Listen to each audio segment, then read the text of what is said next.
Here we go. We're back and better than ever. It is day 2 of the 2025 NFL Draft, and we're once again live here on Philadelphia Eagles Now. My name is Chase Sr., and of course, as always, no matter where you are, how you're tuned in, thank you so much for making our draft coverage a part of your day here at Chat Sports.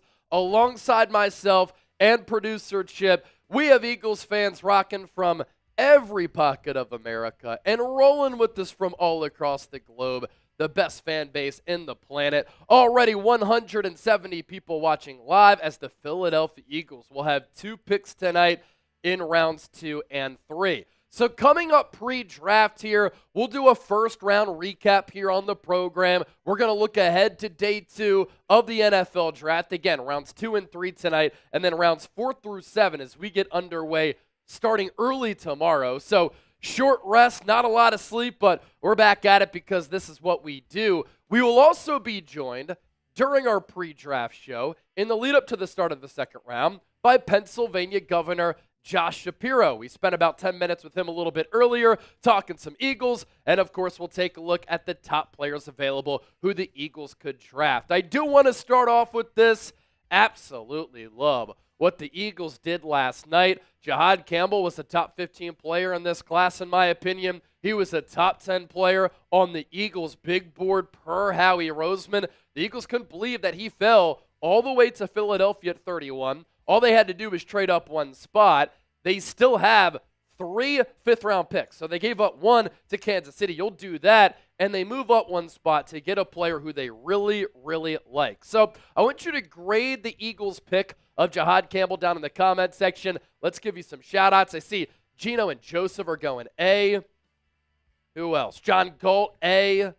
Robert Alessandrini also submitting an A. E-Raptor612, A. Earth saying go Birds. Kane Angel from England, A. Outdoor Creations, A grade for Jihaad Campbell. R. Wilson, A. Zach Downer saying B, and I'll accept that for sure.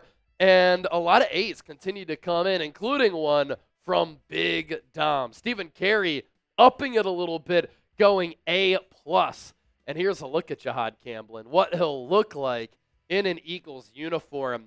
We'll see which number he wears. Kenneth Gainwell used to rock the number 14. He's now at the Pittsburgh Steelers, and so a big decision awaits for the Eagles 2025 first-round pick as the Eagles roster continues to be littered with Georgia and Alabama players. Now, earlier on in the day, I put out a video up here on the channel, and I explained why the Eagles took Jihaad Campbell. And let's run through that really quickly in case you didn't see it. This is a player who the Eagles get with incredible value at the 31st overall selection. The Eagles couldn't believe that he was still on the draft board when they were picking. There were moments where Howie, he said it himself, tried to trade up.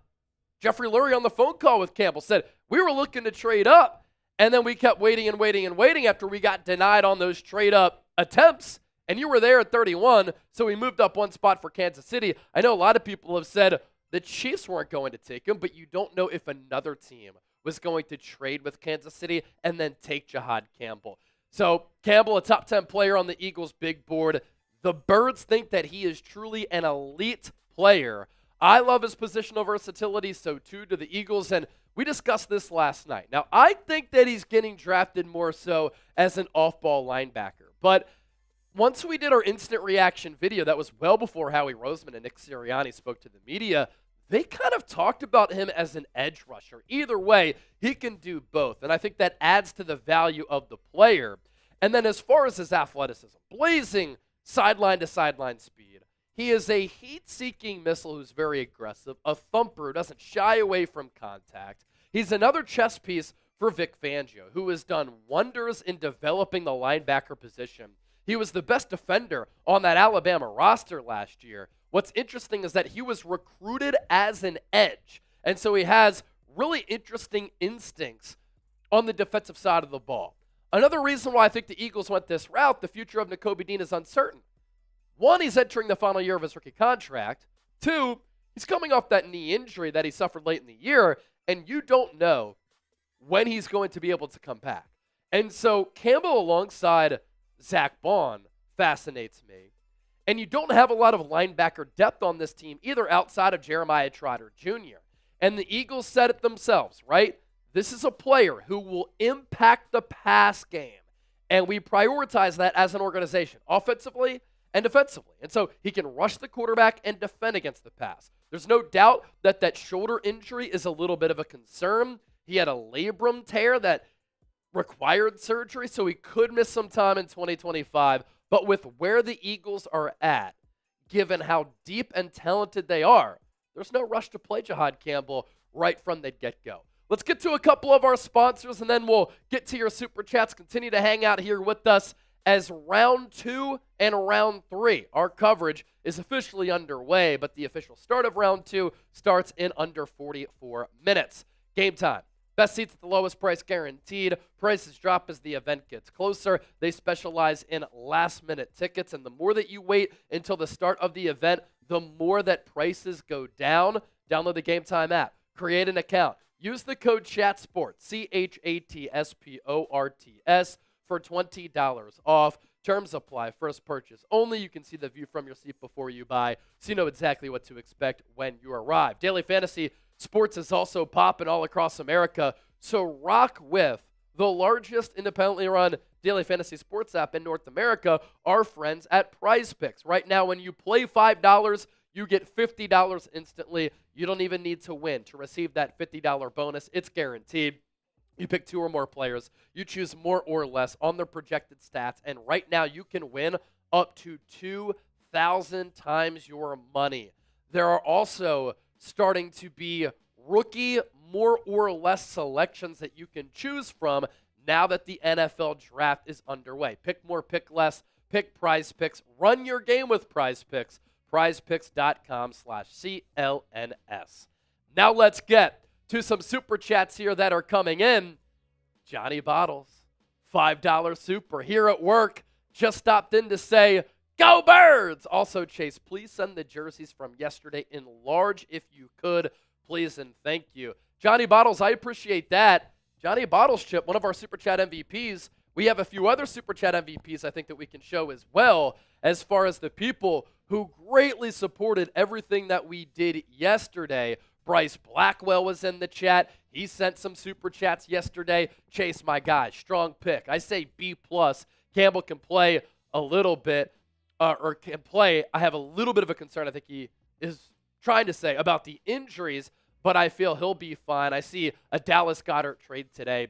Thoughts on a Jalen Ramsey trade? I don't see Jalen Ramsey getting traded for a couple of reasons. He didn't get along with Vic Fangio. He's not a Vic Fangio type of player. Fangio couldn't wait to get out of Miami. I imagine, I don't know this, nobody's told me this, but part of that reason was he didn't jive with a lot of those Dolphins players. They thought he was too old school and too strict. He comes to Philadelphia, and Eagles players absolutely loved his hard coaching style. It's a big reason why they were the #1 defense in the NFL and straight up dump trucked the Kansas City Chiefs. And so I don't think Fangio has a want or need to coach Jalen Ramsey. I know there was a report that the Dolphins reached out to the Eagles about Ramsey, but they would also have to eat a huge dead cap number if they traded him pre-June 1. As far as Dallas Goedert, I could see him getting traded. If it gets to a point where he doesn't, can you work something out where you can give him a contract extension at a lower number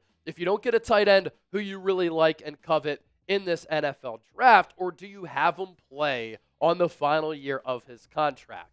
Outdoor Creations with a $1 super chat as well. Thank you so much for that. Love the profile picture. Low-key, kind of a car guy. My dad worked in the car industry, just retired at the end of last year. And then my stepdad, who married my mom, he was also a big car advocate as well. Kind of got me into Jeff Gordon and NASCAR when I was a kid. As for our Eagles Super Chat MVPs on day one, a big thank you to Johnny Bottles, Be Natural, Jason Demet, and Stacy Davis. They all sent in big-time Super Chats to a point where they either won a raffle item, were our Super Chat MVP, and all of them, I believe, got Eagles jerseys that we are going to order and send to all of you, including Johnny Bottles, who just sent in that Super Chat. I will make a deal with the people. Usually it's $100 for a shotgun. If somebody sends in a 50 right now, F it. Let's get it underway. Let's get the party going. I'll take down another shotgun. I got the pocket knife on my hip. $50 Super Chat. If you get it sent in before the countdown to day 2 clock hits 37 minutes, I will take down a shotgun here. I know Dennis Designs is lurking somewhere. So our Super Chat menu here. All Super Chats get a shout out. $20. You enter the raffle to win an Eagles draft hat. We're going to do this every day of the draft. So we're giving away a hat for each day that we're live, yesterday, today, and tomorrow. $50 for a beer bong. In this case, I'll do a shotgun if you meet that 37-minute threshold. You send in $300, you automatically get an Eagles jersey of your choice. And then our Super Chat MVP will get a draft pick jersey. Now we know it's Jihaad Campbell. And one of our MVP footballs, which is absolutely awesome. We were giving these out during our watch parties. We gave one out last night. Check it out. The show logo, 2025 NFL Draft, Day 2 MVP. That goes to our largest individual Super Chat that comes in here today. 38 minutes to go until the start of round 2. And the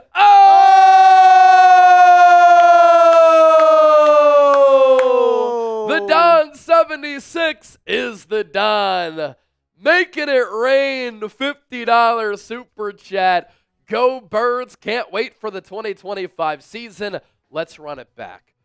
This 2025 season feels a lot different than 2018. You truly feel as though this core is young enough, special enough, elite enough to, in fact, compete for a second straight Super Bowl. The schedule is going to be a lot harder, but this team is still really, really good. The Don, thank you so much for that 50. He is the early leader in the clubhouse to be our Super Chat MVP. And Chip, you can hand me over a Happy Dad if you want. Yes, sir. Because we got to take one down for the Don 76. Love the profile picture, too. I think that the American Eagle, obviously, it's one of our nation's icons, right? It's America's bird. But eagles are some of the coolest animals that you'll ever see. I know when I was working up in Scranton, I went to a lake for a story one time when I was a news reporter at WNEP, and I saw an eagle fly down, get a fish, and then fly away with it seamlessly. It was incredible. And then a couple of weeks ago, shout out to Matthew Peterson, one of the coworkers here, host of the Browns Report, our Falcons channel, and our Broncos channel. We were in New Orleans for his bachelor party. We did an airboat tour. There was an eagle flying around. It was very, very cool. Majestic and beautiful animals indeed. All right. If we get another $10 Super Chat, we will play our interview with Pennsylvania Governor Josh Shapiro. Joined the show earlier, grew up in Montgomery County. He is a diehard Eagles fan, had some great stories to tell. I asked him about the Eagles Super Bowl parade when about 2 million people were in the city of Philadelphia, one of the greatest days of my life. I know Chip can attest to that as well. He was on one of the Eagles Super Bowl floats. And I was telling him I was throwing beers to some Eagles players. I threw a dime about 40 yards on a rope to Jalix Hunt. He dropped it. I was about to throw another one, and I was like, that's Pennsylvania State Governor Josh Shapiro. I can't hit that mug. He's got to be looking good. I mean, that's the moneymaker right there. And then he told the story about how after the parade, they were behind the art museum. He saw Howie bleeding from his head. He's like, Howie, what the hell happened? He's like, I got hit with the beer. Jonathan Efrog with the $5 super chat. Big dog here, and the dogs are barking. Woo, woo, woo, woo. And we know that the Philly Bulldogs from Georgia come into play. We know that hungry dogs run faster. And we're dogs because we take down some shotguns. Jonathan Efrog went on one of the most legendary super chat runs during free agency. So he's forever etched in stone as one of our legendary viewers. All right, this shotgun is for the Don. Let's go. Let's go, baby. Hey, Jonathan, good to see you, man. Good to see you. Good to see Jonathan Efrog, the big dog. That's his nickname, the big dog, Jonathan Efrog. Good stuff right there. Jonathan, I'm sure you heard it last night. We just got your jerseys from NFL free agency. I will send your jersey with the Eagles tapestry to you after the draft. Dennis Designs, I have that Eagles Now hat. We had some more made because we ran out. I will get that sent to you as well. Peter Thurman won a hat. We'll get that to you too. All right, 34 minutes to go until the start of round 2, day 2 of the NFL draft. Who wants to hear and watch our interview with Pennsylvania Governor Josh Shapiro? If you do, I want you to hit that thumbs up icon, like the video, and type me. We have 335 people watching live, 75 likes. Come on. Before we play this interview, let's get to 100 likes. We should be able to do that in the next 20 seconds. I have my bosses over here who were saying, what the heck's going on? I thought Eagles fans were passionate. We were in New Orleans, and it was 8-2 Eagles fans over Chiefs fans, but they can't hit that thumbs up icon to like the video. Come on now. Go Birds. We're up to 85 likes. The Don 76 with another 20. The Don. What are we going to do the rest of the draft? Excited for the next 2 days. All right. It's a good question. What are the remaining needs for Philadelphia in the draft? They go off-ball linebacker, edge rusher in round 1. The remaining needs, I would say in no particular order, defensive tackle. If they want Jihaad Campbell to be an off-ball linebacker, they probably will look at edge, offensive line depth, tight end for sure, maybe another running back. And they're always going to look to build up in the trenches, as I always like to say. So that's the thing with the Eagles right now. They don't have many glaring holes on their roster. So the Don 76, thank you for that 20. And again, you are now in the running for our Philadelphia Eagles draft hat. All right, without further ado, let's start to queue up our interview with Pennsylvania Governor Josh Shapiro. We are over 100 likes. We're up to $91 already in Super Chats, 350 people watching live. Once we come back from the Shapiro interview, we'll reset a little bit. We'll take a look at the NFL draft order. We'll recap round 1 real quick, take a gander at the top players available, and do all of that. In the meantime, what an honor it is to be joined here on Philadelphia Eagles Now live by Pennsylvania Governor and diehard Eagles fan, Josh Shapiro. So prior to me coming to Chat Sports, I was actually a news reporter and sports reporter at WNEP up in Scranton for one of the largest local television stations in the country. And I covered a lot of news events, and that included politics, local sports, Penn State football. And so at that time, a few years ago at this point, I had to keep tabs on what Josh Shapiro was doing as the then Pennsylvania Attorney General. And here we are in 2025. I've since worked my way up in sports broadcasting. You're working your way up in politics, and it's our honor to welcome on the Pennsylvania Governor, Josh Shapiro, here on Philadelphia Eagles Now. Thank you so much for joining us here during the draft. Chase, it's awesome to be with you, man. Congrats on your success, and a good NEPA boy making it big in sports radio is pretty cool. For sure. Yeah, and I know you're a diehard Eagles fan. You grew up in Montgomery County, and from time to time, you'll call into Sports Radio 94 WIP to talk Eagles, and you did a sit-down interview the other day with Eagles defensive coordinator Vic Fangio. I encourage people to check that out on your YouTube channel. By the way, a NEPA guy. He's from Dunmore. He's from Dunmore, the neighboring town of Scranton. I'm actually from Westchester, but I spent 3.5 years up there in Scranton. But I'm curious, you have Vic Fangio on. You've hopped on some radio shows. You've done some podcasts.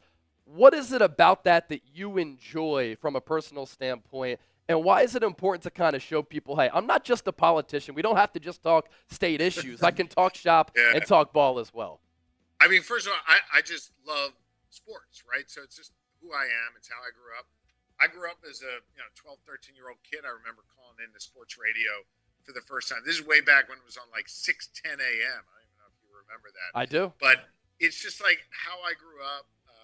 I'm not a big sort of TV watcher or what have you, but what I will do is when I get a minute, sit down on the couch, or if I'm in the truck with the iPad or whatever, and watch some live sports, ideally a Philly game, but if, whatever's on, NBA, playoff basketball right now is on, obviously the Sixers are not in it. So I think the first part of my answer is I just love it, and it's what I've been doing my whole life. Second, I enjoy people, and I enjoy talking to people about things that are not politics and not government. I mean, I'm always happy to answer those questions. Part of my responsibility as governor, be accountable to you and answer those questions. But I enjoy getting on and mixing it up with folks about something that's not part of the day-to-day work. And then third, I guess, there are times where I'll call into sports radio where they will ask me a question about something going on in the world or some decision I've made or, whatever the case may be, where it allows me to talk about something with a different audience. And I think it's incumbent upon me as governor to meet people where they are. And a whole lot of people are listening to your podcast on sports radio or consuming content online about their favorite sports team. So I love it. I enjoy talking about it, and I enjoy meeting people where they are. That's awesome, and I love that authenticity. And speaking of your Eagles fandom, I was at the Super Bowl parade in Philadelphia. Yeah. What a magical sight, as you know. And I caught the Eagles at the start of the parade by the sports complex. Then I caught the subway back up to City Hall. Incredible to see millions upon millions of Eagles fans all there celebrating the Eagles' triumphant Super Bowl victory. What a performance against the Kansas City Chiefs. And when you see the floats go by, it's cool to wave to the players, coaches, members of the organization. I can't lie. I have a really good arm. I threw a beer about 40 yards right on a dime to Jalix Hunt. He dropped it. I was about to throw another one. Then I saw that's Pennsylvania Governor Josh Shapiro. Yeah. We got to keep that face clean. I can't hit him with the beer like what happened to Howie Roseman. What was that experience like to be on that Eagles parade float? That is something that everybody dreams of. Nobody has that opportunity. And you got to experience the sights, the sounds, and taking the Lombardi Trophy up Broad Street to the Art Museum. It was amazing. First off, as a kid who grew up in the lean years, not seeing parades like that, not bringing home championships, it was just awesome as a fan. I was really honored as governor to be invited to join the players and to be on that bus and to float through our city. Man, it was unbelievable. Folks were rows and rows and rows deep. I mean, there were millions of people there, over a million people there. And it was just awesome to see the pure joy on their faces. It was awesome to see how generationally different they were, from toddlers to seniors. It was just amazing. Now, I will tell you, it's guys like you, Chase, that are a problem. Because I noticed what you did there. When you were talking about throwing a beer, you were going overhand, right? You guys are dangerous. That's why Howie took it in the head. I probably caught about 20 beers, but most of the time, people were like, yo, Gov. And they kind of soft tossed it to me. And I caught them. I can't tell you I chugged every one of them, but I caught them. With Howie, they fired one in there like that and caught him right in the head. So when we got off the bus around the back of the Art Museum, we were all actually talking about, man, how about those Birds fans firing those beers at us? And I saw Howie bleeding out of his head. I said, what the hell happened to you? Because I got hit with a beer can. So, man, Philly's got to be more careful next time. We need Howie Roseman's brain to be totally intact and totally protected for this season and many, many more. Yeah, because we need him to continue to crush it in the NFL and be one of the best general managers in the sport. I have to say, I was a few rows back, as you said, so I had to put some velocity behind it to get that beer to the parade float. A few more questions for you. Just with this 2024 season, 14 wins in the regular season, a dominant playoff run, and then they pull off the impossible. I thought that they were going to beat the Chiefs, but they throttled Kansas City. Didn't blitz once, got all those pressures, and sacks on Patrick Mahomes.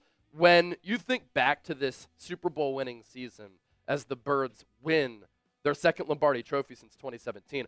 What are you going to remember the most about this 2024 Eagles run? There's so many different pieces of it, but the 2-2 start, the bye week, wondering, could Nick keep the locker room together? Could he keep all the guys believing? Could they stay on course? Obviously, we know the answer to that. That's a sign of great leadership by him, by Jalen Hurts, by all the guys on the team. I thought that was really, really pivotal. I thought when they got on a run, and remember, the year before they were on a run too, and then they collapsed with whatever it was, Chase, I think 5-6 games left to go in the season. Getting through that hump too, and whatever sort of was lingering in their minds from the season before. And then I just saw how professional and organized they were with a game plan going into each and every game in the playoffs. It's interesting. I thought Vic Fangio had a game plan to not blitz in the Super Bowl, that's the way they were going to contain Mahomes.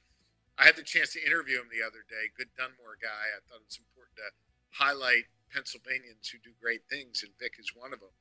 I asked him that question, and Fangio said that, they kind of adjusted on the fly. They realized it was working, and so they kept doing it.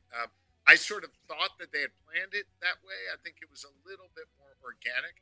But whatever it was, these guys came in with plans, adapted them as the games went on, stayed super professional and workmanlike about it, and really focused on the end result, which was winning a Super Bowl. And they did it. They accomplished it. They're a terrific team. One of the takeaways from your interview with Vic Fangio, you're close with Howie Roseman, and you were talking to him. How do you think you're going to rebound from losing 6 of 7 to end the 2023 campaign? And he said definitively, we're going to be fine. We're hiring Vic Fangio as defensive coordinator. Yeah. You have a good relationship with Howie. I'm just curious, how did that come about? Do you have any good Howie Roseman stories you can share with us? First off, I'm not going to get into our private conversations, but I will tell you that I try – the relationship Howie and I have is I try not to talk too much shop with him. He tries not to talk too much shop with me, right? We're both in obviously different professions, but I respect the work he does. Obviously, I'm a diehard Eagles fan, but I'm not calling him up every day saying, who are you going to pick here? What are you going to do there? We've bonded over lots of other things beyond politics and sports, and I appreciate that relationship that we have. The anecdote I was sharing in that interview with Fangio was just to say, that Howie was confident, he had a plan, he knew what he was doing, and Fangio was a huge part of that when they brought him in before they added some more players, before they added the other pieces. And I just think Howie, as a leader, as an executive, is a terrific guy, someone a lot of people could learn from, even those who are not in the world of sports, as just a guy who believes in himself, believes in his ability, surrounds himself with a terrific team, group of executives there, and works harder than anybody else to deliver the ultimate result. In his business, the ultimate result is a Super Bowl win. It's probably best that you both stay in your lane. If he's giving you political insight and some things that he could have to offer, and you're talking football with him and saying, you got to move up for Jihaad Campbell. I like the pick, but that would certainly be interesting. Last one for you. Howie, he's a magician with the cap and configuring all of these contracts. It's part of the reason why he's the best GM in football, in my opinion, and why he's been able to put together this great roster. A lot of the core players on this Eagles team are locked up through 2028, 2029. Yeah. The future is bright for the Eagles. I personally believe the future is bright for Josh Shapiro. So I think things are going to look good for the Eagles in 2028, 2029. What does life look like for Governor Josh Shapiro in 2028? Man, come on, Chase. Why you got to do that to me? We're having such a good I had to. I love serving the good people of Pennsylvania. I want to keep doing that for a good long while. Governor Josh Shapiro, thank you so much for joining us here on Philadelphia Eagles Now. We appreciate you taking time out of your busy day to hop on board here. Thanks, Chase. Good to be with you. Congratulations on all your success. You as well. Thanks. Come on now. I had to ask him about 2028. At least I tried to do it a little bit creatively. But if we're being real, I do think Governor Shapiro could be in the running to be a president, if not in 2028, at some point beyond that. Don't want to spend too much time talking politics. Obviously, we were just talking Eagles there with the Gov, and it reminded me, too, growing up watching Comcast Sportsnet in Philadelphia, remember how Governor Ed Rendell would always talk Eagles on post-game live and be a part of Comcast Sportsnet's programming, it's pretty cool how people of that status just like talking Eagles. They like talking football. All right, we're going to reset a little bit on Philadelphia Eagles. Now, we have 315 people watching live. So glad all of you are here with us. We're only $9 away from $100 in Super Chats. We are about to welcome on our audience over from the 49ers Report. I know a lot of you don't like that, but look, I'm just trying to do my job and provide people all across the world with the best draft coverage out there. And so we'll pause here for a second on the Eagles now. We're going to run a little bit of an intro. And since we're about 20 minutes away from the start of round 2, it's obviously a good opportunity to do just that. So continue to hit that thumbs up icon, like the video. Oliver Garrett, Trey Losado, a part of the recent commenter club. Thanks for hanging out here with us. Joshua Baldonado with a $20 Super Chat. That gets us over $100 in Super Chats. We will hit that on the other side. Joshua, I promise you, we won't forget about that. You are in the running to win a Philadelphia Eagles draft hat. We're giving one away every single day of the draft. So we're 20 minutes away from the start of day 2, rounds 2 and 3 coming your way. And we're going to break down the NFL draft order and look ahead to tonight coming up here in about 45 seconds.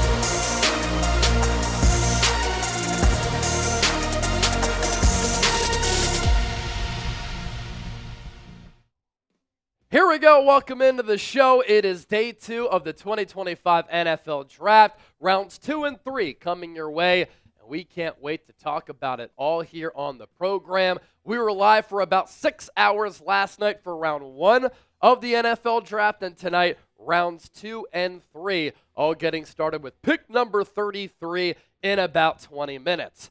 It is Chase Sr. alongside producer Chip. And we appreciate you for making today's show a part of your day, regardless of where you are watching from. As you venture in here, support the show for free. Hit that thumbs up icon, like the video. Share the video on social media. Hop into the comment section. Start chopping it up with everybody. And, of course, we always appreciate when you send in a super chat as well. Let's start off with this, and let's just recap everything that happened last night in the first round.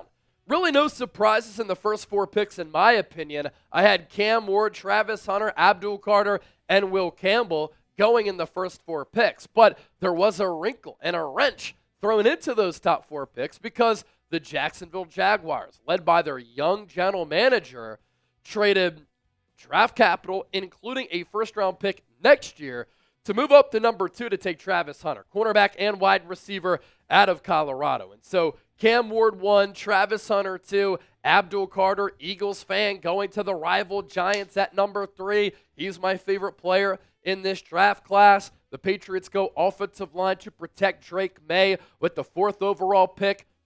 Campbell, good player out of LSU. I thought it was a little bit of a reach for the Browns to go Mason Graham, but look, they pick up picks. They get a first-rounder next year. They go back from 2 to 5, and they pick up a player in Graham who's going to work inside the AFC North, play on that same defensive line with Myles Garrett, and I think he's going to be able to start right from the jump.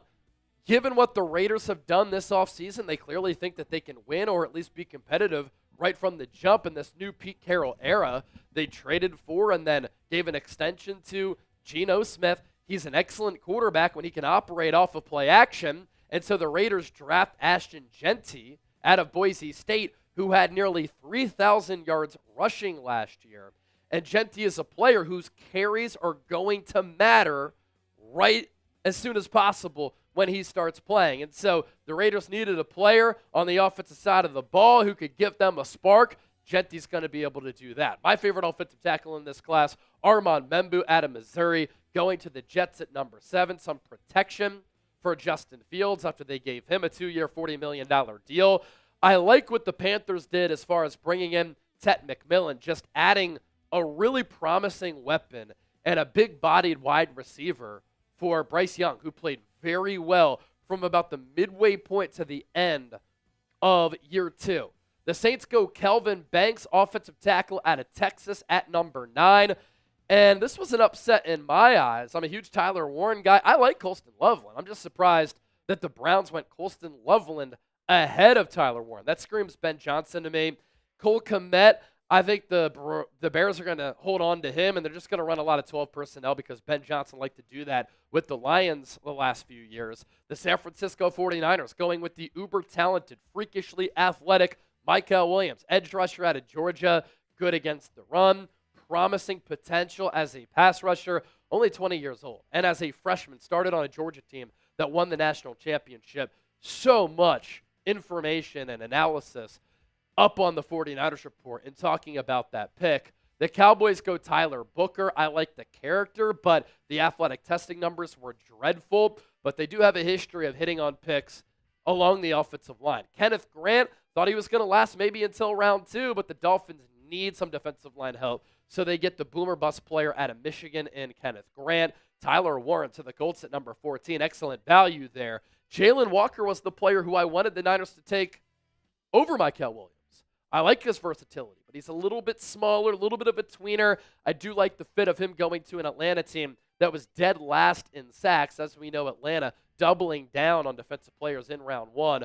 Walter Nolan going to the Cardinals at 16. There was some chatter about maybe Philadelphia trading up to take him. Instead, he goes to former Eagles defensive coordinator Jonathan Gannon in the desert. Shamar Stewart to the Bengals at 17. He's either going to be really good or completely average. He's an athletic freak, but I worry about the lack of production given how gifted he is. The Seahawks go Gray Zabel, interior offensive lineman out of North Dakota State, who last year was an All-American at left tackle. He can play really any position along that offensive line. Emeka Egbuka, this is what character can do for you. If you wow teams in the pre-draft process, if you have leadership qualities, if you are a player who an organization wants in your building, instead of going in round 2, sometimes you can go a few picks earlier, in this case, like Emeka Egbuka did. See Shadur Sanders for the opposite of that, and we'll see when Shadur goes in round 2, maybe around 3. Jahdae Barron, best zone corner in this draft, to the Broncos at number 20. Derek Harmon, what a story here. He gets drafted by Pittsburgh, goes to the hospital, tells his mom he got picked, and then his mom, who had been sick, passes away right after that. Wild story. That's a sign right there. And Derek Harmon, some people are saying that he could be the next Cam Hayward or Stephon Tuitt for Pittsburgh. I really like his potential. Like the fit of Omarion Hampton going to the Los Angeles Chargers. Jim Harbaugh has drafted so well the last couple of years. Matthew Golden to the Packers at number 23. The Texas speedster with really good hands. Could turn into the Packers number 1 as they don't have that bona fide wideout. Donovan Jackson, offensive tackle, interior offensive lineman out of Ohio State to Minnesota at 24. Field Yates is very high on Jackson. I thought it was a little bit of a reach, but we've seen this offseason Minnesota wants to get more physical along the offensive line. Jackson Dart to the Giants at number 25. The G-Men give up some draft picks to get back into the first round to take the Ole Miss quarterback who's going to, I imagine, be behind Russell Wilson and Jameis Winston. So the Giants come away with Abdul Carter, my favorite player on this draft, and Jackson Dart, who's arguably quarterback number 2 behind Cam Ward. James Pierce to the Falcons, edge rusher from Tennessee, freakish ability, and it's Jalen Walker and Pierce to Atlanta to try to improve that lackluster pass rush for the Falcons. Malachi Starks teaming up with Kyle Hamilton. What a safety duo the Ravens are going to have, and a young safety duo at that. Tyleik Williams, a lot of people had him going in the second round. The defensive tackle out of Ohio State goes to the Detroit Lions. They needed players up front in the trenches defensively. I thought they could have gone Mike Green because Dan Campbell can deal and handle some bold personalities. They don't go Mike Green. He's still available, one of the top players left going into day 2, and they go Tyleik Williams, who Didn't have a lot of production, but has the body to translate to the NFL level. And then the last 4 picks of the first round last night, Commanders, Josh Connerly, after they had traded for Laramie Tunsil. I think they saw what the Eagles did last year, knowing that the Eagles are in front of them inside the NFC East. And they said, look, with that defensive line, we need to get better with our offensive line to protect Jane Daniels as well. So they go Josh Connerly out of Oregon. Really good reps for him on tape against Abdul Carter this past year. Maxwell Hairston, 30th overall pick, a 4.3, 4.2 speedster at corner to Buffalo. I don't care how cold it gets. Maxwell Hairston's going to be able to fly. The Eagles move up 1 spot to take Jihaad Campbell, linebacker, edge rusher out of Alabama. He was the best player on that Alabama team last year. The Eagles had 4 fourth-rounders. They give up 1. They still have 3, and they get a player who they thought was top 10 on their big board, and then the Chiefs. This is a classic Kansas City pick. Josh Simmons could very well be the best offensive tackle in this class. He's been cleared medically with that patellar tendon injury, but it scares the you-know-what out of me. If he can stay healthy, though, what a steal that could be at 32. So we look ahead to day 2, which includes rounds 2 and 3 of the NFL draft. Which team won round 1? Let me know down in the comment section. We'll start to give you some shout-outs, and then we have an exciting announcement as far as doing a giveaway right here on the program, specifically on the 49ers Report. 637 people watching live on Eagles Now, 431 people watching live on the Niners Report as we just started that stream. I need as many people as possible to hit that thumbs up icon, like the video. More likes that we get, the more people who find the stream, and the more fun that we can have right here on the show. 3 sponsors that we want to tell you about real quick. Our friends at Game Time, the best app in the ticketing marketplace. They specialize in last-minute tickets at the lowest price guaranteed. Take the guesswork out of buying tickets with Game Time. Prices drop as the event gets closer. So download the app, create an account, use the code CHATSPORTS, CHATSPORTS, for $20 off. Terms apply. First purchase only. And then Prize Picks, the most legendary daily fantasy sports app in the game. They make daily fantasy sports so easy. Millions upon millions of members have won billions of dollars combined from Prize Picks. Right now, when you play $5, you get $50 instantly. You don't even need to win to receive that $50 bonus. It's guaranteed. And you can win up to 2,000 times your money if you go to prizepicks.com/CLNS and use that code CLNS. You can withdraw your winnings all within the app. All right. It is giveaway time on the 49ers Report. This one's both. And Eagles Now. Okay, so we're going to do a giveaway here on the show. And it is going to be a Mando giveaway. So what we need you to do, share this video on YouTube, on Twitter. I need you to tag both Chat Sports and myself at Chat Sports, at Chase_Senior. And after the first 25 shares, we will pick one person to win a Mando starter kit. And Mando, whole body deodorant, 72-hour odor protection. And so again, share this video on Twitter, tag Chat Sports, tag myself as well. After the first 25 shares, we will pick one person to win the Mando starter kit. That means you have to click the share button from YouTube and share this on X, tagging Chat Sports and myself. So that is our Mando giveaway here. And as far as the Mando starter kit, it really is awesome with what you can get from America's #1 whole body deodorant. And you can find them in Walmart, Target, other retailers across the country. Mando starter pack, perfect for new customers. It comes with a solid stick deodorant, which I'm showing you right now, a cream tube deodorant, and 2 free products of your choice, like mini body wash and deodorant wipes, and free shipping as well. So we will give you that starter pack, but we need 25 people to share this show on Eagles Now and on the 49ers Report on Twitter. So one more time, tag at Chat Sports, in addition to myself, at Chase_senior, and we will pick a winner after 25 shares. Start getting after it right now because the NFL draft gets underway in 6+ minutes. We are giving you a Mando starter pack for free. If you want additional products, you get $5 off on that Mando starter pack using the code CHAT. That link for Mando is down in the chat, and obviously share this video on social media, tag Chat Sports and myself.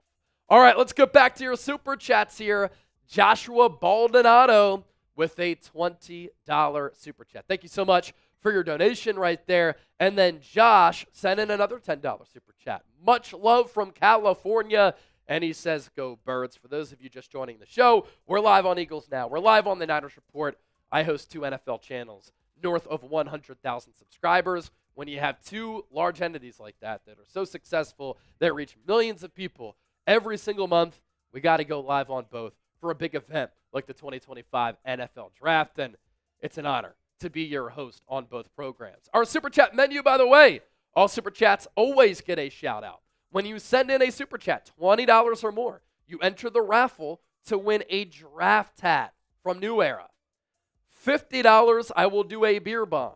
$300 Super Chat, you get an automatic jersey of your choice. Either an Eagles jersey, if you send it in on Eagles Now, or a 49ers jersey, if you send it in on the Niners Report. That's an automatic jersey of your choice. You pick the player, we'll send you that jersey in addition to a thank you card from yours truly. And our Super Chat MVP will get the first-round draft pick jersey, Michael Williams for the Niners, Jihaad Campbell for the Eagles, in addition to an MVP football, which I have right here. These are awesome. Customized footballs here.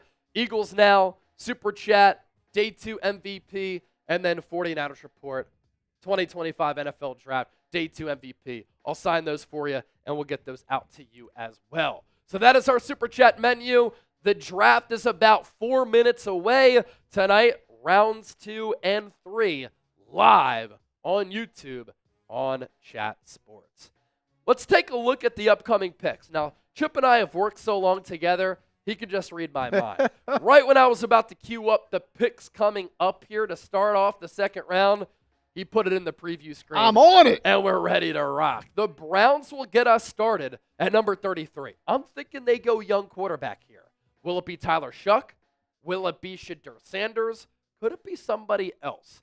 The Houston Texans traded out of the first round, and they have a couple of second rounders and a couple of thirds. Number 34 for Houston from the New York Giants from that trade. The Giants used that to move up to take Jackson Dart. The Titans picking at number 35 after taking Cam Ward, number 1 overall. They don't have a lot of picks in this draft. So hitting on Ward and number 35 going to be important. They have a really good defense. I think they need to add a wide receiver. They have Calvin Ridley. They signed Tyler Lockett. Do you go tight end? Do you go with a player like Jaden Higgins, another wideout? They have Tony Pollard, but could you go with a young running back?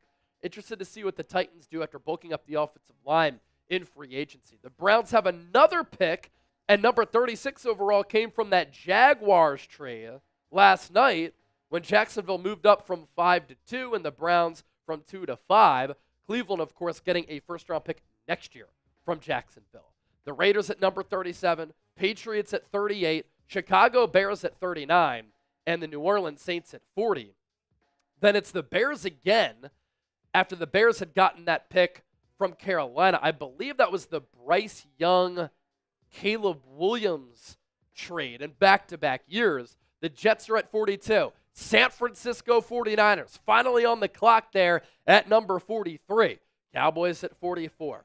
Colts, Rams, Cardinals, Dolphins, 45 through 48. The Bengals, Seahawks, Broncos, Seahawks again, 49 through 52. The Buccaneers at 53, Packers at 54, Chargers at 55, Bills at 56. And then you have the Panthers, Texans, Ravens, and Lions from 57 to 60. And then we round out the second round before we shift to round 3 with the Commanders, Bills, Chiefs, and Eagles in that order. That's the same order originally that rounded out round 1 before the Eagles and the Chiefs flip-flop spots, and the Birds moved up from 32 to 31. So that is the draft order for round 2. A reminder, last night we only had the first round. Tonight, 2 rounds. Tomorrow, rounds 4 through 7. We'll wake up early and we'll do it all again. We were live for about 6 hours last night. We'll be live for 6 or 7 hours tonight. And then we'll be live for probably 6 to 8 hours tomorrow as well, talking about every single prospect who gets selected and, of course, doing draft grades as well. Oh!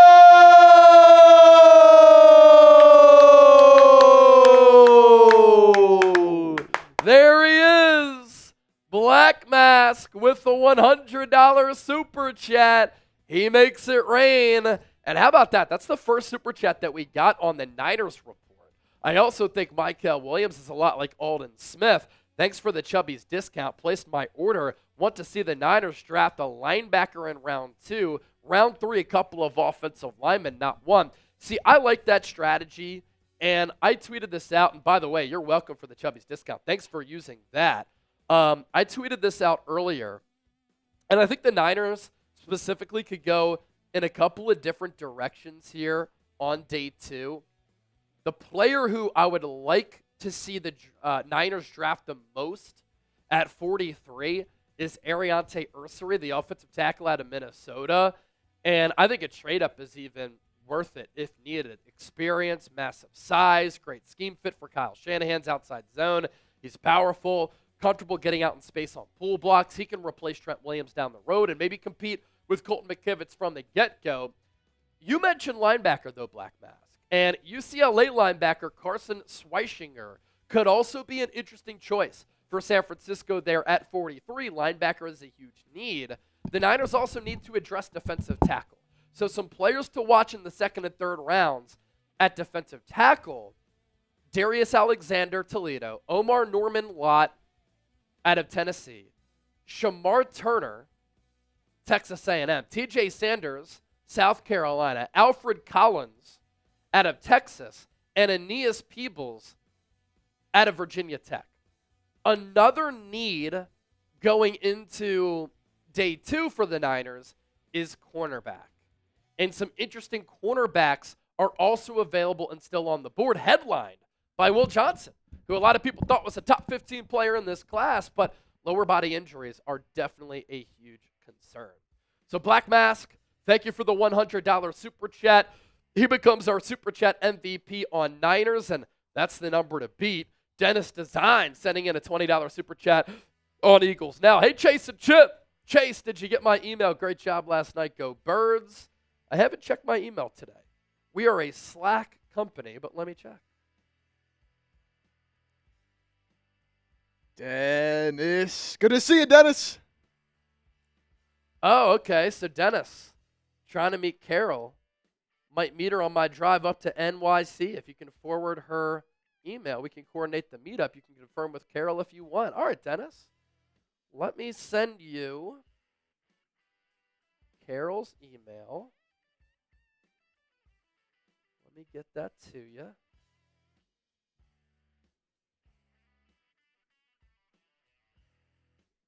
Dennis, let me respond here. There you are. BK from the Bay, what's goody? What's goody? We're moments away from the start of round 2, by the way. Cleveland will be on the clock. Should be getting started any second now. Yeah, Cleveland going to start off at 33 overall.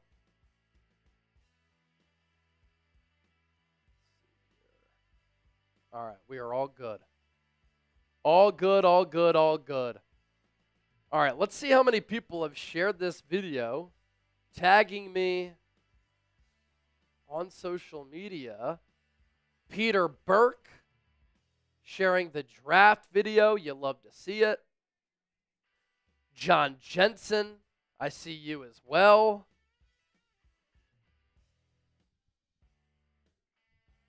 Shout out to all of you. interacting on social media.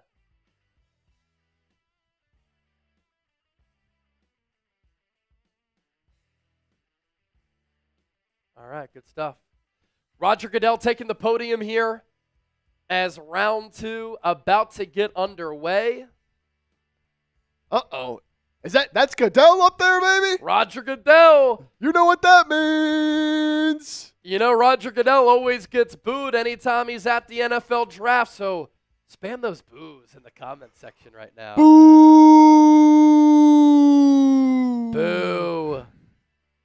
Boo that man. Boo that man. Type boo in the chat. I see Wayne Courtney, Kovev, Level Quipo, Tails, Charles Lemp, Sergio. Type in boo. Outdoor Creations, Oingo Boingo, John Thomas, Dennis Designs, Bradley, Eagles Fan 83, Kane Angel, Adele Owen. All type in boo. As you're doing that, let's get as many likes as possible here on the show.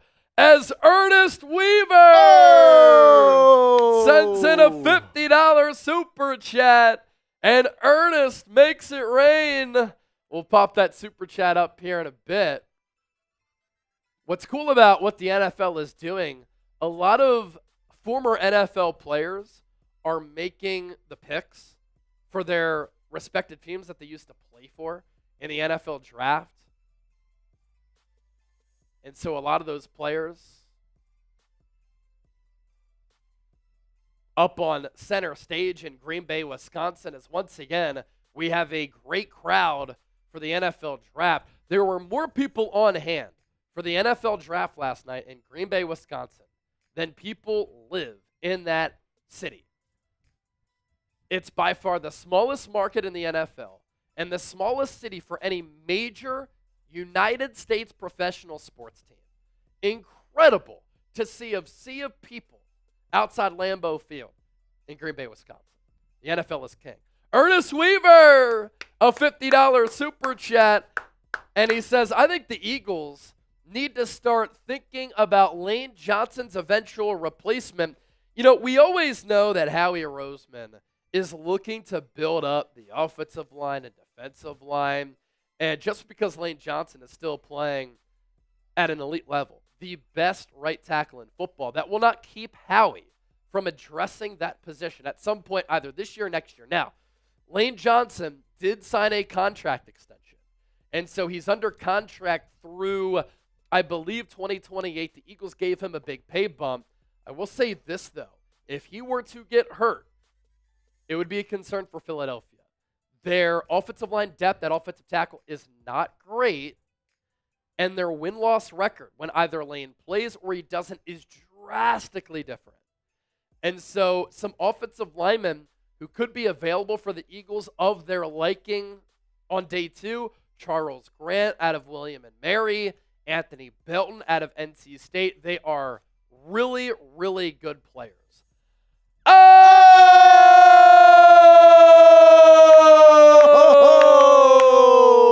Joshua Baldonado!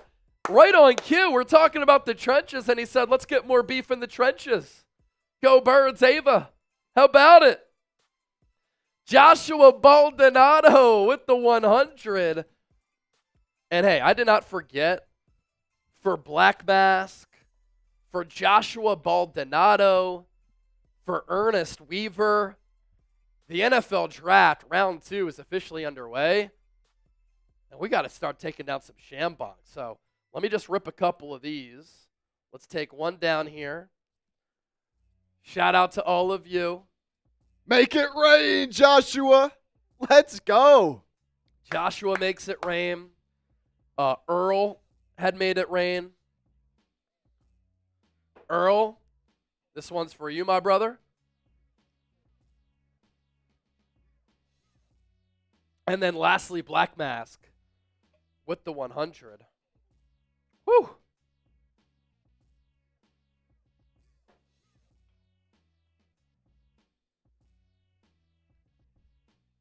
Hurry, pick Browns from Kovev. The pick is in for Cleveland. This one's for Black Mask.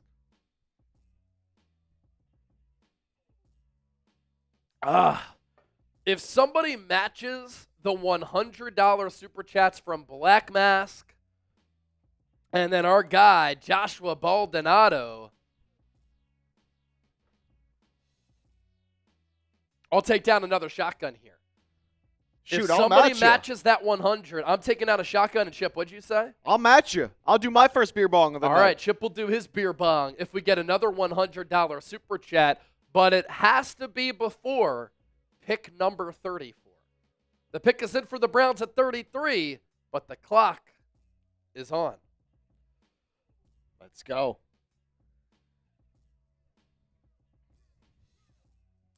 Okay, we do have an announcement. The winner of our Mando starter kit winner is Peter Burke. Peter Burke. Peter Burke, I need you to DM me on X your address for shipping and your email address as well. So Peter Burke, congratulations to you. You won our free Mando starter pack, whole body deodorant, 72-hour odor protection. DM me your address and your email so that our bosses can get in contact with you. All right, the pick is in for the Cleveland Browns at 33, and they're taking a player who I would have really liked for the San Francisco 49ers. UCLA linebacker Carson Schweichinger. This is a player who was taking some top 30 visits to some teams across the NFL. There was some chatter late in the draft process that maybe he could go in round 1.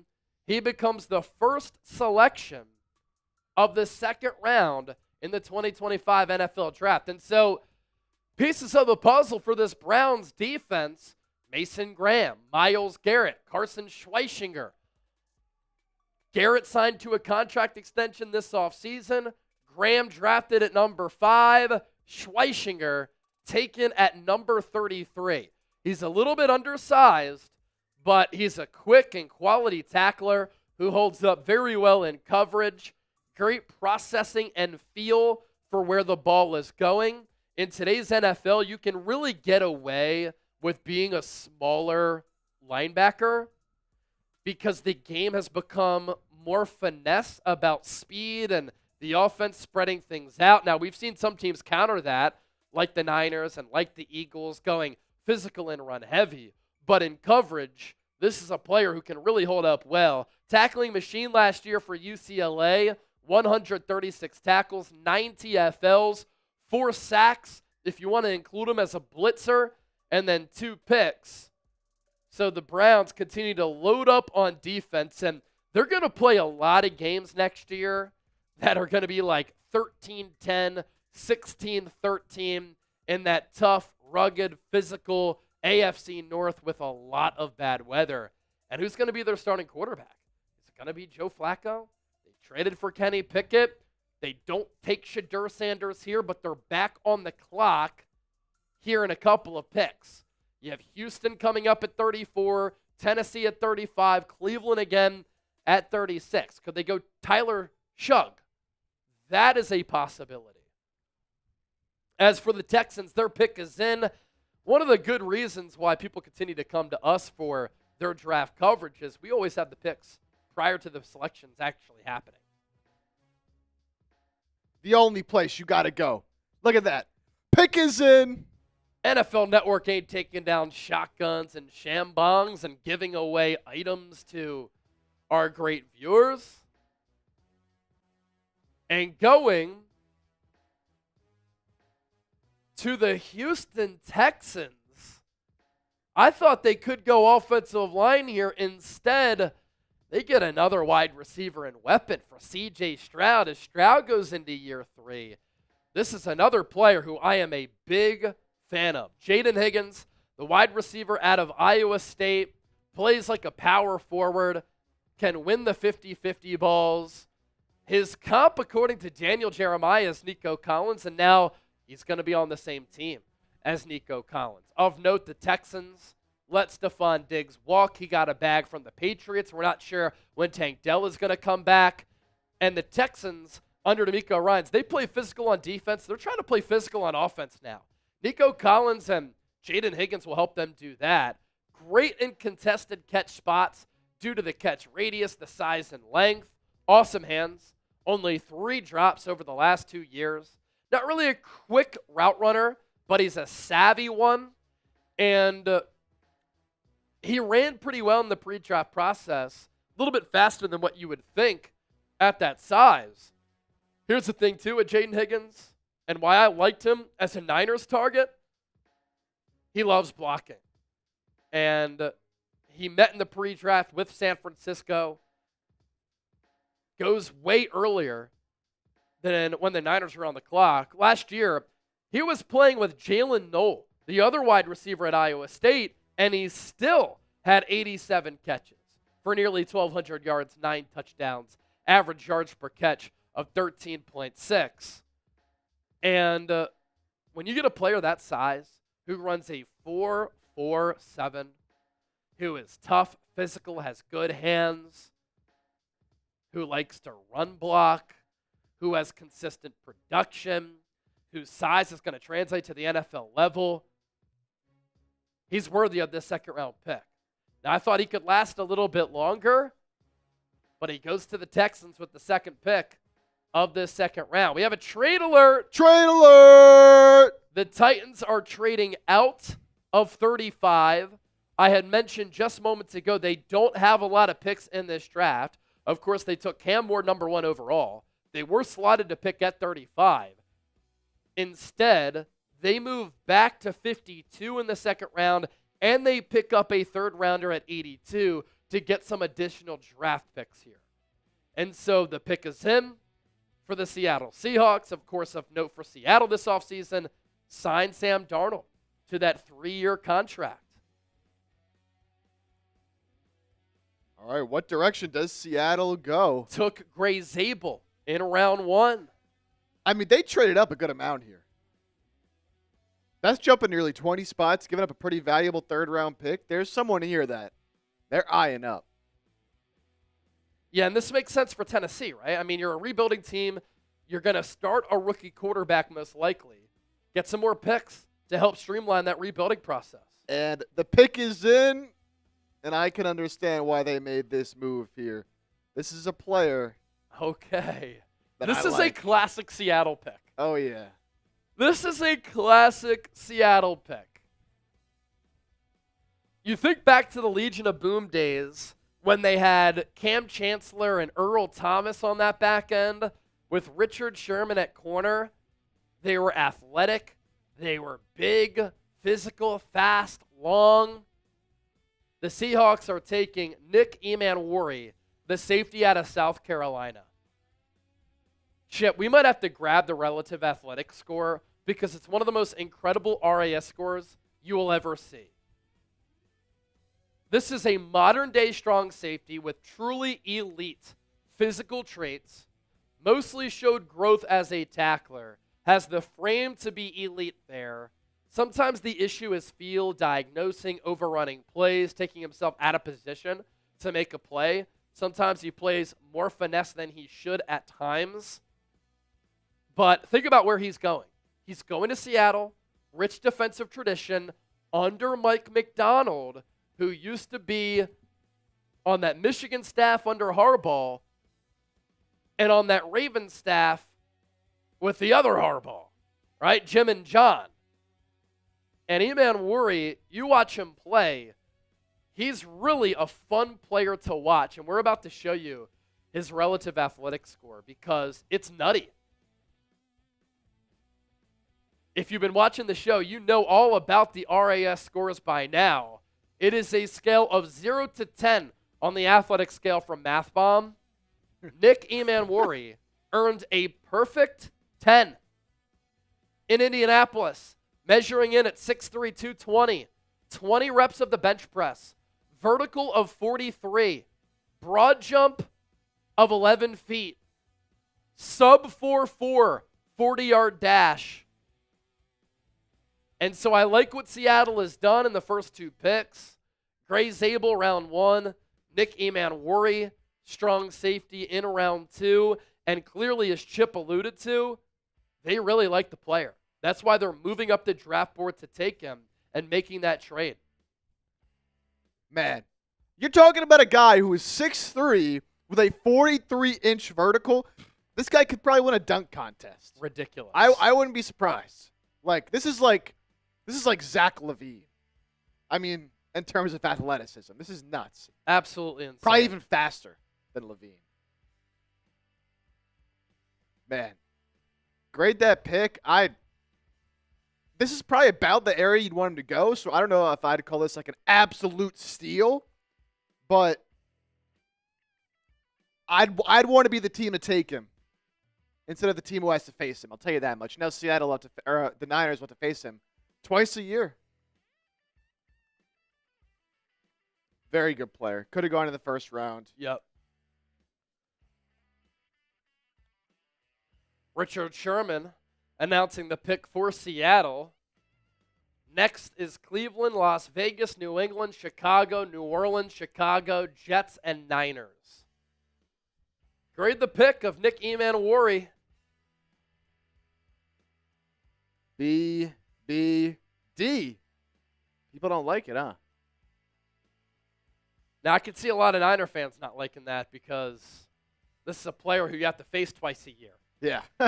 Niners now going to have to face Walter Nolan twice a year, Nick Emanwari twice a year, Gray Zabel twice a year as part of this draft class.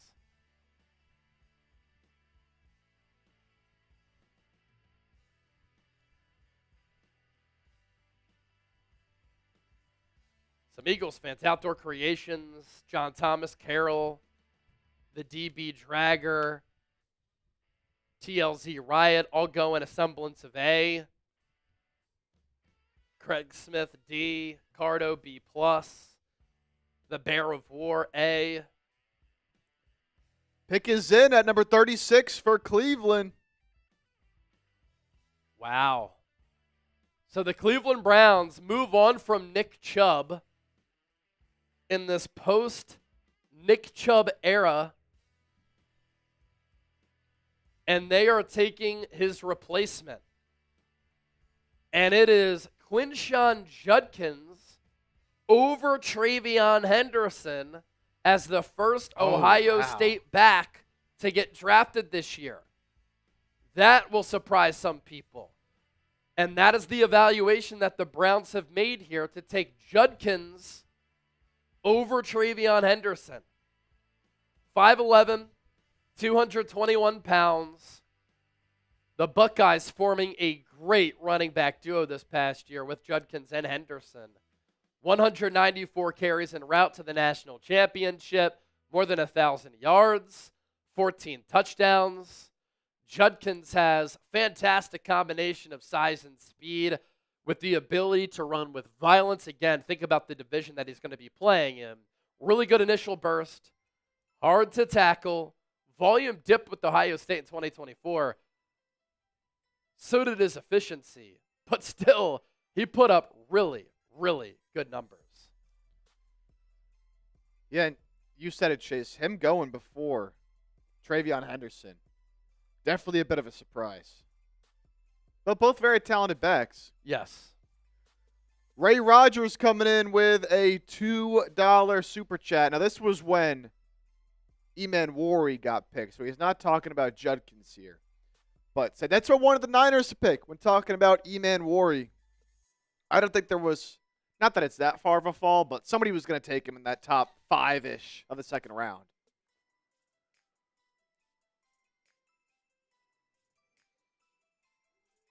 But now, we could take a look here.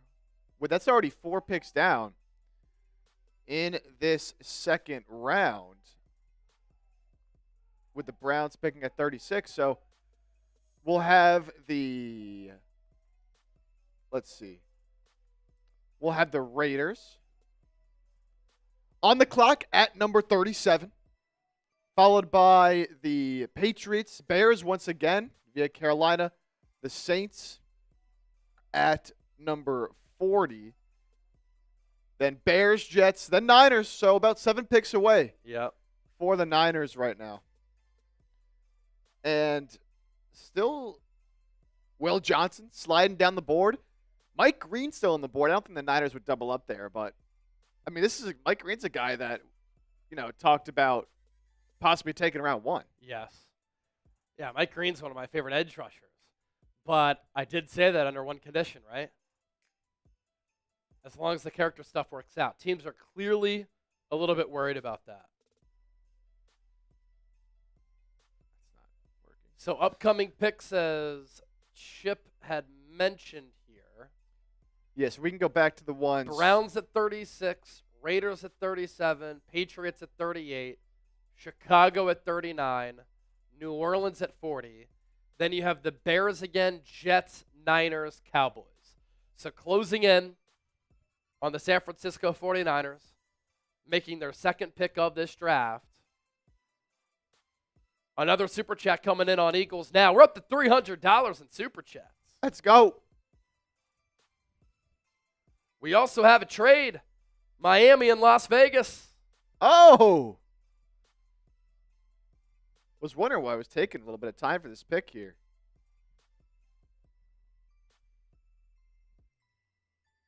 Miami and Las Vegas make a trade. So that will impact the draft order here. Daniel Jeremiah is best available. Will Johnson, Shadur Sanders, Mike Green, Mason Taylor, Donovan Ezaraku. Some good players still available for the Niners. Shadur to Miami? Good players available for the Eagles. Shadur Sanders to Miami would be nuts. Never have it. Could you imagine, though, the discussions I'd have to have? I don't like Tua, so honestly, I wouldn't hate it. Yeah. I'm not a I don't Tua like guy. Tua. I think Tua stinks. Yeah, they're paying him too much money, though. Old school BKC. Let's pop up that 10.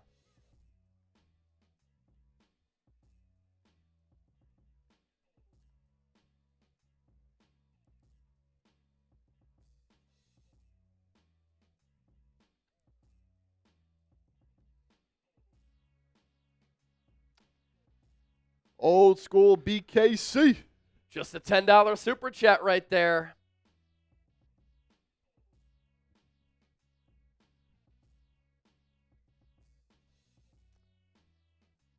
All right, so I think we have full trade details in. Not quite. Here we go.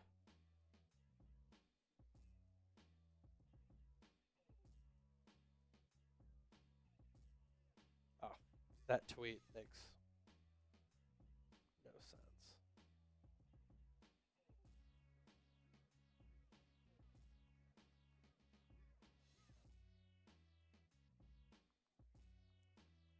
But we do have a trade. Miami is on the clock. Dennis, Chip, do we have a moderator? Yeah, it looks like Kane's in here moderating. Is this? Oh, this is the tweet that you mentioned. Yeah, look at that thing.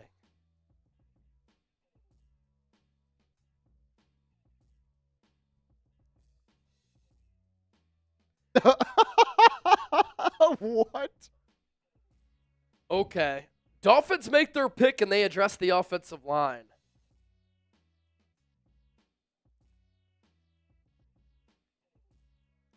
So they go Kenneth Grant in round 1. And they go Jonah Sava Naiaya Boom. in round 2. Jonah Sava Naiaya in round 2.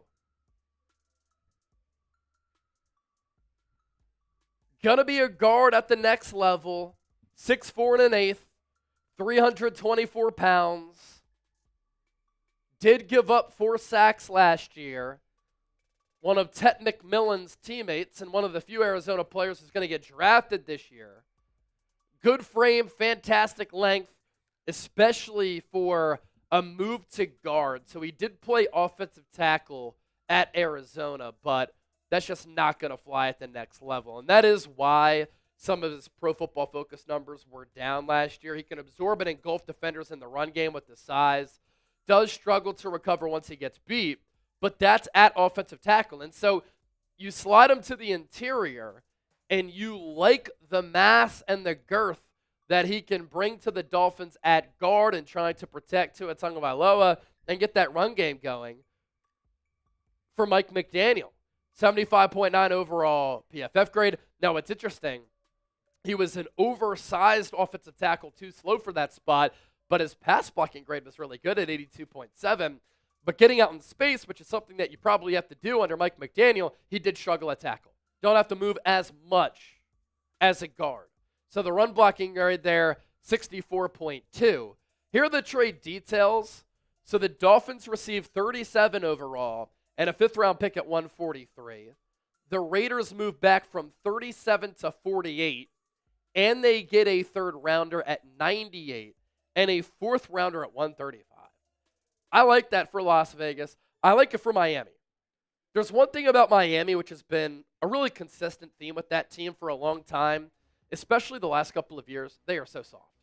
They're one of the softest teams in all of football. But they're clearly trying to change their identity. Kenneth Grant, round 1. Jonah Savaiinaea in round 2. Who won the trade? MIA for the Dolphins, LV for the Raiders.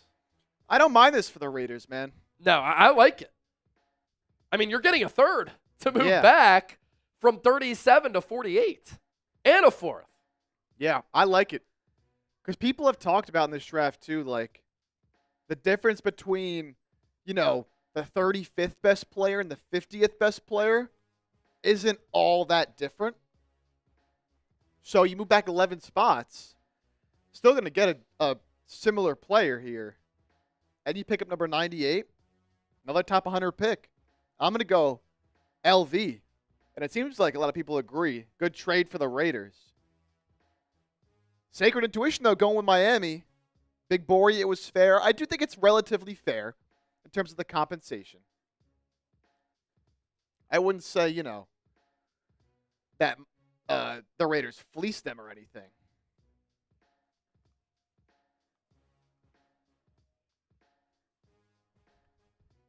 So now New England on the clock as just 30 seconds left to pick here for them. Got to get that pick in, baby.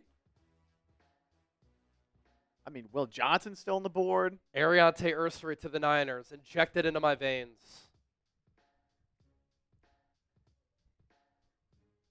Yeah, Ursary are going to Savaiinaea. Now, depends where they want to play him. If That's they're really big. looking for a guard. Has to be a guard. Yeah. Wouldn't take him to play tackle over Ursary, I wouldn't think. Sanders might fall to the Niners. It's not going to happen, man. The storylines, though, would be crazy.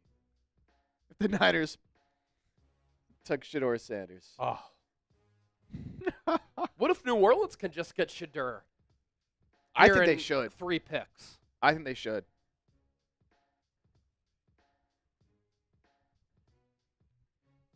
The Niners going Shedeur would be insane. The Saints could also go Tyler Shuck.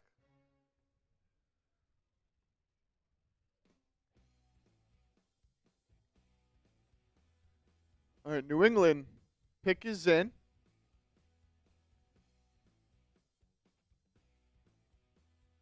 We'll see who they go with. Took Will Campbell in the first round. Number 4 overall. Yep. I wonder where New England is going to go here.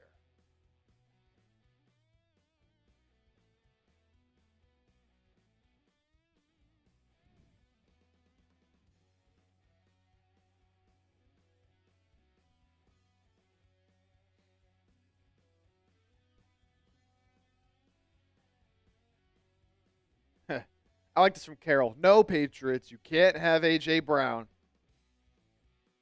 Patriots fans are still thinking they're going to trade him for this pick now. Travion Henderson to the Patriots.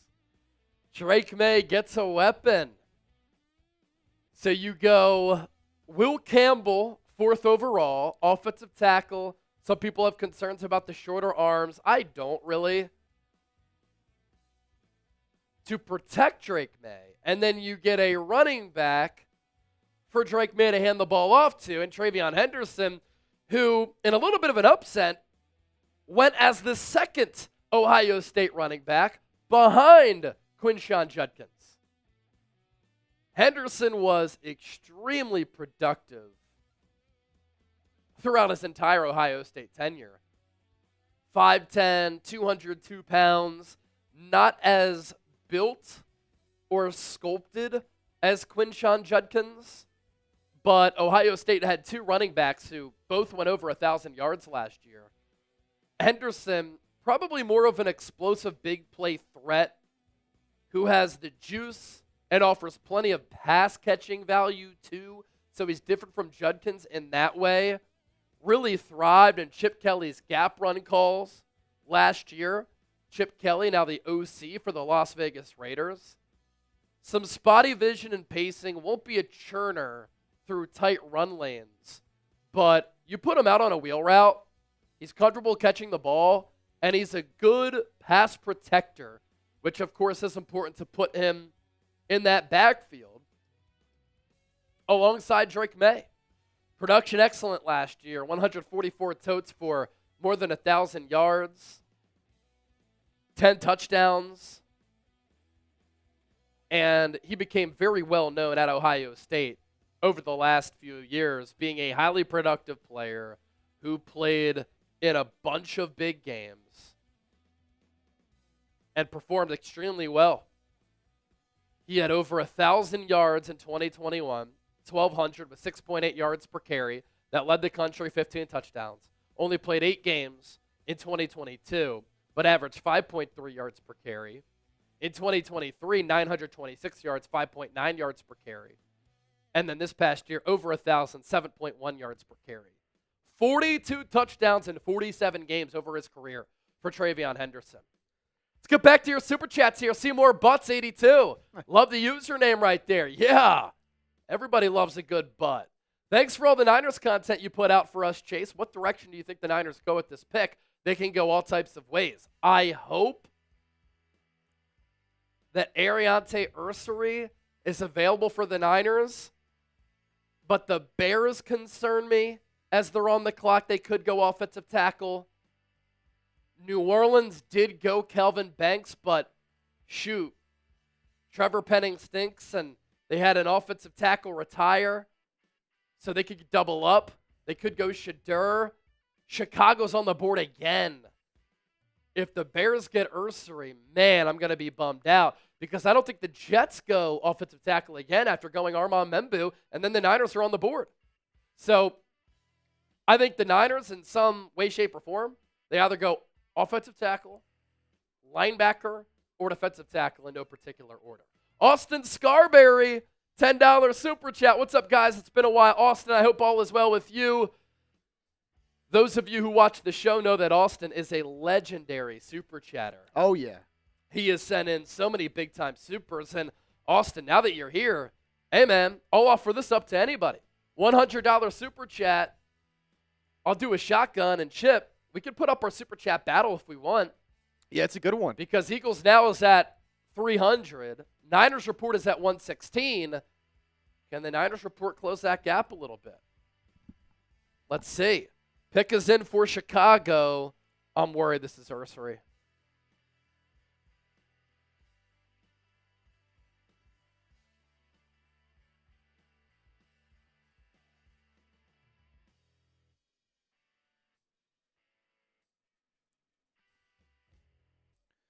We are also competing here tonight with another rival channel here at Chat Sports. Oh, wow. The Bears select Luther Burden is what I'm seeing here. Ooh. Another weapon for Caleb Williams. So Roma Dunze, DJ Moore, Colston Loveland, Cole Kmet, and Luther Burden. Wow. Let's take a look at our Super Chat battle. This is pretty epic stuff here. 49ers report at 116. Eagles now at 300. The Cowboys report at 212. Three great rival teams with great traditions in the National Football League. I'm obviously here on the Niners Report and Eagles Now. Tom Downey, our draft expert on the Cowboys Report. We got to kick the Cowboys' ass. How about them Cowboys? Get them out of here. Let's blow them out. Niners Report, it takes $100 to overtake the Cowboys, and if that happens, I'm shotgunning for all of you. San Francisco, let's go. All right, let's talk Luther Burden here to the Bears. The Bears know they have to get Caleb Williams right. And they know that he is their chance to turn around this organization. Well, how about the offensive supporting cast that they now have for their soon-to-be sophomore quarterback? They draft Luther Burden here. They probably would have gone running back, but Judkins and Quinshon Judkins and Travion Henderson both went off the board. They went Colston Loveland at number 10 over Tyler Warren. They already have Roma Dunze, who I think is going to break out in year 2.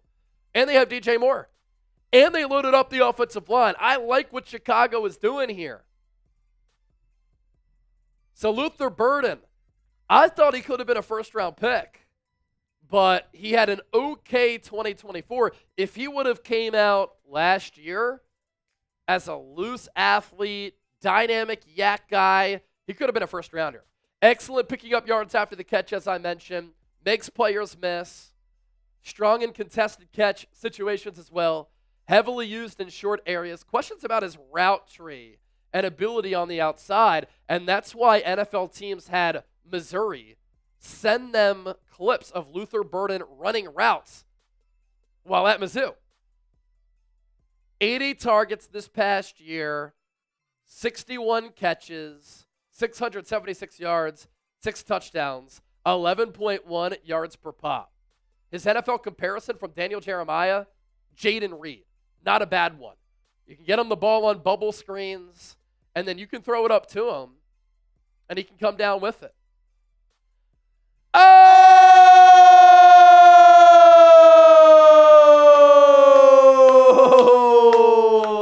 Candy! $100 super chat. Cowgirls, go away. And that puts the Niners Report ahead of the Cowboys Report here at Chat Sports. Let's Chip, go. send me over another happy dad. Let's take one down. Take one down, pass it around, shotgun, round by round. All right, let me send out a quick tweet because I like what the Bears are doing. Let's go, Candy. Hey, let's keep things interesting. Let's keep things going right now. Next 100 that comes in, my turn to do a beer bong. If someone on the Niners Report sends in a $100, they take the lead over Eagles now. It's 300 to 218. So next 100 that comes in on either channel, as long as it comes in before the Niners are up here in a few picks, I will do a beer bong. But again, got to be before the Niners pick is in. Saints are on the clock. At 40, it'll be the Bears at 41, Jets at 42, then the Niners at 43.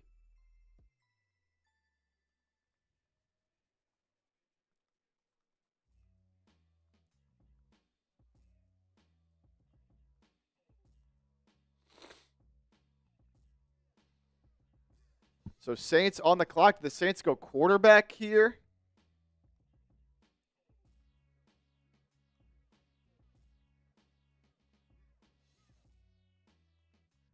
Shador Sanders, Tyler Shuck. We also had another super chat coming from Julian Serta. I feel like the Niners will go Will Johnson. What you think? They could go Will Johnson. You know, a lot of people look at Will Johnson as a top 15 player in this class, but there's been some talk about him running a 4.6 40-yard dash in his private workouts pre-draft. And I really, really worry about that.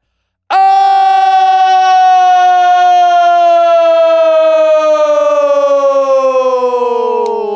Candy again! And how about this?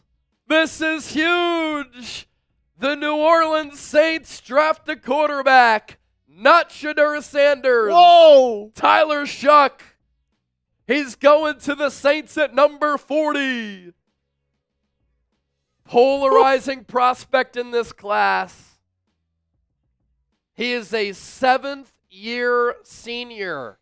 He was in the same class in high school as Brock Purdy.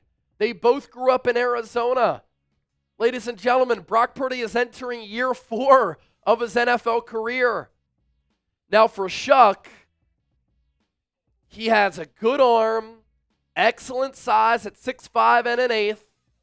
He is a throwback pocket passer with that size and room to add to his frame. Took a big step forward in 2024 after time at Oregon and Texas Tech. He has huge medical concerns that have to be vetted. And that's what I find interesting. By the way, Ryan Ramczyk is that other offensive lineman to retire for New Orleans, which is why I thought they could go there. Instead, they go Tyler Shuck. Here's the thing with Shuck, right, that surprises me. He had some fluke injuries. For instance, like a collarbone injury diving into the end zone. And people are like, well, it's not a tendon or a ligament. It's just a broken bone. It's fluky. But don't you have concerns about him being injury prone because they're injuries regardless? I also worry how when you watched him in college, there were times when he was gun shy. He would shy away from contact. So those durability issues are for real, but he has ideal size and arm strength at about 6'5", almost 220 pounds. Completed 63% of his passes last year for nearly 3,200 yards, 24 total touchdowns, 6 picks, 1 fumble. So in front of the Niners here, you have Bears, Jets, and San Francisco. Here's that 100 that came in. The second one from Candy. Given the 49ers report the lead over Eagles now $318 to $305 now to the 5 from Captain Delberto. Candy, what a legend. And I said $100 if it came in before the Niners pick, I would do a beer bong. So that is what I will do for Candy.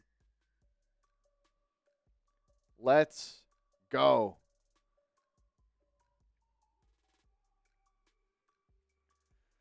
Oh, man. Is Ursery going to last? As you come in here, by the way, continue to hit that thumbs up icon, like the video. Oh, I got Oh, we have another trade. The Bears have traded into 40, or the Buffalo Bills have traded with the Bears up to 41. Okay, so the Bills are now on the clock. Oh, man, they could go Ursery here.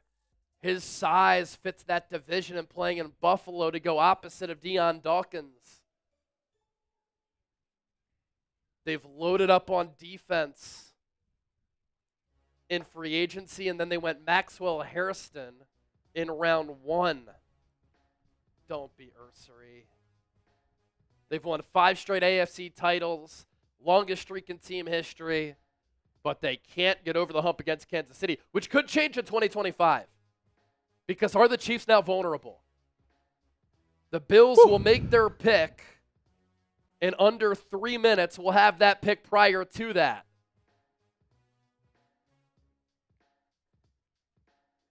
Now, for those of you watching on the Niners Report, 1,300 people watching live. Can we get to 500 likes before this pick? I want the stream at 1,000 likes ASAP. We've had a massive uptick in audience. Hit that thumbs up icon and like the video. Buffalo, Jets, and then the Niners. And we'll give you an instant reaction video right here on the show. Candy did send in 2 straight $100 Super Chats.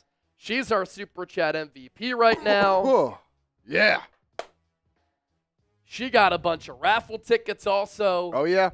And let's take that shotgun down for her. Candy.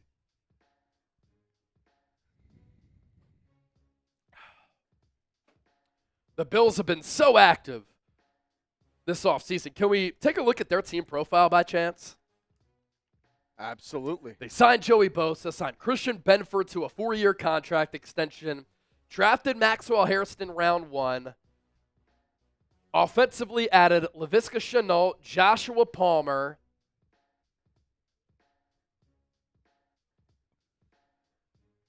Larry Ogunjobi at defensive tackle as well. Lost Mac Hollins. They have needs at corner, wide receiver, defensive tackle, and edge. 9 picks remaining, 2 on day 2, coming off their 6th straight season with double-digit wins, but still can't get over the hump.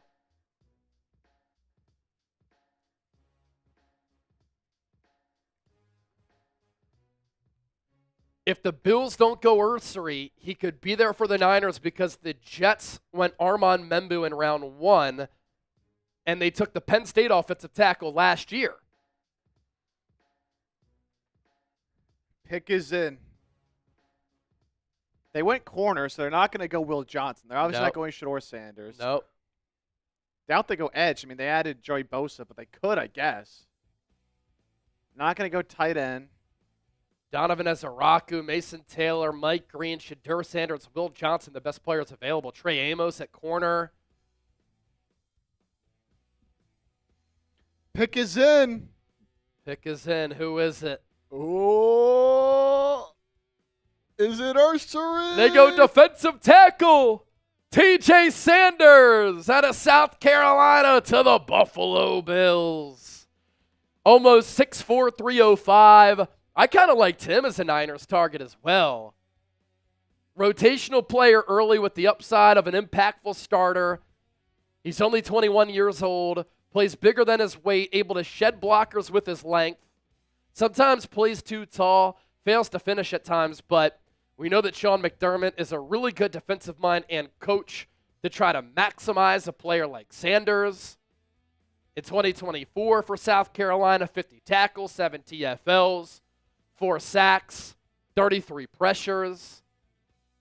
This is the year that the Bills have to get over the hump, with the Chiefs being vulnerable and down.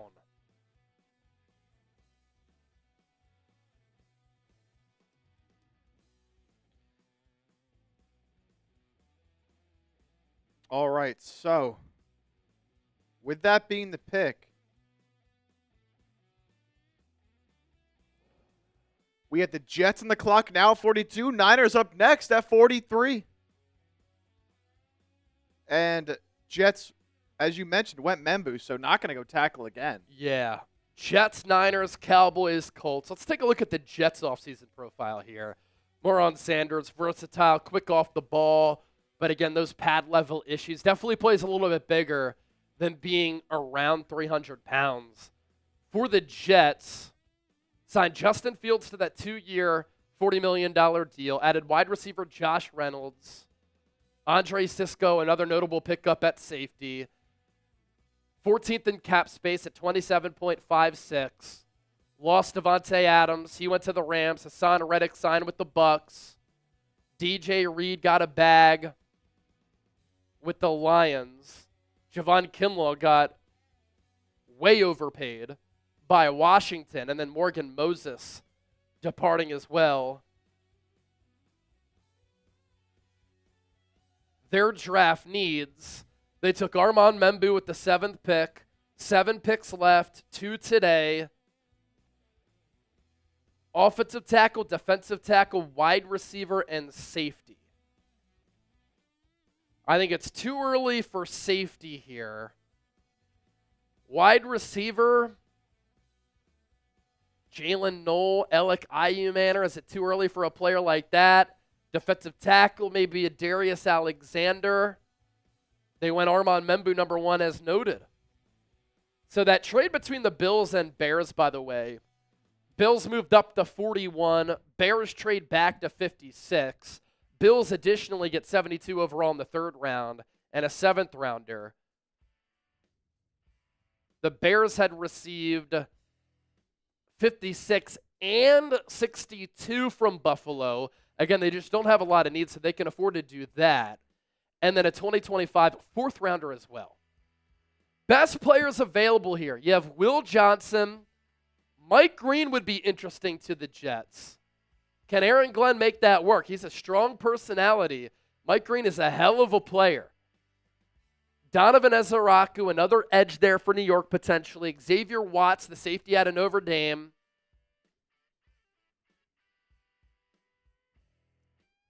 I like the corner Ravel out of East Carolina.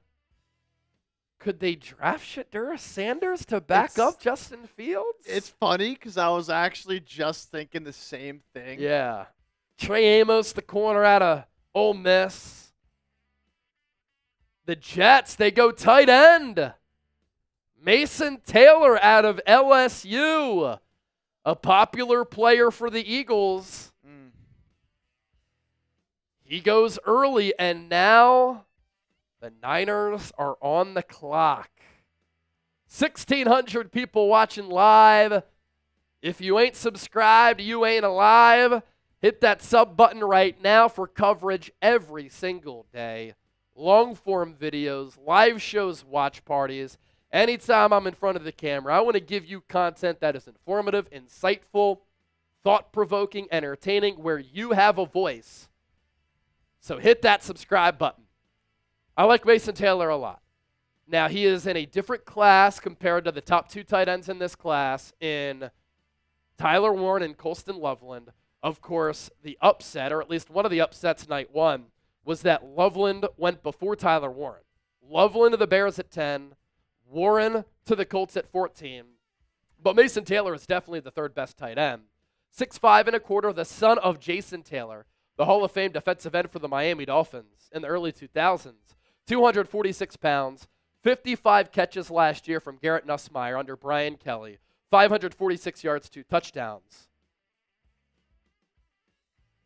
Mason Taylor is a player who's a natural athlete, really good and strong at the catch point, fluid on the move, classic safety valve type of tight end, finds soft spots in zone coverage, gets first downs, good route runner, great size. Sometimes he doesn't play up to it, but we know that sometimes tight ends can get finesse in the NFL these days. I love his catch radius and his hands, though. He catches everything. Only had one drop last year, and I think his best football is ahead of him, and he obviously has those NFL bloodlines as well, with his dad being one of the best football players ever. 1,700 people watching live on the Niners Report.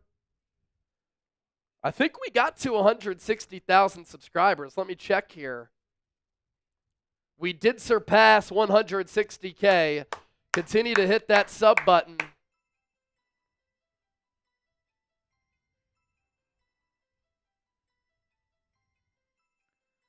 All right. Where does San Francisco go here? Let us know in the chat who you think the Niners should draft with this pick. Of course, round 1 went Mykel Williams. Mykel Williams, who is a physical freak. You have the opportunity to go Ariante Ursary right here, who's another physical freak, who's a great scheme fit in Kyle Shanahan's outside zone. A lot of people, though, saying Will Johnson. My only hold up with Will Johnson, I loved him coming in, but the fact that he's dropping this far, yes, to me is very concerning. That's Because a that huge means red flag. NFL teams must be very worried about the medicals and or the speed. Yep.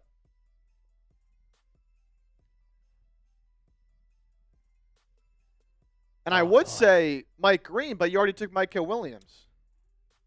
Yeah. Offensive tackle, defensive tackle, corner, linebacker. Those are the biggest needs. Mason Taylor getting some Zach Ertz comps. I kind of like that. One of the scouting notes we had on him is that he's big, but doesn't always play up to that size. Zach Ertz is a tight end who's been highly productive, arguably the best tight end in the history of the Eagles. Never broke tackles, but great red zone player, safety valve type of tight end. Highly, highly productive for a very, very long time. Second-round pick out of Stanford. Mason Taylor, a second-round pick now out of LSU. All right, let's get the 500 likes on the Niners Report before they make their pick. We're at 443 right now. If we get to 500, this player will be a future Hall of Famer. Hit that thumbs up icon like the video right now. Come on, baby. The pick is in for the Niners.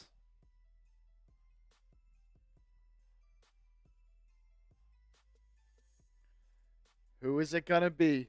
Don't jinx it. You want the Niners. You draft a good player right here, Niners fans. You got to like the video. Who is it going to be?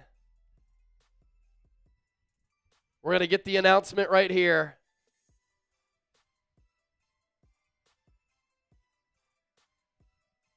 Bay Area.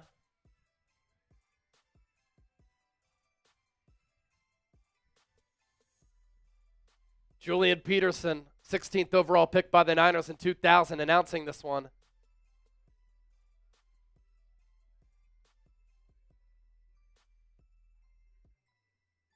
Alfred Collins, defensive tackle out of Texas. Okay. Michael Williams in the first round, Alfred Collins in the second. He is a massive player who's dominant against the run. Daniel Jeremiah had him as the defensive tackle out of Texas to probably go round 2, round 3. Second team AP All-American in 2024, 55 tackles this past year. High level of competition. And it's Alfred Collins, 5.5 TFLs. That was a career high as well. Defensive tackle was a massive need for the Niners. Again, I would have gone Ariante Ursary. 7 sacks, 17.5 TFLs in his career. We're going to do a deep dive video on this coming up here in just a moment, so I'm just giving you some quick notes right now. 23 years old, redshirt senior, 6'5", 332 pounds, 55 tackles, 6 TFLs last year.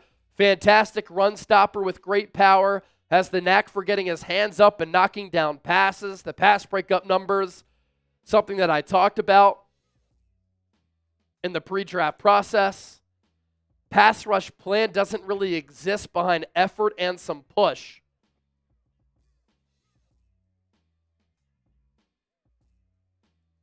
But I was talking about Alfred Collins as a potential draft pick for San Francisco. And I think I included him in my tweet a little bit earlier.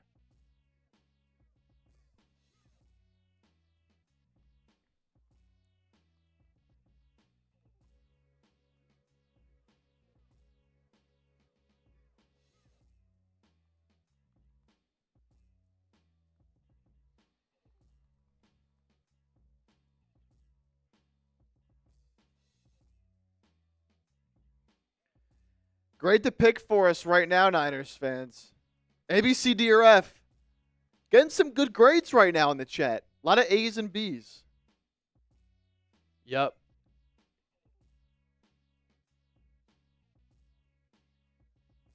And they get 2 players in Michael Williams and Alfred Collins who can really stop the run. And that's a huge point of emphasis for San Francisco.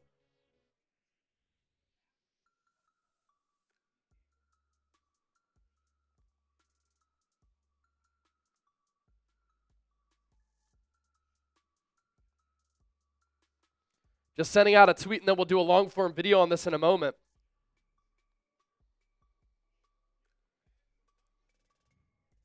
Our guy John Wallace going B+. Dave Zobel, B. I think it's a good pick. You still needed to address the interior of that line. Now, this defensive line's getting a big shakeup, big makeover with Michael Williams, Alfred Collins. I mean, Chase was saying for months on the show, like, before the draft, bottom 5 D-line heading into next year. It was bad.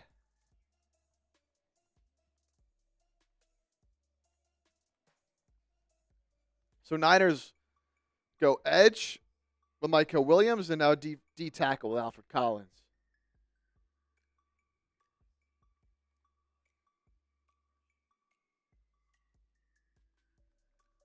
I like this pick a lot. Donovan Ezeraku to the Cowboys. I really like that pick for Dallas.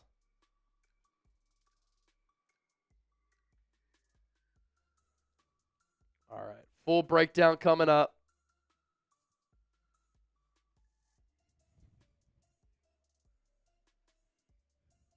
Let me just post this on Instagram.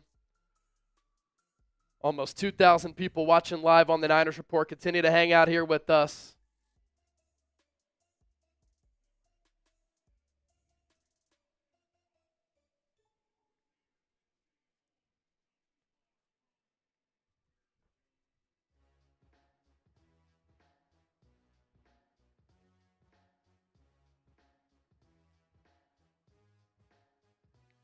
Niners are very, very committed here to fixing what has been a horrible run defense of late. All right, let's talk about it here. For those of you watching on Eagles now, we'll do the same once the Eagles pick at the end of this second round. In the meantime, let's talk Alfred Collins to the San Francisco 49ers with the 43rd overall selection in the 2025 NFL Draft. Again, big emphasis in getting better against the run. Chip, whenever you're ready to go, Yep. I'm ready to rock as well. I do like the Cowboys pick of Donovan Ezeraku. Picks to come after Dallas: Indy, Rams, Cardinals, Raiders, Cincy, Seattle, Denver, Tennessee, Tampa Bay. Those are the picks coming up, and obviously we're showing you a bunch of picks here at the bottom of your screen. Let's talk Alfred Collins here to the Niners. Oh, good call.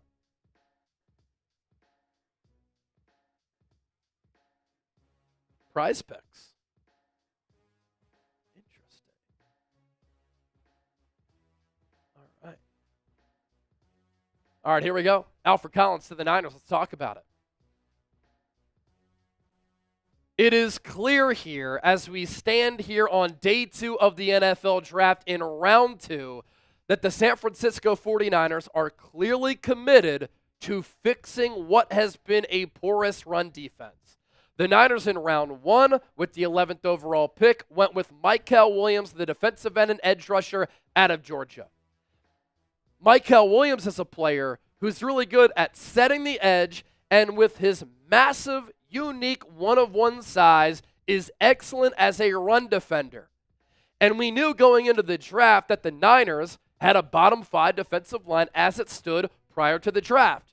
They needed to address defensive end and edge rusher. They did that with Mykel Williams, but they have multiple needs at defensive tackle, and they have checked that box as well. With the 43rd overall pick in the 2025 NFL Draft, the San Francisco 49ers have selected Alfred Collins, the defensive tackle out of Texas. You're watching the 49ers Report by Chat Sports. My name is Chase Sr. You don't get this analysis anywhere else, so be sure to hit that subscribe button. Alfred Collins, like Mykel Williams, is a player who has an NFL body, which translates to the next level right away. And that is very appealing, clearly, to the San Francisco 49ers. Mykel Williams is a player who's 6'5", almost 270 pounds, and Alfred Collins is an interior defensive lineman who at the NFL Combine checked in at 6'5", 332 pounds, and he is excellent as a run stopper. Finding defensive tackles who can defend the run, very hard in this wide 9. And so hopefully Alfred Collins can be a good scheme fit for San Francisco and help what has been a porous run defense over the last few years. The scouting report on Collins, it's clear. Fantastic run stopper with great power. He has the knack for getting his hands up and also knocking down passes. And so while there has been a lack of sack production and getting to the quarterback as a pass rusher, he does have this innate feel for being able to climb the ladder and bat passes down at the line of scrimmage. I wouldn't say he's the twitchiest defensive lineman, and sometimes that's hard to find at 6'5", 332, but he can impact the game with batting down passes at the line with a wingspan of 85 inches and arm length of 34 5/8 inches. Now, before we continue to move forward on today's show and talking about Alfred Collins, I want you to grade the pick. A, B, C, D, or F, Let me know what you think about this down in the comment section. It's going to be the pinned comment of today's 49ers Report. I want to hear from you. More on Alfred Collins here. We're talking about a player who is large-framed, who has an excellent height, weight, length combination. And that's a big reason why at Texas, playing against very good competition, playing in some really big games against some excellent offensive linemen, he was able to have some flash plays and flash moments. Now in 2024, 16 games played, very durable, 55 tackles, 6 TFLs, 1 sack, and 7 pass breakups. Very experienced at the college level. He played 64 games and 28 games started. And so the Niners right now at defensive tackle, if the season were to start, would have to go with like Jordan Elliott and Evan Anderson. I think Alfred Collins has an opportunity to play right away.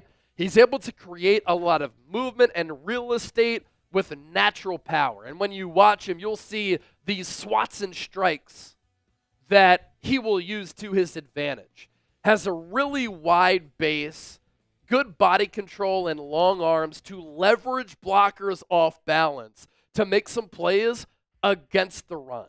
And in that short area trench play, that's really important to kind of move an offensive lineman or disengage from an offensive lineman in order to come up and make a tackle.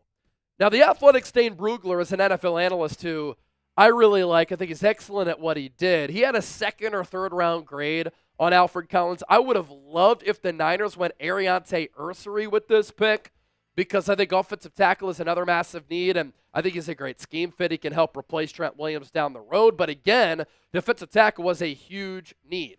There were other solid defensive tackles on the board, including a player like Darius Alexander out of Toledo, 24 years old, a little bit older than Alfred Collins, but the Niners are clearly going with a different player here as far as the build because Alexander is a little bit leaner and smaller. Here's what Brugler said about Collins, that he's still learning how to maximize his size and talent, but he took a sizable jump this past year, shows the physical traits to be a disruptive force, especially against the run. He'll provide immediate depth as a rookie, and his snap count should increase with experience. Another thing that's really impressive about Collins is that he has pretty quick feet for being 6'5", 330-plus pounds, pretty agile-footed big guy, and he can play multiple gaps to really flatten down the line. Another thing about Alfred Collins, elite tackler. His tackle-to-miss tackle ratio in 2024, he had 55 tackles and only 2 missed tackles. That is really telling. What happened with the Niners time and time again last year? They got gashed in trying to stop the run. They didn't have big bodies to move other big bodies up front, and so there were gaping holes, and they missed so many tackles, which was so frustrating for San Francisco. Going back to his ability to make plays at the line of scrimmage, he had 6 batted passes at the line in 2024 that was tied for number 2 in FBS, and he blocked a field goal as a senior. So he can help you on special teams as well. He played more snaps this past year. His effort didn't decline. The Niners love guys who love to play football, right?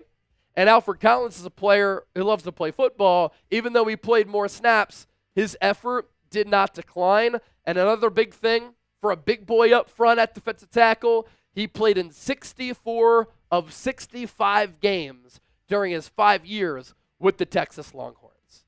Now, we'll talk some of the weaknesses to his game coming up just around the corner. But first, our sponsor for our Alfred Collins video here on the Niners Report, our friends at Prize Picks, the best daily fantasy sports app in the game. Millions of users. They've given out billions of dollars in awarded winnings. Most importantly, it's daily fantasy sports made easy. Here's how you play. You pick 2 or more players, you choose more or less on the projected stats, and you can win up to 2,000 times your cash.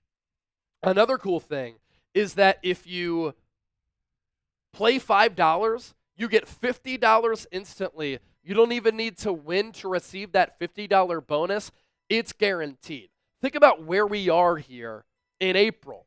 The draft is going on, and so Prize Picks has some lineups with some future draftees. You have baseball, basketball playoffs, hockey playoffs. It's an exciting time of the year. And speaking of some of those future selections for some incoming rookies, let's take a look. Cam Ward, less than 3,199.5 passing yards. That's how it works. Ashton, Jeanty, more than 1,124.5 rushing yards. I think the Raiders are going to use him like a bell cow throughout the duration of his rookie contract. And then Travis Hunter, more than 699.5 receiving yards. It's as easy as that. Run your game with Prize Picks. PrizePicks.com/CLNS. You can win up to 2,000 times your money, and you get $50 when you play 5. More on Alfred Collins here. Sometimes he comes off the ball tall. Look, he's 6'5", 332, and he can struggle to get underneath blocks. Sometimes he relies on trying to win with power. He's a little bit long-legged, and so when he is so tall, that can hurt his ability to change directions. Sometimes with some of those power moves, the swats and the strikes, he'll spend too much time trying to do that, and that's like wasted movement, especially as a pass rusher. Now, against the run, he's able to use that power really quickly to stop the ground game. But as far as a pass rusher, he's going to need to do some work there. And 5-year player at Texas who played in more than 64 games. Texas has had some excellent defensive linemen, especially at defensive tackle during his tenure, has 1 year of starting experience for the full season. 16 games played, 16 starts this past year. His TFL numbers year by year, he started playing right away as a true freshman. Pretty impressive. 10 games played and 1 start. He enrolled in July of 2020 during that pandemic-shortened season. That seems like forever ago. Had 2.5 TFLs, 1.5 sacks, 4 pass breakups, and a pick.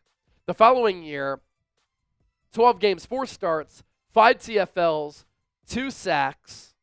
Year 3, 12 games, 1 start, 17 tackles, 3 TFLs, 1 sack. And then the last 2 years, you've seen this ability to swat passes down at the line, and you can see that consistent motor as well. 2 TFLs, 2 sacks, 2 pass breakups, and then this past year, 55 tackles, 5.5 sacks, a career high for him. 5.5 TFLs, a career high, 1 sack, 1 forced fumble, and 7 pass breakups. So I like this pick for San Francisco, and you can certainly see the strategy of what the Niners have done in the first 2 rounds here. Mykel Williams, athletic freak. He will wow you with his size. He can set the edge. He can stop the run. Needs to work on his pass rushing ability. Alfred Collins, huge size, 6'5", 330 plus, excellent against the run, and needs to work a little bit as far as his pass rush ability. But the Niners have put a clear emphasis on fixing what has been a broken run defense, and they're bringing in 2 physical specimens who can help bring an identity back to San Francisco, and it's an identity that they've lost over the last couple of years. Niners will be back on the clock barring a trade at 75. Who should the Niners draft next? Let me know down in the comments section. Join the conversation. Make a prediction if you want. Don't forget to subscribe. We just surpassed 160,000 subscribers here on the show. And if you liked what you saw here today, this is what we do. All right, so some picks that we can catch you up on that have happened of late. Still 1,500 people watching live on the Niners Report. We've had 15,000 people join us so far already. 15,000 people join us on Eagles Now. I'm going to do a quick YouTube short that I can put on X, Instagram, and YouTube really quickly.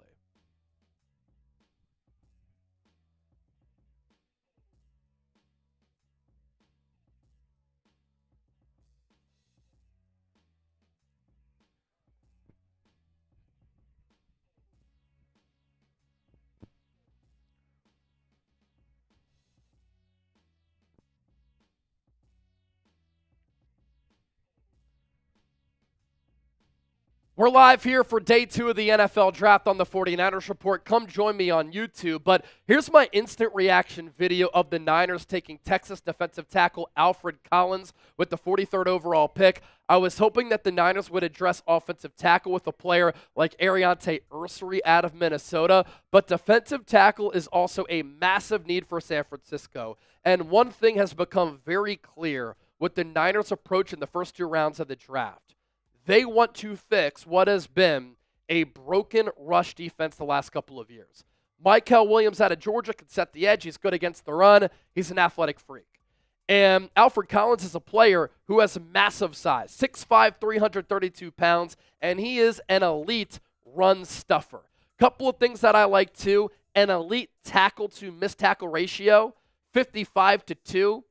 Very experienced playing at Texas, really good motor, good durability as well.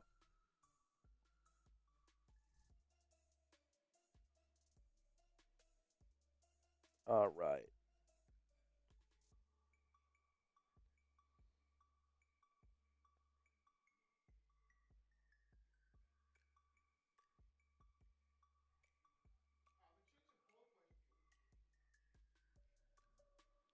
That's much better. I'm going to change the poll question here on Niners to get a gauge with still 1,200 plus people watching. Grade the pick of Alfred Collins. Going to go A, B, C, and then D or F. Everything I've seen in the chat's pretty positive. So if you are still hanging out here with us, go vote on that new poll question. I want to get a sense of where Niners fans are at right now. And also let me know what you voted in the chat. Almost 50% B and then just under about 44% A. So pretty consensus that it's a good pick for the 49ers here. Yeah, I'm seeing it's pretty much all A's and B's. You want to go 2 box and put you up on there? Go 2 box here for the meantime. Yo! All right, I can, while you post that, run us through some of these picks that have been made here. Yeah, do that. That we have seen happen since the Niners pick.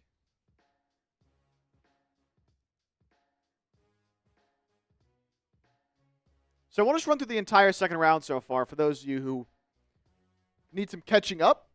Browns 2 picks in the first 4 of the second round went Carson Schweisinger, linebacker UCLA at 33, and then Quinshon Judkins went before Travion Henderson, number 36 to Cleveland. Texans went with Jaden Higgins, number 34 overall in the second round after they traded back last night, receiver. Seahawks traded up to go get Nick Emanwari, the athletic freak out of South Carolina. Very Seahawks pick there. Dolphins taking Jonah Savainea, guard out of Arizona, followed by the Patriots. Then taking Travion Henderson. It's just a couple picks there after Quinshon Judkins at number 38 to New England. Then the Bears forming a pretty scary wide receiver group now. Luther Burden, DJ Moore, obviously Rome Odunze last year. Then the Saints. They went quarterback, but not Shedeur Sanders. They go with Tyler Shuck, the 25-year-old, 7th-year senior quarterback out of Louisville who has a ton of injury questions. And obviously his age is a factor as well, but a lot of people in the draft community like him a lot. And they certainly need another quarterback in that room with Spencer Rattler and Jake Haener. Bills at 41 trade up to take TJ Sanders, so another South Carolina player off the board there, the defensive tackle. Jets going tight end Mason Taylor, a guy a lot of Eagles fans were looking at maybe at 64, maybe trading up a little bit to get him, but he goes out of LSU to the Jets. Then the Niners, we just broke it down. Alfred Collins going to San Francisco. So Alfred Collins and Mykel Williams going to revamp that defensive line there, which needed a big makeover this offseason. Then, since the Niners pick, these are some of the picks that we have yet to announce yet. Donovan Ezeraku fell a little bit out of that first round, going to the Cowboys at number 44. Then the Colts took Tyler Warren round 1. They go JT Tuimalau out of Ohio State. Then the Rams, Terrence Ferguson. A little earlier than I think people might have thought Terrence Ferguson would go. I thought maybe more of a third-round player, but Rams go Terrence Ferguson here, tight end out of Oregon. Give another weapon in that offense if you're losing Cooper Kupp. Then the Will Johnson slide finally stops. Will Johnson finally goes. I think he was the 8th best player on our draft expert Tom Downey's big board. Falls all the way to 47. All the way to 47. But does end up going to the Arizona Cardinals. I like that a lot for them. That's great value. If he can overcome some of these injury concerns and some of the long speed concerns that he does have, then that's an absolute steal for the Cardinals. And then the Texans, a guy that Chase wanted for the Niners, Ariante Ursary, going to Houston. They actually trade up here. They needed an offensive lineman badly. Yeah, badly. And they trade up here with the Raiders. They've traded a bunch already in this draft. So they move up to get their guy, Ariante Ursary, the tackle out of Minnesota. And then Bengals on the clock just made their pick. They're going linebacker, addressing that defense once again. Demetrius Knight Jr. So we see our third South Carolina defender already going off the board in this second round.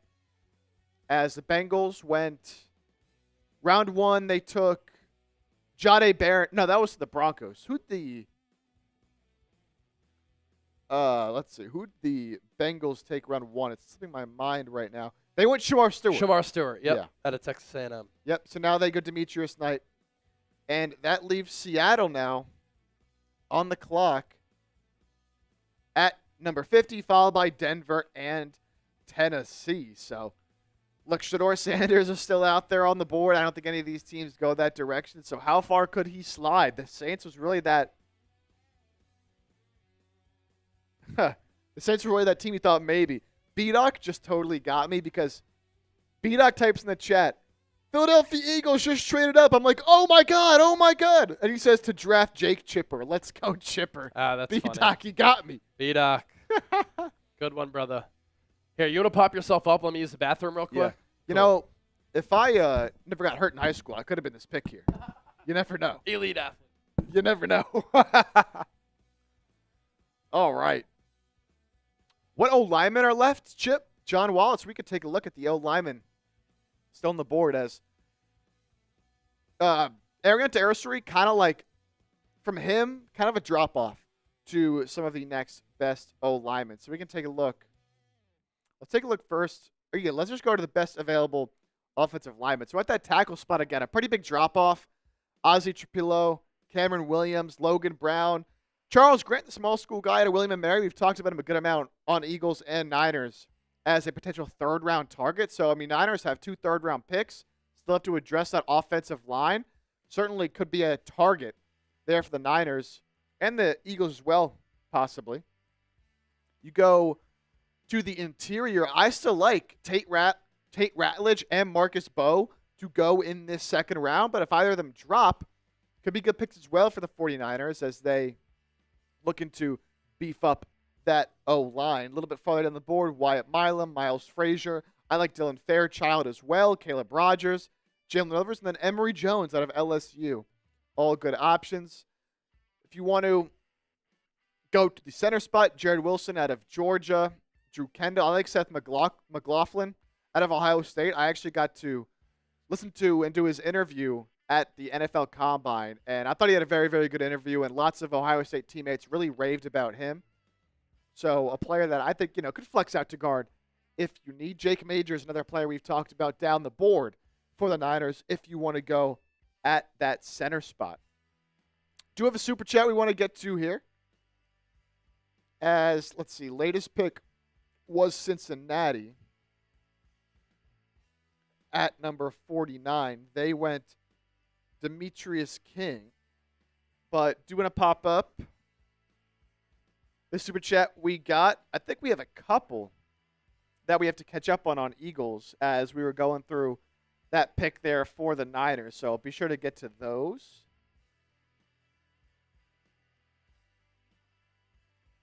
Let's see. I think we got to start here with Captain Delberto.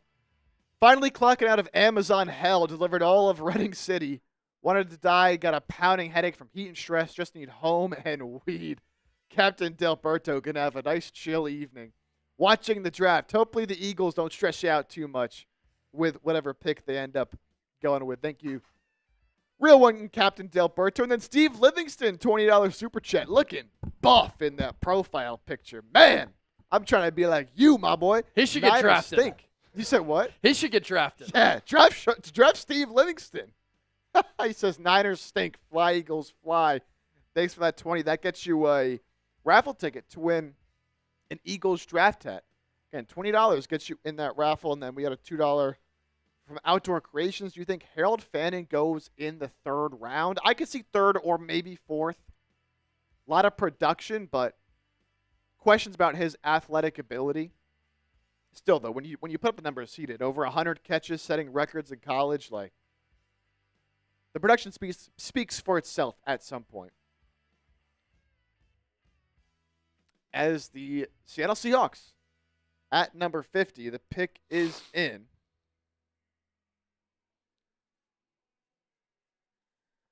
Seattle already making a couple picks in this draft. Gray Zabel traded up for Nicky Manwari. It's now their 3rd pick in the top 50 here. Good stuff for Seattle.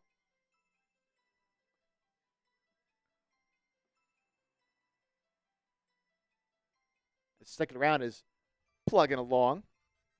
And it looks like we have a trade.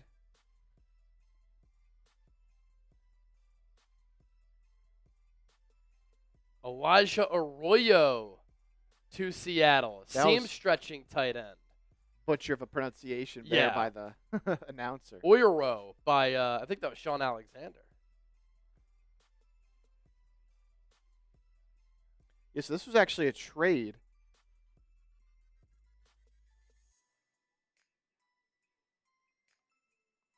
Let's see. So it was Denver on the clock at number 50, but they trade out. So Seattle really moving around the board here. Panthers trade up to 51. They also get 84, 122, and 208. Broncos move down 6 spots to 57. They pick up pick 74 in the 3rd round, so moving up from 84 to 74. And then they also get pick 111 this year and pick 230 this year. So you move down 6 spots in the 2nd round to move up 10 spots in the 3rd and 11 spots in the 4th. I can get down with that. That's a fair trade. I think that's a fair trade. And clearly Carolina, again, trading up one of their guy in Elijah Arroyo. Man, one thing about this Niners rookie class here in the first 2 picks, they are massive dudes. Massive, massive cats. Again, they're really trying to change the identity of that defense, and they're doing it. So the Carolina Panthers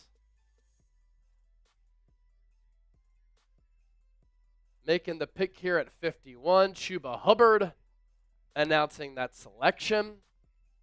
Elijah Arroyo, tight end out of Miami to Seattle here. Very athletic tight end. And the Panthers trade up to take Nick Skorton. A little bit of a tweener. Is he going to be a defensive end, defensive tackle? Really good effort. Some people thought that he could have been a first-round pick. Transferred to Texas A&M from Purdue. Just under 6'3", 257 pounds. Panthers defense now, Derek Brown, Jadeveon Clowney, Nick Skorton, J.C. Horn, Trevon Merrick. You don't hate what they're building. And then they got Tet McMillan for Bryce Young.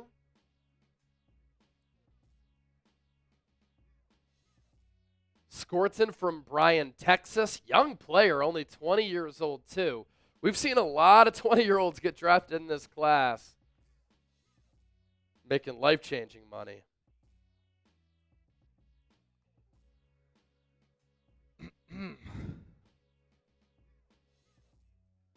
That's a Ted McMillan and Nick Scorton for Carolina.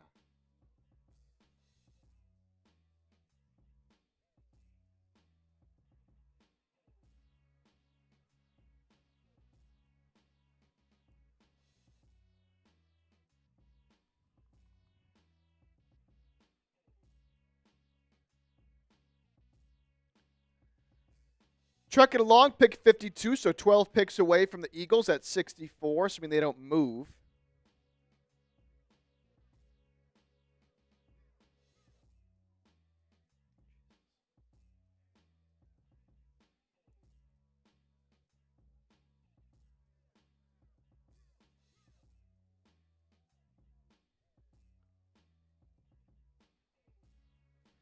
Yeah, a lot of teams had Elijah Arroyo as a top 20 to 25 overall talent, but does have some durability concerns.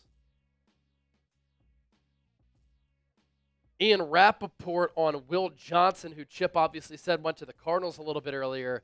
Teams red flagged his knee, but he didn't have pain or swelling in it. That should be a good sign. But we're talking about multiple lower body injuries for Will Johnson, who, again, could have been a top 15 pick, but injury concerns make him drop all the way to the late 40s. Oluwaladeju to the Tennessee Titans at 52. Very talented edge rusher. 238 tackles in his career. He was a converted off-ball linebacker. We've seen success stories with that, especially with two Penn Staters. Micah Parsons and Abdul Carter started as off-ball linebackers. Then they made the switch to edge. So Oladeju is a little bit of a raw player. 6'3 1/4, 261 pounds. So ideal size to be that pass rushing edge for Tennessee. He's going to a defense that was very good and underrated last year. Developmental player because of the lack of experience, but intriguing traits. Solid tackler. I think the experience as an off-ball linebacker helped him there. Showed some pretty good talent in stopping the run. Clearly raw. No real pass rush plan yet. More of an upside pick here. But you have a foundation of skills to certainly work with if you're Tennessee. Pick is in for Tampa Bay at 53. After that, Green Bay, Chargers, Bears, Broncos, Raiders, Ravens, Lions, Washington, Bears again, Chiefs, Philadelphia. Then we kick off round 3 with the New York Giants. All right, I don't like seeing this. I do not like seeing this. This is a sight that gives me sore eyes. The Cowboys report is beating both Eagles Now and the 49ers report in Super Chats. We were just up. Now we're down. Here's the deal. I'm going to put up a 2-minute shot clock. And for the next 2 minutes, instead of a $20 Super Chat getting you in the raffle for our draft hat, you get a Niners draft hat or an Eagles draft hat, we're going to go $10 Super Chat for the next 2 minutes, gets you in the raffle. 50% off. If somebody sends in a 25, I'm going to do a beer bong. If somebody sends in a 50, I'm going to do a shotgun. And let's make this deal. $200 instead of $300. You get an automatic jersey of your choice. If you're watching Eagles Now, you get an Eagles jersey. If you're watching the 49ers report, you get a Niners jersey. 2 minutes on the clock. We're already 30 seconds in. Great deals. You can't miss it. $10, you enter our draft hat raffle. $25 for a beer bong, $100 for a shotgun, $200 automatic jersey of your choice. If you're unfamiliar with how to send in a super chat, you see the comments that you submit, you see that rectangular box with the $sign through it. You just click that. You send in a super chat. It's like tipping your bartender, sending us a donation. Goes a long way in supporting everything that we do. You know what's nuts? My first draft was this time in 2021. I was the 8th employee. We had 3 or 4 studios at that time. Here we are in 2025. My 5th draft. We have more than 30 employees. We have 15 to 20 studios. And we have grown in a massive way. A big reason for that? All of the support that you give us here on the program. Oh!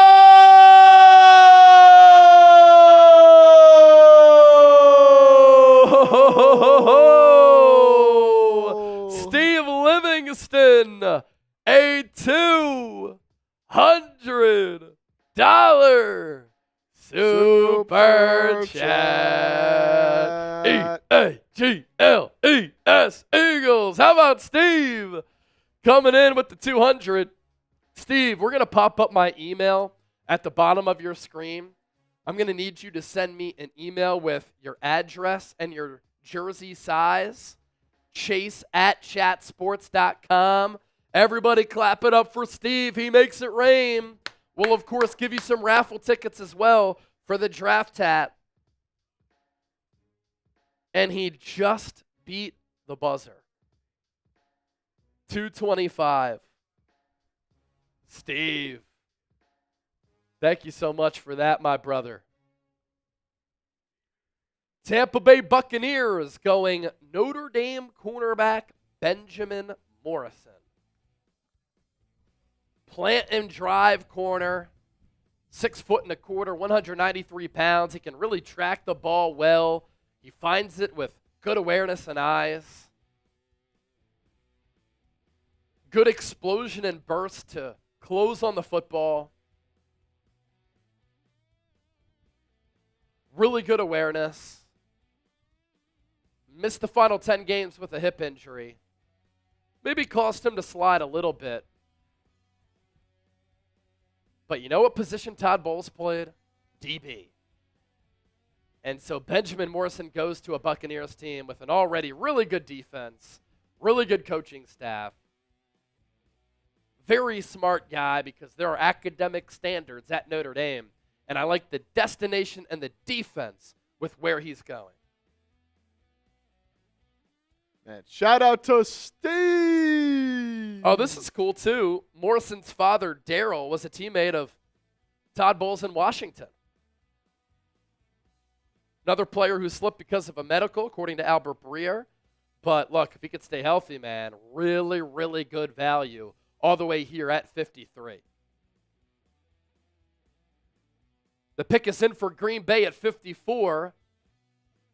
Matt LaFleur, the 5th highest winning percentage among coaches since becoming the head coach with the Packers.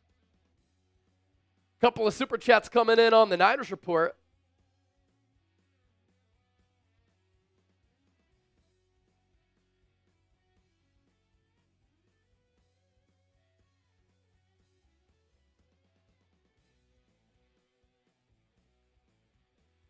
Who would I draft if I'm the Eagles? They could go tight end. They could go offensive line. They could go corner. Trey Amos still available. Here's this 2 from W. Madsick. W. Madsick. What's good, Chase? Appreciate you guys, W. Madsick. One of our super chat goats during free agency. Welcome back. And then Mac Daddy, back in the building. Where do you think we go next, Chase and Chip? Can we get some offensive linemen in the central? I bet we reach for a long snapper or some BS like that. I've lost hope. Look, I mean, you do have to give the Niners credit, right, for really wanting to become a better run defense. Michael Williams and Alfred Collins should help you there. When they walk off the bus, physically you're going to say, wow, they are huge. Again, Ariante Ursary, I loved him. I think that he can be one of the top tackles in this class. But the Niners go defensive line, which was probably a bigger need, admittedly, than offensive tackle. Anthony Belton to the Packers here. Man, that was a player who I thought could have gone to Philadelphia. One of the biggest offensive linemen in this class. 6'6", 336. Still ran a 5.26 40-yard dash. Andrew K., I just brought up Trey Amos out of Ole Miss. You mentioned him as well. You take Ravel, Alexander, Kevin Winston, the Penn State safety. Not a bad option. Would he be too early at 64? It's a debate.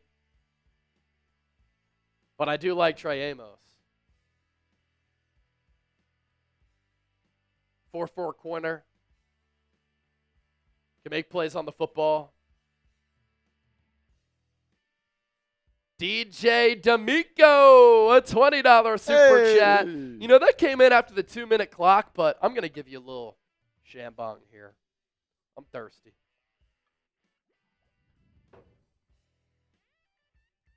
Cheers.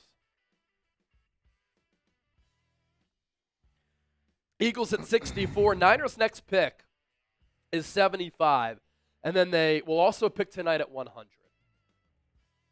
Go Birds, Northeast Philly Fire representing. Engine 71, Ladder 28, Battalion 12, Medic 12. Dude, thank you for everything that you do. People don't give people in your line of work enough credit. And oftentimes, given how things have changed over the last few decades, a lot of firemen are volunteer firefighters who put their lives on the line during some of these fires. And people don't realize how risky sometimes that is. You go to put out a fire, that ground beneath you can be really shaky. Sometimes you're entering houses that do not have good bones or a good foundation. So shout out to DJ, Northeast Philly Fire, representing Engine 71, Ladder 28, Battalion 12, Medic 12. You're the man. We appreciate you for all of the work that you do in the community. Yes, sir. And with that $200 super chat from Steve Livingston, let me give you a shambong as well. I guess I did say I owe a shotgun because I said I'd do that for 100. Cheers. Look, that 200 means that Eagles is now up about $200 over Niners. We need someone to catch up. So yeah, if someone sends in a 100 right now on Niners only, in the next 5 minutes. We'll take one on Eagles too. We'll take one on Eagles yeah, too. I mean, shoot, we'll take them. We'll always take them. I'll do a beer bong. So you know what? It could be either one. But Niners, we need you to catch up. Now, Eagles, if the Eagles fans want to just extend the lead, $100 super chat. Next one that comes in, I'm doing a beer bong.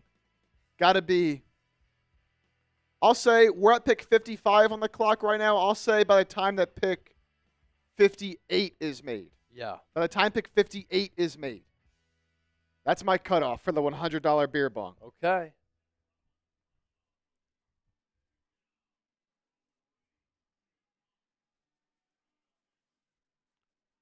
All right, I'm going to tweet out our long-form video on Alfred Collins, who just got selected by the Niners. See, as we get another pick here, Chargers going Ole Miss receiver Trey Harris. 55 overall. So another weapon there for Justin Herbert. After they went Amarian Hampton, running back out of UNC in round 1. So loading up on the offense here.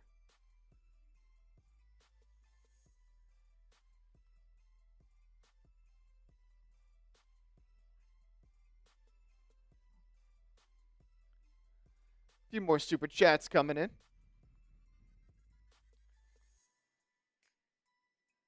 Give a shout out to those. We got Kadoka, $5. Been watching for 2 years. Chase, keep it up. Go Niners. That's a real one. Kadoka.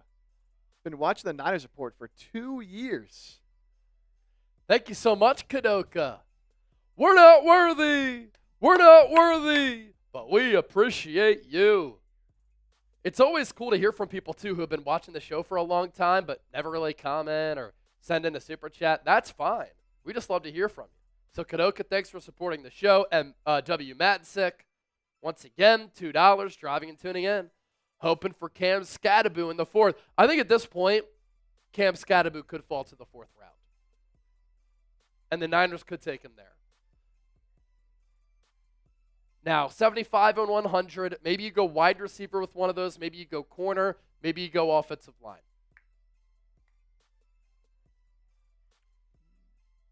Did we have another one? We do have another one. Okay. One sec.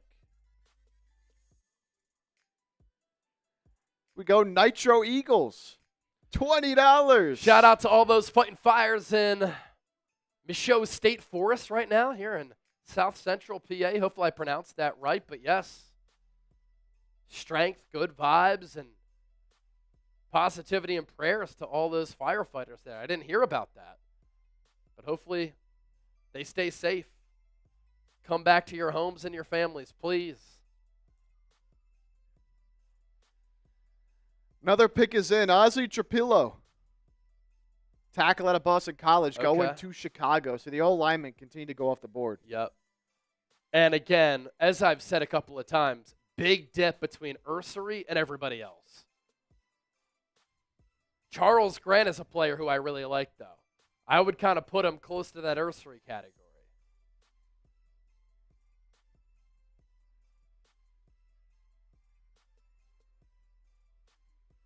Still a lot of good players out there on the board as we near the end of the second round. Mike Green. I never would have predicted this. Mike Green's still available. That off-the-field stuff must be worse than I guess we thought. Team's just not wanting to do it. But Mike Green's still there. Xavier Watts. Savone Ravel. Shador Sanders. I'm seeing some people asking about Shador. He is still on the board. Yeah, Savone is a really good player who, if he didn't tear his ACL early this past year, may have been a first-rounder. Like, people were talking about him as cornerback 1 this time last year. Shador Sanders could go into round 3. Another player who I really like, Tate Ratledge to Detroit.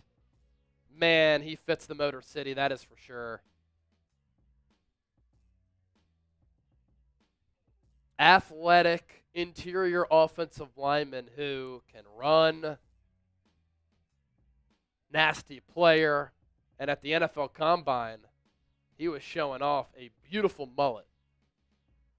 Here was that trade, and so the Lions moved up to take Tate Ratledge at 57.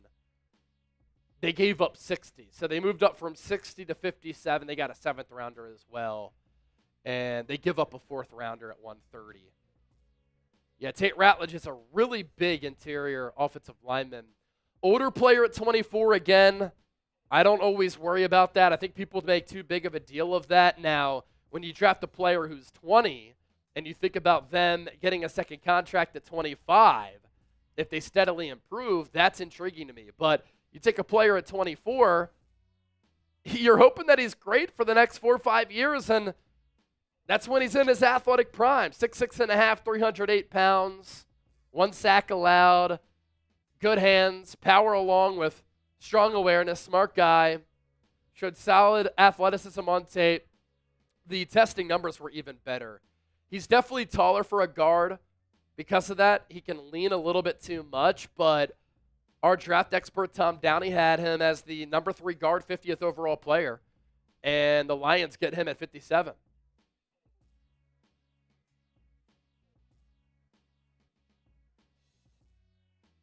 So we recap what has happened up to this point in the second round.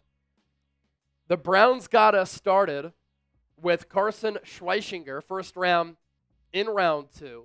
Linebacker out of UCLA.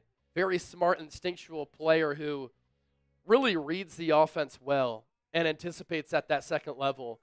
Jaden Higgins, excellent size, good run blocker. Can go up and get it. Limited drops to the Texans there at Iowa State. Plays like Nico Collins. Now joins forces with Nico Collins. Nick Emanwori earned a perfect 10 out of 10 relative athletic score. He's basically going to be Mike McDonald's next Kyle Hamilton. Quinshon Judkins to replace Nick Chubb. He's the first Ohio State running back taken over Travion Henderson to Cleveland at 36.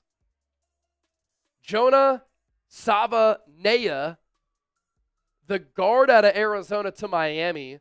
The Dolphins have been one of the softest teams in the NFL the last few years, and they go Kenneth Grant and Jonah, first 2 rounds. They're clearly trying to get more physical. They play in a warm climate, but think about where they also play. Buffalo, New England, and New York, yet they can't play in cold weather.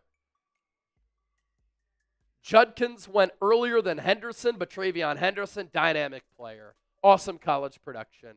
Goes to the Patriots at 38. Drake May getting another weapon after they went Will Campbell in round 1 for protection. Luther Burden to the Bears at 39. Another Ben Johnson pick in what has been a Ben Johnson draft. Colston Loveland at 10 over Tyler Warren. Luther Burden at 39. And now you think about the weapons for Caleb Williams. It's going to be hard for him to fail, right? Ben Johnson, 2 trades for offensive linemen. Loveland, Burden, Romadunze, DJ Moore.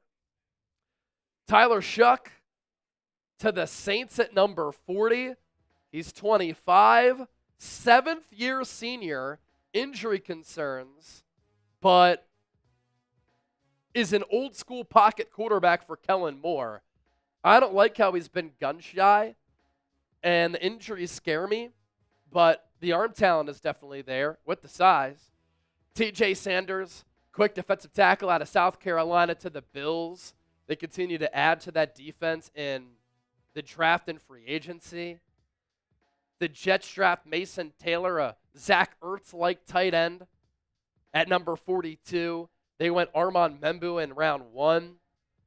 The Niners stick with their plan of trying to fix what has been a bad run defense, and they get 2 players in Michael Williams and Alfred Collins who, walking off the bus, you're like, holy shit. After the Cowboys went Tyler Booker in round 1, I thought that was a little bit too early. They take a player in Donovan Ezeraku, who I thought could have been a first-round player. 16-plus sacks last year for Boston College. Unbelievable length. And he goes to Dallas at 44, so they go trench play first 2 rounds. They're still lacking weapons for Dak Prescott. JT Tuimalau, defensive end, Ohio State, who people loved a couple of years ago, falls to 45 here to Indy. I like what they've done. Tyler Warren, Tuimalau at 14 and 45. Rams draft the tight end Terrence Ferguson out of Oregon at 46. Will Johnson, some teams flagged the knee. According to Ian Rappaport, there was no swelling in there, so the Cardinals felt confident. Top 15 player in this class if he can stay healthy. So, again, stay healthy, and the value there for Arizona is good. Walter Nolan round 1, Will Johnson round 2 for the Desert Birds. Ariante Ursery, Texans at number 48. They traded away Laramie Tunsil. They went Jaden Higgins. And who did they go earlier? It was Higgins, right? Because they traded out at 25 with the Giants. Yes. They badly needed an offensive lineman, and Ursery could be one of the top offensive tackles in this class. Demetrius Knight, linebacker, South Carolina to the Bengals. They go defense back-to-back. Shamar Stewart round 1, Knight round 2. Look, they had Joe Burrow, and they re-signed Jamar Chase and T. Higgins. Elijah Arroyo, seam-stretching tight end, durability concerns, but some people had him as a top 20 to 25 talent.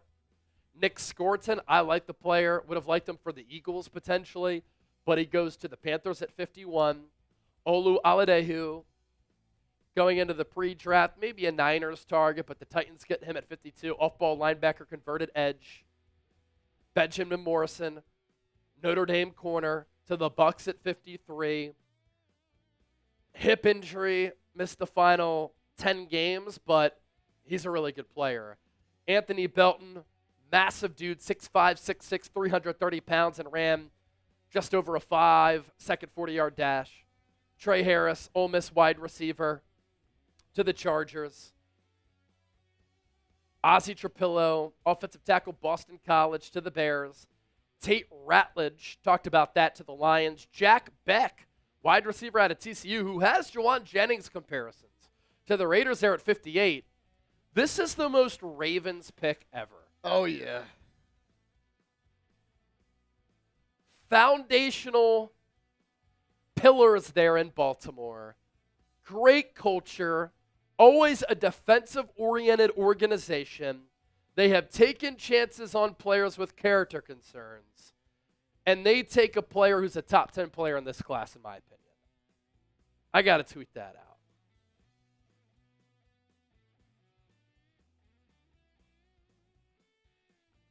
And how about the Ravens? Malachi Starks, round 1. Mike Green, round 2.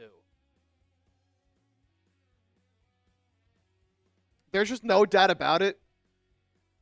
If he can stay out of trouble and stay on the field, he is a super, super talented football player, man.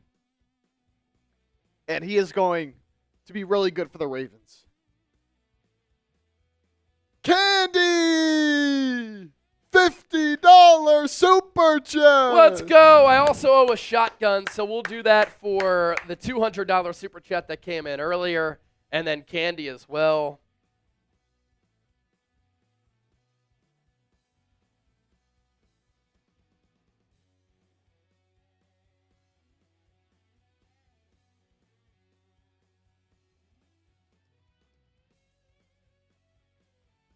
Yeah, Ravens.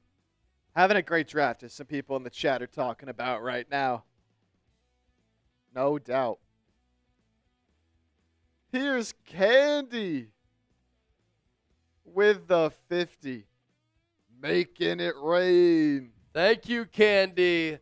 Thank you for another great show. I'm keeping you on, but got to go to sleep for my next job. Hospice nurse. Work is never done. Go Niners. But I will be listening and half asleep.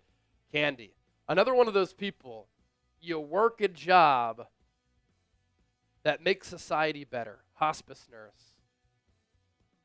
Thank you so much for what you do. Thank you so much for your support of the show. Get some good sleep. Real one. Candy. Definitely a real one. Got a 10 as well. Robert Smith. Robert Smith, $10. Want to see Cam Scattaboo learn from Christian McCaffrey? Pick 100. Let's go. Yeah, I wouldn't hate pick 100 for Scattaboo. I would prefer probably round 4. But pick 100, compensatory pick, Cam Scattaboo, another weapon on offense after you go defense, first 2 rounds. That could play.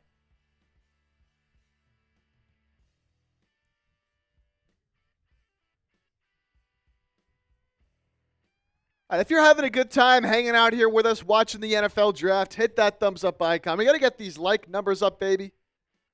747 likes on Niners. Can we get to 800? And then 318 likes on Eagles. Can we get to 400 there? It's the NFL draft, man. Been waiting months for this, and it's finally here. So if you're enjoying it, like the stream. Eagles coming up here soon.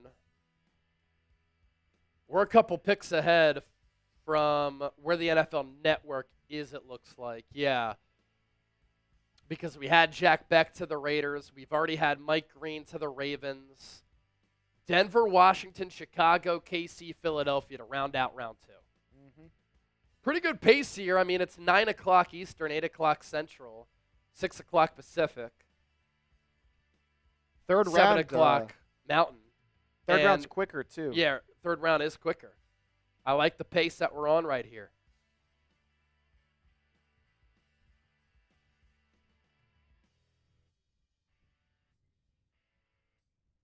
You want to give me a happy dad? I definitely owe a shotgun to the folks. Oh, sure. Might have to grab some more here soon. This shotgun is for the $200 super chat from Steve Livingston and the 50 from Candy.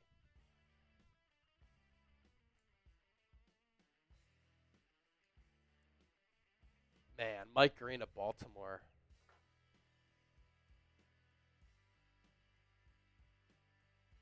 Good draft for them. Good draft for them for sure. Yeah, you just know Mike Green's going to work. Like, Baltimore's not going to let you mess around. They have taken chances on players with iffy character issues over and over again. They've prioritized defense for decades.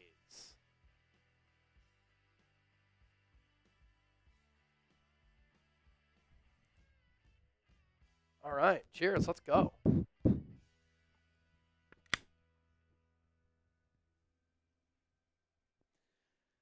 The 50 from Candy puts Niners up to $395. Eagles now at $572. Hey, on Niners, I'll still extend that deal. Somebody sends in a 200, you get a jersey right away. Instead of $300, $200, we'll get you a jersey of your choice for the Niners. And you know what, on Eagles, I'll extend that deal as well. You send in a 200 on Eagles, we'll get you a jersey. Greg Smith, hey Chase, how many more good tight ends in the draft? There has been a run on tight ends. You had Colston Loveland, Tyler Warren go round one. We saw Mason Taylor go early to the Jets. Terrence Ferguson out of Oregon. Elijah Arroyo went to Seattle. The next best tight ends, probably Gunnar Helm and Harold Phantom. Oh, there you go. There we go. But for the Eagles specifically at like 64, they're in need of a tight end. I think that's too early. For the Niners, you don't need to go tight end. I think a contract extension does get done with George Kittle. It's a guy you like here, Chase, going to Denver at number 60 overall. Oh, R.J. Harvey. Yeah. Denver went Jade Barron round 1, R.J. Harvey round 2. Probably goes a little bit higher than what some people thought, but I really like R.J. Harvey's game. 6-year senior, but again, with a team that's ready to win right now, that's going to be competitive, you want your running back carries to matter. And so with the competitive team, you know that R.J. Harvey's carries are going to matter. You use him a shit ton here during his rookie contract, and that age doesn't matter.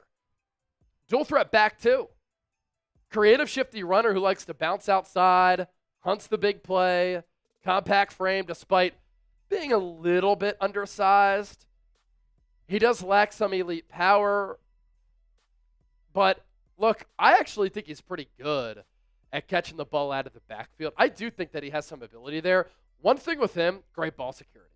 Doesn't cough the football up, and he can find the end zone. 22 touchdowns last year. Very good production running the football during his college career. He's just a really good football player.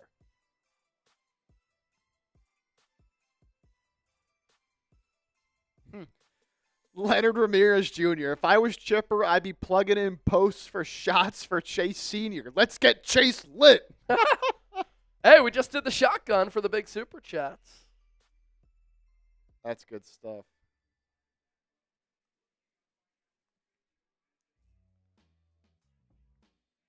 All right, Washington on the clock at 61.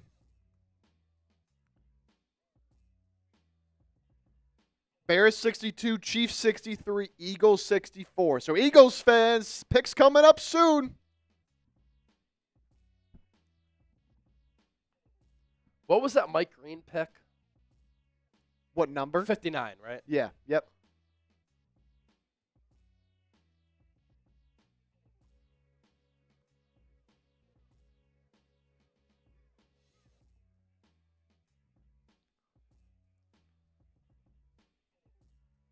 Man, Mike Green of Baltimore. I'm jealous. Malachi Starks and Mike Green. I love both those players. Malachi Starks didn't have a good relative athletic score. And the Ravens are like, he's a damn good football player. Exactly. Mike Green had some character issues. The Ravens said, we have a foundation where we could take a chance on a player like that. Players come to Baltimore, they don't mess around. Let's go with the top 10 player. So you can make the argument that the Ravens have gotten 2 top 15, 20 players in this draft. Good stuff for Baltimore. Yeah. Again, now is the time for Baltimore and the Bills to pounce. The Chiefs are vulnerable. Take advantage.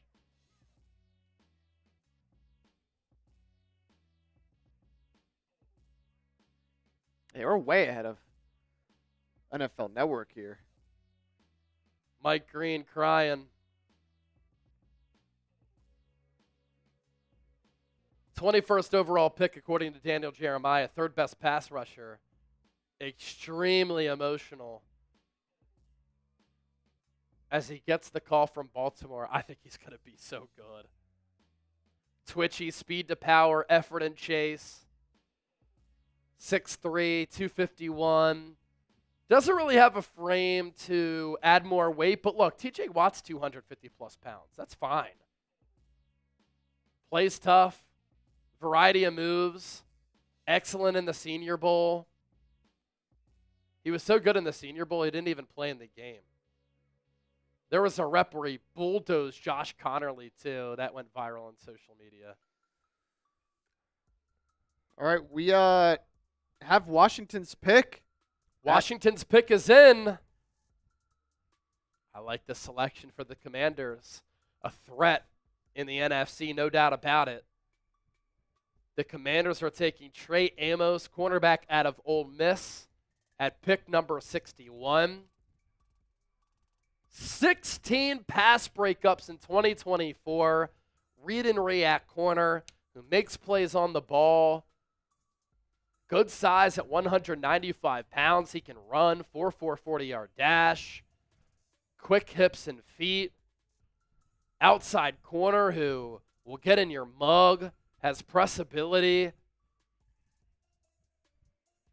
Sometimes can take the bait too often. But he can read and react and make plays on the football. 16 PBUs playing in the SEC. That is no joke. With 3 picks. And again, with the quick feet, good hips, he has good recovery speed. But at that corner spot, you need those good feet and those quick hips to be able to run with some uber-talented wide receivers across the NFL. Starunkin, who did the Eagles select? Nobody yet, but they're picking soon. Bears are on the clock here at 62. And the Eagles next up at 64. That's their next pick. So Bears, Chiefs, Eagles, and then we flip the page to round 3.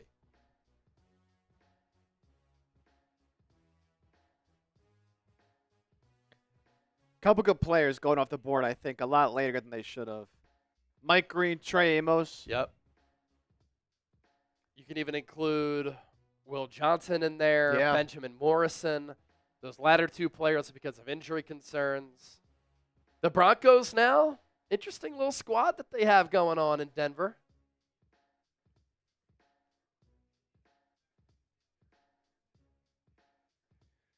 I like this from Dudley. Xavier Watts to the Eagles. Xavier Watts, safety. Kevin Winston, safety. You know, one of our coworkers here, Trace Moustakis, huge Notre Dame fan. Yep. He loves, obviously biased, but he loves Xavier Watts. Says he was far and away the best defender on Notre Dame last year, and what was a Okay. really good defense. So Okay. I'd be down with that. I'd be down with that. Just looking where the board's falling. Yeah.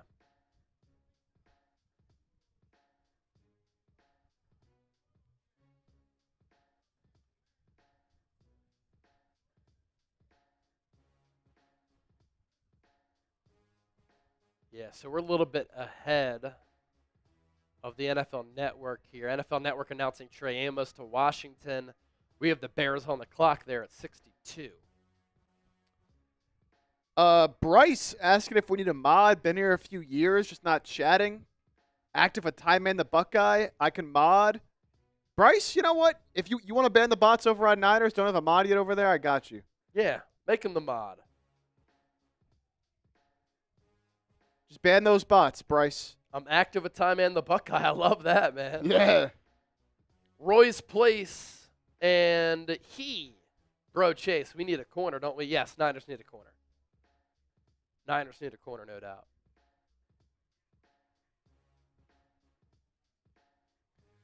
All right, Bears pick is in. Chicago Bears pick is in. Who's it going to be?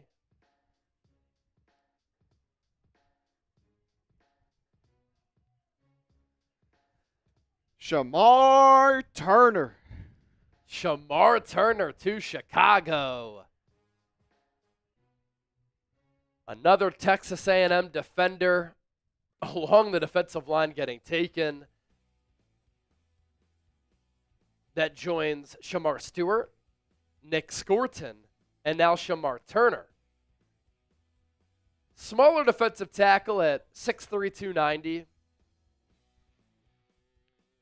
Bears were going heavy offense to start with Luther Burden, Colston Loveland, getting a couple of weapons for Caleb Williams. Now they go defense here. Shamar Turner, fantastic pass rush ability in 2023, but then regressed a little bit at defensive tackle last year. Does offer good run-stopping ability due to a high motor, solid power. Too many missed tackles and penalties for him. The Bears also had gone offensive tackle with Ozzie Trapillo at a Boston college. So offense, defense for Chicago here in their first 4 picks. I mean, that 4 selections in the top 62. Yeah. All right, so with the Chiefs on the clock, Eagles in the hole, on deck, I guess. Let's see, top guys available. Let's take a look. So yeah, Xavier Watts, top guy available according to draft expert Tom Downey's big board. We got Savon Revel. Obviously, Shedeur Sanders is still sitting there. Caleb Johnson, very good running back. So I think I'd like Watts there. Maybe Ravel. Yeah. I don't know, because Jihaad Campbell has the shoulder injury concerns. Yeah. Might be too risky, but if there's a team that's willing to take a chance on a first-round talent, it's the Eagles. I mean, Marcus Bowe is still there if you just want to go offensive line at this point. Yeah, you could use some offensive line depth. Azarie Thomas, Florida State corner. Yeah, 4-5 guy, but good player. Maybe just ran slow. You got to factor that in. Kevin Winston as well, guys. You've talked about a lot. Penn State guy, keep him local. Yep. Could they get a little frisky and go Harold Fannin and seal Dallas Goedert's fate? They could get interesting. My guy Andrew Makuba, former Clemson safety. I think it'd be a bit rich here for him. Yeah, I think he's more of a round 3, round 4 guy.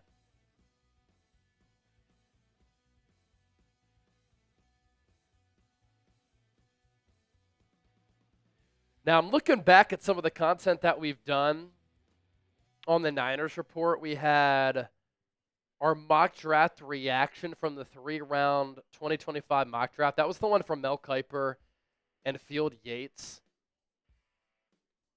Field Yates had Alfred Collins going to the Niners in the 3rd round. That was with the 75th pick. Niners take him here at 43 overall. So he went a little bit earlier than some people thought. But look, I am a fan of kind of like what Howie Roseman's done. Pick players from big-time schools who play against the best competition, right? And so the Niners have gone Georgia, Texas.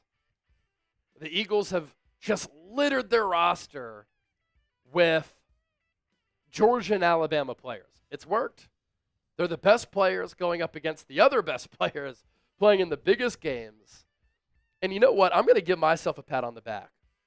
When I was like in college or maybe early in my broadcasting career, I was talking about this, right? Like, why don't teams take players from big-time schools more often? Level of competition, they're not surprised by much. Even in practice, of course, in games as well, they're going up against really good prospects. But there's something to be said, too, for players who go to an Alabama, go to a Georgia, where there's always pressure.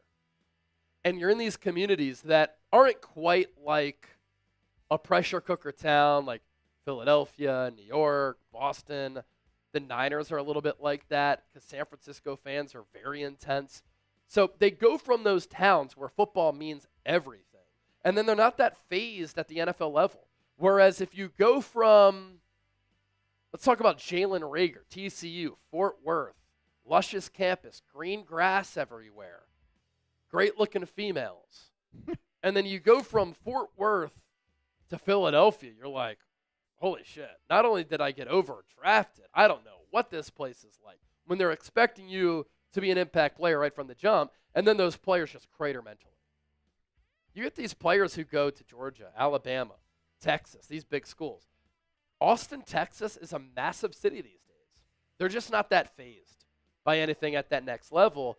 And those programs are also pro-ready to a certain degree as well. All right, the Chiefs pick is in, and then the Eagles will pick at 64. Who's it going to be?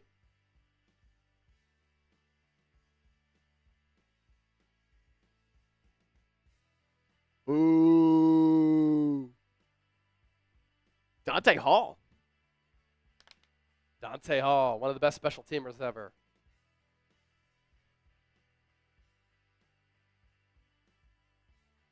Omar Norman Lott. That's a good pick for Kansas City. A little bit undersized, but has some upfield burst, good effort in chase. Almost 6'2", 291 pounds. Sometimes when you would watch James Pierce at Tennessee, you'd be like, who's number 55? He's making plays. It's Omar Norman Lott. You know what's funny? I think Tyler Jones said that for this to be the pick earlier. I don't know I forget if it was him or another defensive tackle, but he was like, get someone to pair up alongside Chris Jones. He needs some help. And it might have been Omar Norman Lott. It might have been another defensive tackle, but I like this pick.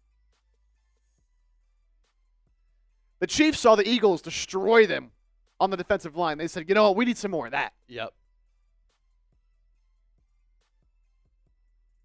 Yeah, Omar Norman Lott has some burst. Wow, the Eagles pick flew in. At defensive tackle. The Eagles must have known who they're taking. Yeah, oh my God. Because the Chiefs picked and the Eagles pick was in, I'm not even kidding, 20 seconds later. So the next four picks here, Eagles at 64, final pick in the second. Giants, that'll flip the page to round 3, Kansas City, Cleveland. And then after that, Raiders, Patriots, Jags, Saints, Buffalo, Jets, Denver, Niners, Dallas, New England, Arizona. All right, who should the Eagles draft? Their pick is in, but we don't know the pick quite yet. So, Eagles fans, 680 people watching live, hit that thumbs up button, like the video if you're excited for this pick, and let us know who you want them to take. Top guys, Xavier Watts, Savon Ravel, Shador Sanders, Caleb Johnson. Not going to take Shador Sanders, obviously. Oh! Andrew Makuba! My guy! Former Clemson Tiger. They love it. Texas guy goes to the Eagles at 64. They get a safety who's very cerebral.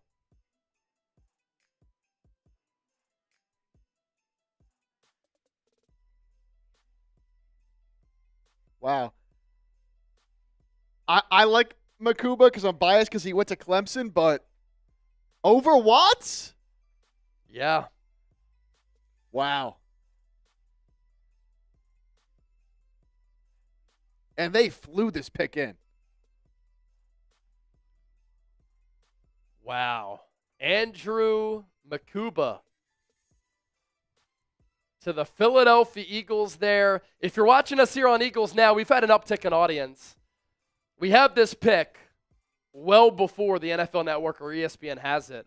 I am going to do a deep dive analysis video on Makuba here in just a moment that you won't find anywhere else. So be sure to stay tuned for that. Makuba to the Eagles. I had kind of a third round grade on him, maybe a fourth. Eagles clearly really liked him. He's a freshman All-American at Clemson. ACC Defensive Rookie of the Year. That's where Chip went to school. And Chip was there back in 2021, right? Yep. Third team All-ACC. Smart dude, enrolled in January of 2021. Some injury concerns. Missed 2 games in 2022 because of an elbow and a knee. 2023, missed 2 more games because of injury. And then in 2024, third-team All-SEC player, led the team in picks.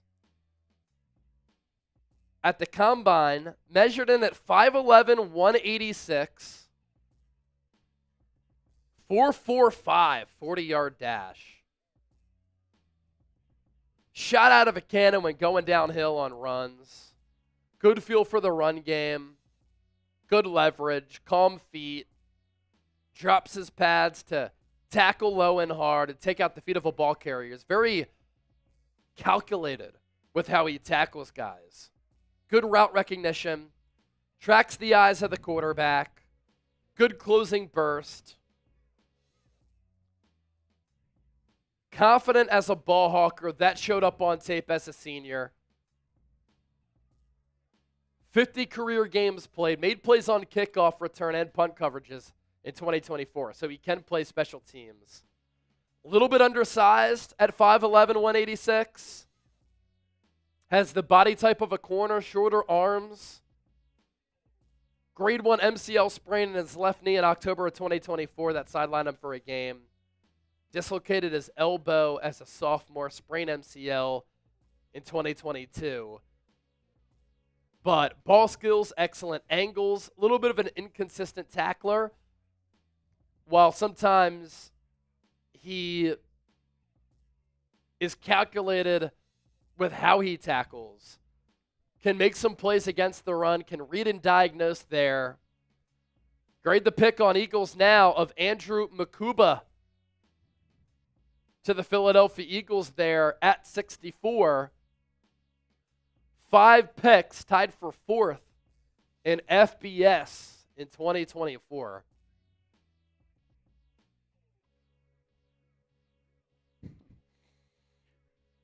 .4 defense grade in 2024.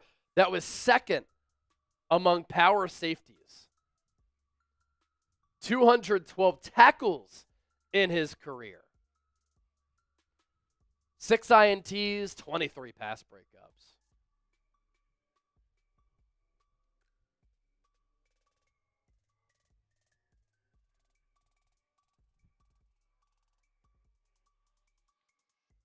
I think I had him going to the Eagles in one of my mocks as well.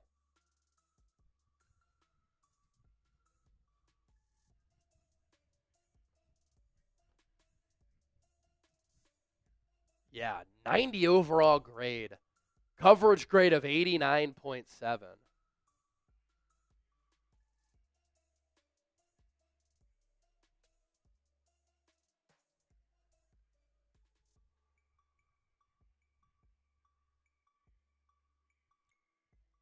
All right, let's talk Andrew Makuba to the Philadelphia Eagles here in the 3rd round. is officially underway with the Giants on the clock at number 65.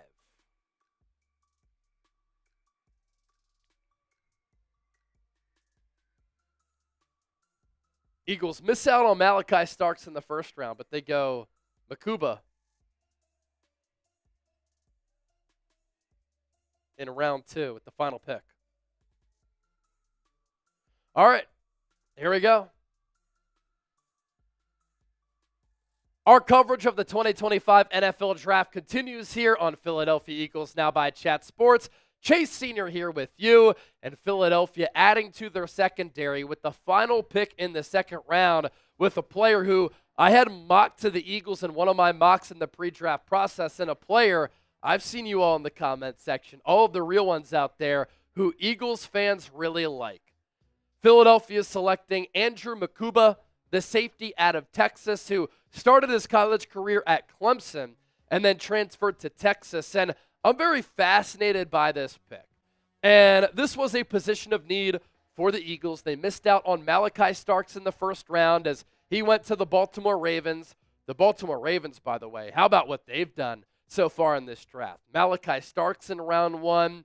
Then they get Mike Green, edge rusher out of Marshall, in round 2. Excellent value with both of those players. And I think that they get 2 top 15, top 20 players in this draft class. But Howie Roseman has never taken a safety in the first 50 picks in his career as a general manager.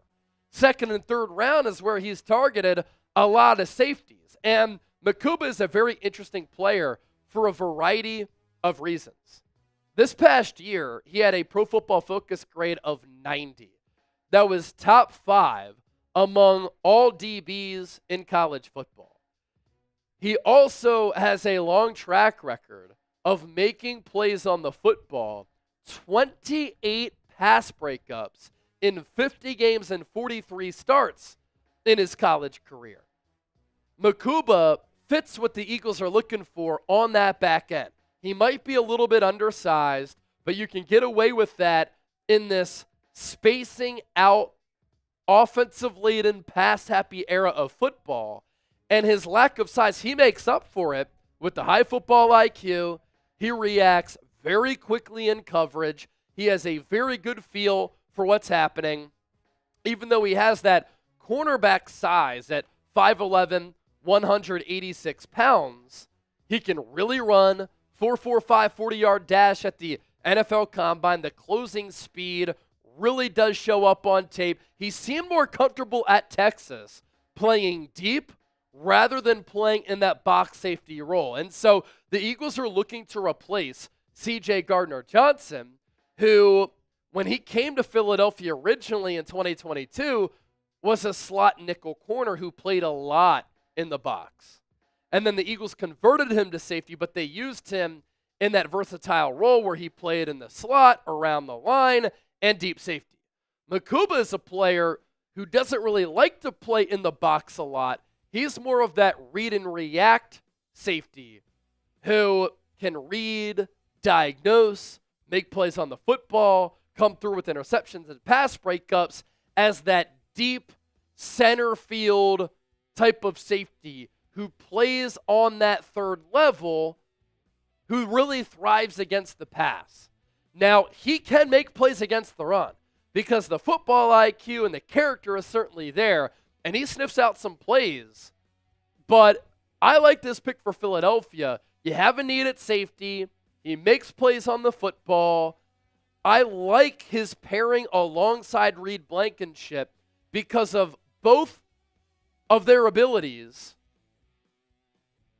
to make game-changing plays which can alter the outcome of games and come through with clutch plays. How many times has Reed Blankenship, from that safety spot, had a monster pick to seal a game or made a clutch interception? Andrew Makuba is a very similar player who has that similar style. So now Philadelphia has 2 ball-hawking safeties on that back end for Vic Fangio. Plenty more to get to here on the show, but I do want you to grade the pick down in the comments section. A, B, C, D, or F. Let me know. Some people think this is a reach. I had a 3rd or 4th round grade on Makuba. but you can see why the Eagles like him, right? Smart, intelligent, he can run. He can shoot out of a cannon when driving downhill on run fits. He has a really good feel for kind of the run game geometry with really good pursuit angles to make plays there from that third level. So while you don't want to really use him around the Bucs, he comes from that safety spot to make plays upfield, and he can really read and react very well. Drops his pads to tackle low, to take the feet out of ball carriers. Again, that helps him with the lack of size at under 190 pounds. He plays with really good route recognition to read the eyes of the quarterback, read what receivers are doing, read the offensive and passing concepts to anticipate on receiver breaks. And that was proven by what he did with his pass breakup numbers year by year. 7 pass breakups to start as a freshman at Clemson. Year 2 at Clemson, 4 pass breakups. Year 3 at Clemson, 6. And then how about this? Texas was running a NFL-style defense. He had 11 pass breakups with Texas this past year at the safety spot. He's not playing corner. And he had 5 interceptions as well. A concern I do have, the lack of size, missing time. He was a freshman All-American at Clemson, ACC Defensive Rookie of the Year. And he played 13 games with 10 starts. That's pretty impressive for Dabo Swinney. But then he missed 2 games in 2022, elbow, knee. Missed 2 games in 2023. And then he ended up playing 15 games with 12 starts at Texas this past year and making it to the college football playoff as the Longhorns made a deep run. Here's what the Athletics' Dane Brugler had to say about Makuba. His lack of size will be more noticeable against NFL competition, both in coverage and run support, but he brings energy, instincts, and play speed to the secondary. He has the mentality and talent to compete for a starting role at free safety. And for that reason, I think that he has an opportunity to start right away as a rookie. We're talking about a player that in college played in 50 games and started 43. And this is pretty wild too. Philadelphians are really going to like this given the blue-collar nature, bring your lunch pail to work type of mentality of the city. He said he left Clemson. Sorry, Chip, who went to Clemson, because he wasn't being pushed enough. His former defensive coordinator, Brent Venables, said he's easy to coach and cold-blooded on the field. He's a self-starter and really ambitious. Here's another thing with him as well. While he's very experienced playing as a safety in college, he can contribute on special teams right away. Made plays on kickoff return and punt coverages in 2024. So it looks as though it's going to be a competition between him and Sidney Brown to get that starting spot. I would not rule out maybe signing Justin Simmons to a veteran, short-term, cheap contract. More to get to here on this selection of Makuba on Eagles Now, but first let's get to our sponsor, our friends at Prize Picks, the best daily fantasy sports app in the DFS industry. That's why millions of people use the app, and that's why Prize Picks has handed out billions of dollars in awarded winnings. They also have great deals. Right now, you can win up to 2,000 times your money, and you get $50 instantly when you play 5. You don't even need to win to receive that $50 bonus. It's guaranteed. Here's how it goes. You choose more or less on 2+ players and their stat projections for a game or a season, and you can win some big-time money. Run your game with Prize Picks. It's daily fantasy sports made easy. You can withdraw your winnings all within the app. And here's how it operates. For instance, we're in the midst of the draft here. So let's take a look at some rookie projections as part of our lineup. Cam Ward, less on the passing yards of just under 3,200. Ashton, Jeanty, I think the Raiders are going to run him into the ground during that rookie contract, and they think that they can win right now. So more than 1,124.5 rushing yards. And then Travis Hunter, more than 699.5 receiving yards. He's playing alongside Brian Thomas, and hopefully Liam Cohen can bring the best out of Trevor Lawrence. So it's Daily Fantasy Sports made easy. Pick 2 or more players, choose more or less on their projected stats. Run your game with Prize Picks. Pick more, pick less. Pick Prize Picks. Head to prizepicks.com/CLNS. You know, as far as the concerns with Makuba, it's the lack of size. He's a little bit undersized. He has that body type of a corner. He has shorter arms, small hands. That can affect his tackling ability, potentially, at the next level. The lack of mass is something that could impact him making physical plays. But I will say, when C.J. Gardner-Johnson was coming out of Florida, he was kind of that tweener as well. He was a little bit smaller, but he did play a lot bigger than his size. And I want to look at C.J. Gardner-Johnson's playing weight right now because we've seen him lay some hits. He's 5'11", 210. That's what they list him as. At the NFL Combine, Makuba was 186. At his pro day, he was 194. The frame won't allow him to add that much more weight, but I imagine Chauncey Gardner-Johnson has gotten bigger over time. And while he can lay big hits, and we've seen it as an Eagle, we've seen it as a Saint, we saw it in his lone season as a Lion, he also has been injured a lot because of that lack of size. And so, yeah, that's definitely a real concern with Makuba. Sometimes he will struggle in 50-50 scenarios because some of these big wide receivers will be able to muscle him and rip the ball away from him because of the shorter arms, the smaller hands, and again, that lack of desired size. But he will bring energy. He will bring instincts to Philadelphia. He will bring play speed. We're talking about a 4-4 safety here who's a ball-hawking, instinctual player who plays with a lot of feel. And the good thing is, under Vic Fangio, if you want to be pushed, you want that hard coaching, which is why he left Clemson, Vic Fangio is going to give you that. That is for sure. And he has the talent on top of those diagnosing skills and the ball skills to compete for a starting role at that safety position. So is it a little bit of a reach at 64? Yeah, maybe. But there was a run on tight ends in round 2. All of them really went off the board outside of Gunnar Helm and Harold Fannin, who just went early round 3 to the Cleveland Browns. So you couldn't go tight end. Mason Taylor, I think, went 43 early.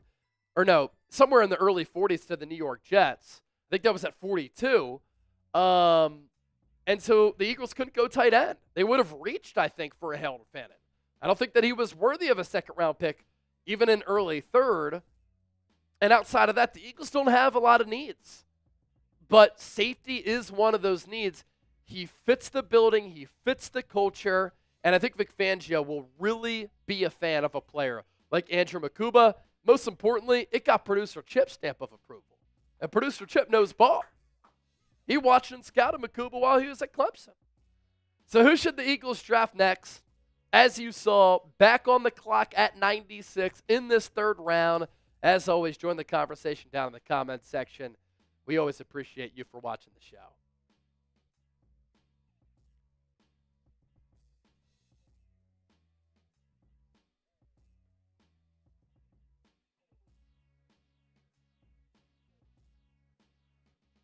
Let me tweet some stuff out here on Andrew Makuba.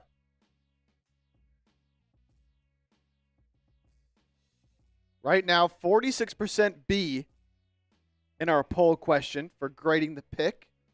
I think that's fair. I think B is fair. But even then, like 32% A to 17% C. So Yep. A lot of Eagles fans liking this pick, even though in the chat, I think I kind of saw a lot of people not loving it. But I like it. I like him. He can make plays. He really can. Yep. This isn't another Kayvon Wallace. Oh, my gosh. How about Jaquan Jarrett at a Temple way back in the day? He stunk. Yeah, he is small, Steve. He is small. But like Reed Blankenship's not afraid to come up and hit somebody from time to time. And like now you got two guys that can really make plays. And plus like Sidney Brown can be that physical hit you in the mouth kind of guy. But even though Makuba's small, like he can still make big hits. Just not consistently.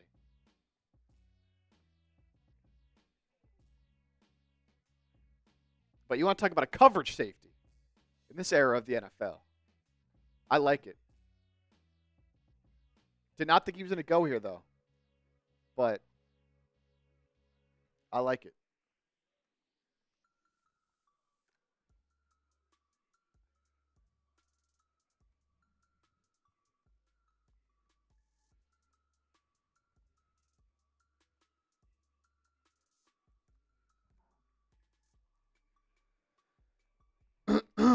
All right. Let's see. Let's look at the players that have gone in the time that we were talking about Makuba.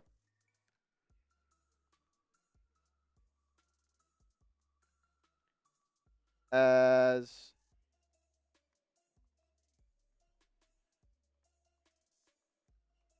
we got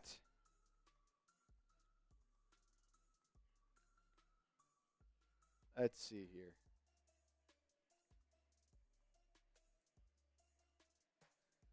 So in the lead up to Makuba, as we have the Saints on the clock at 71, so bunch of picks that came in there. We had Trey Amos go to the Commanders, Shamar Turner go to the Bears, Omar Norman Lott, like that pick a lot for the Chiefs. Then Makuba, we just broke down, going to the Eagles. Darius Alexander going to the Giants. And I think our Giants host predicted this. Okay. He's 3 for 3. Yeah, with well, we knew Abdul Carter was going. Yeah, that was obvious. The trade up for Jackson Dart was pretty elite for that channel and for that prediction. And then Darius Alexander, that's a good one. Athletic defensive tackle. Yeah, recap those picks there, Chip. I'm sending out a tweet right now on Makuba. Yeah, and then the Chiefs back up again. I believe they traded up. Unless they previously made a trade for this pick. Now, look at that. They previously made a trade for this pick. So they were up at 66 after being up at 63.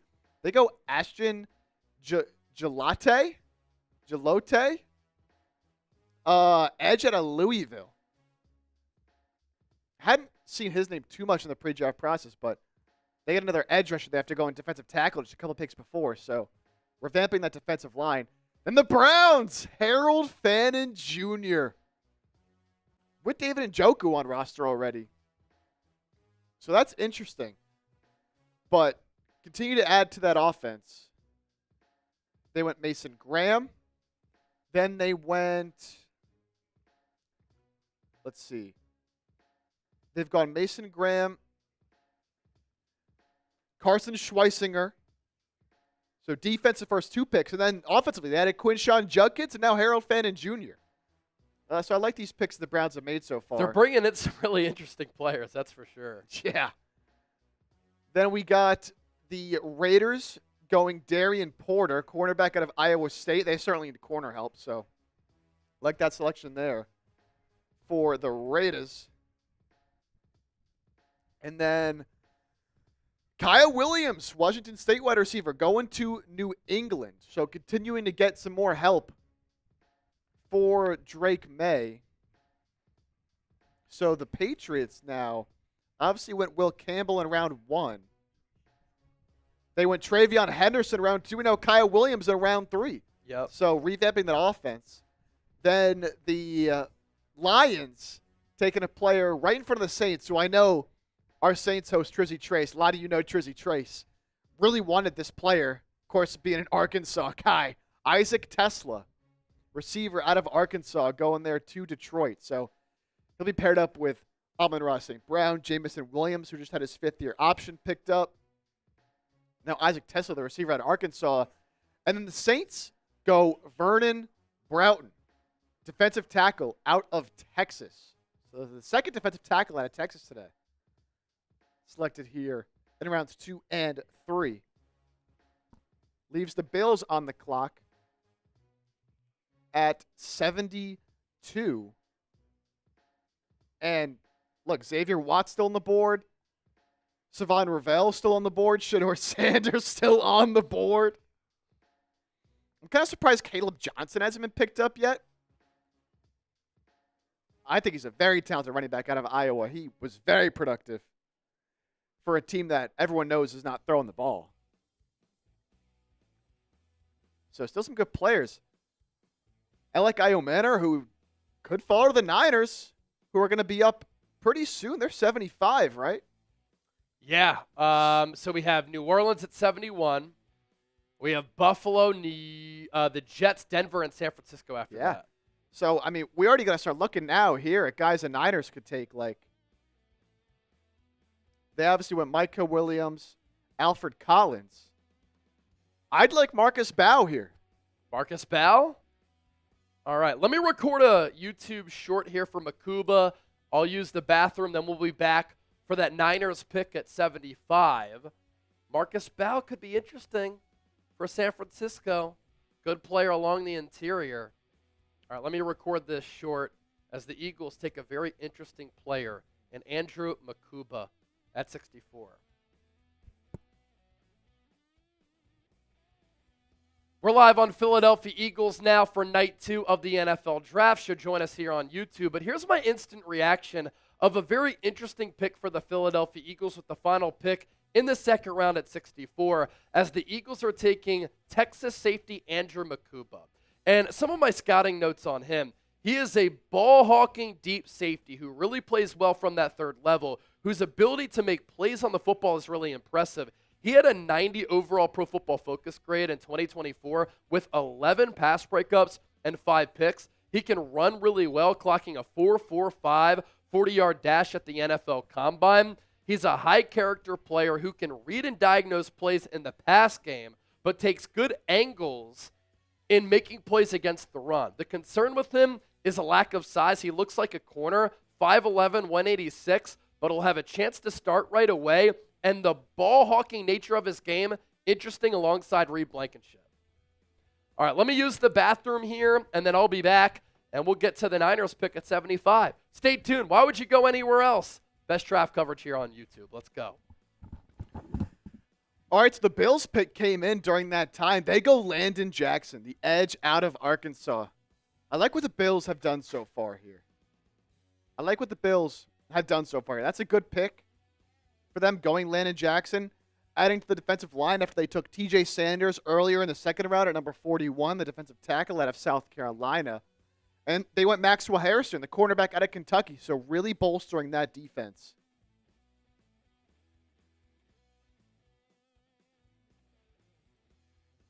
Really bolstering that defense over there in Buffalo. So Jets on the clock now at 73.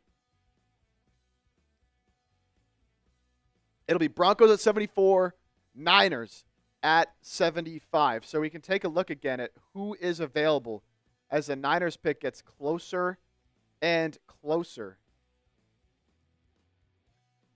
So I think you got to go offensive line here, honestly. Now, Xavier Watt's a very talented safety still on the board. I don't think they go that route. Savon Ravel, certainly could be an option, but with his injury concerns, I think the Niners would stay away from that. Obviously, they're not going to take Shedeur Sanders. Always got to think about a team possibly trading up, though.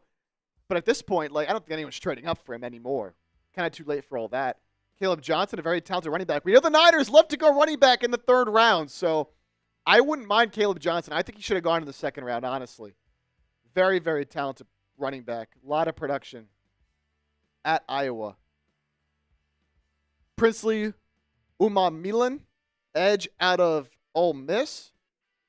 Alec Iomanor, a player that Chase talked about a lot on the show the past few weeks. With the Brandon Ayuk injury concern, certainly could add to that receiver room. He's a good player. Matched up against Travis Hunter, and got the best of him at Stanford. I'd probably go Marcus Bowe here, the guard out of Purdue. Someone who, can come in and you add another young piece to that offensive line on the interior. I think he's got to be the pick. You have to go offensive line. Like, looking at all the offensive linemen here, right? I don't think any of these tackles are in play right now. Cameron Williams, Logan Brown, Charles Grant, Jalen Travis. I'd like Charles Grant maybe at 100 at the back end of the third. I think 75, a little bit too early for me. I think there's more talented players. I mentioned Marcus Bowe. I don't really like any of these other guards here. Wyatt Milam, Miles Frazier, Dylan Fairchild. I think it's too early for all those guys. Same with these centers in Jared Wilson, Drew Kendall, Seth McLaughlin, who I do like Seth McLaughlin. So, look, I think it's got to be Marcus Bowe. Now, Jalen Noel is still here. If you want to go receiver, I would like that pick. Kevin Winston, I would like the pick, value-wise, but I don't think you need to go safety. Antoine Powell-Ryland, good edge out of Virginia Tech. Jalen Royals, receiver out of Utah State.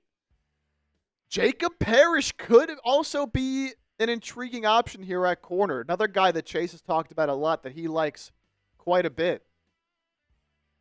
Corner out of Kansas State, if you want to go that route. Dylan Sampson out of Tennessee. Again, if they want to continue this trend of going running back, they certainly could. But I think O-line makes the most sense, and I think Marcus Bowe makes the most sense at this point in time. So we had the Bills pick at 72 of Landon Jackson. The Jets on the clock at 73. And they make a selection I like here. Another play that I think could have gone a little bit earlier. Corner out of Florida State.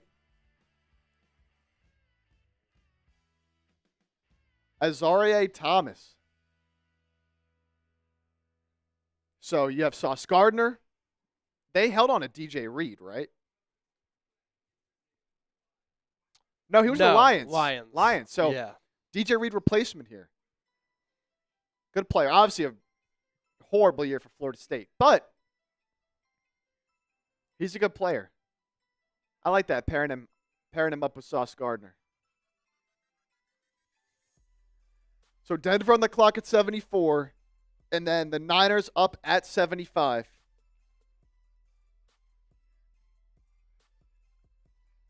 Scattaboo.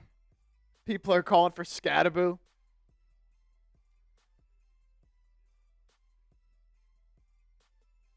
Too early for Scattaboo. Yeah. If you really want to go running back, I would just go Caleb Johnson, but I think you got to go Marcus Bowe. All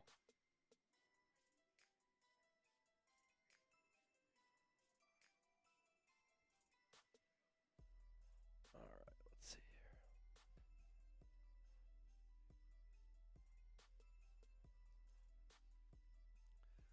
All right, Broncos pick is in.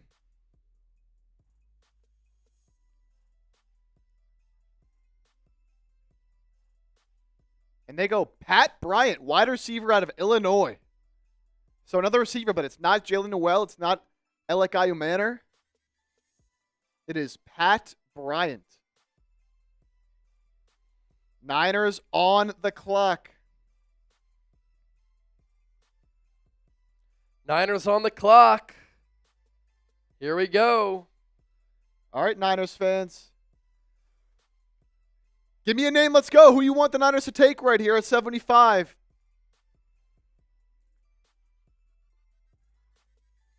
What do we got? Jared Wilson, the center.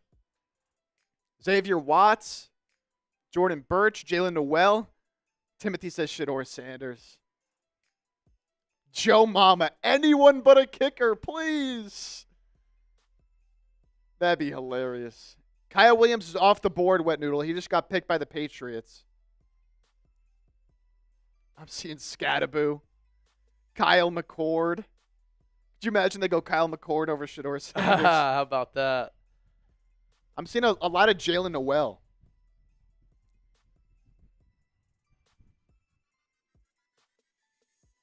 Jalen Noel? Jalen Noel, yeah. Miles Frazier.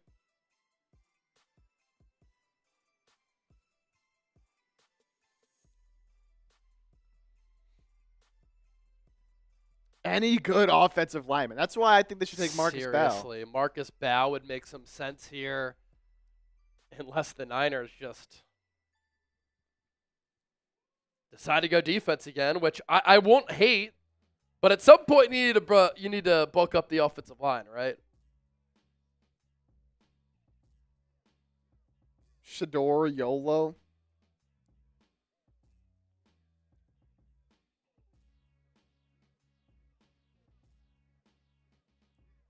Kyle taking his running back here. Maybe.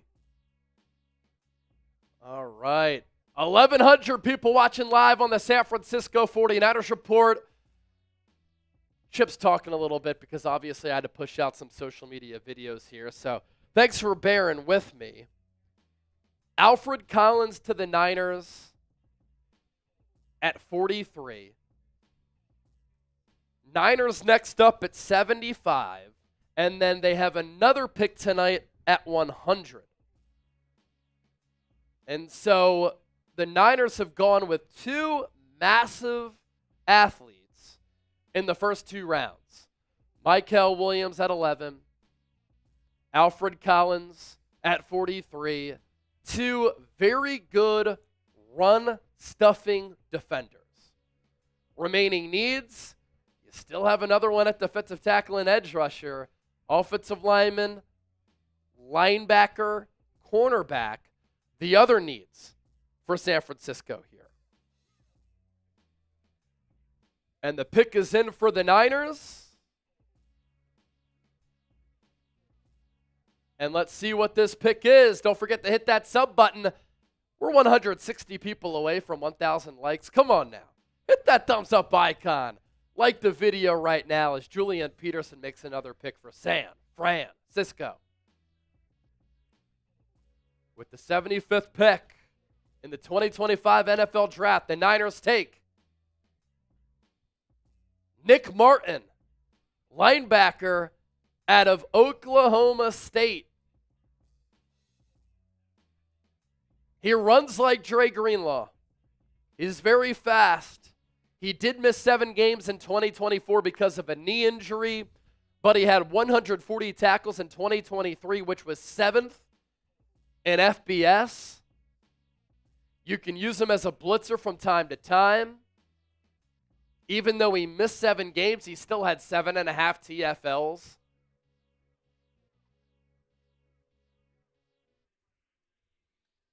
He can read and react very well.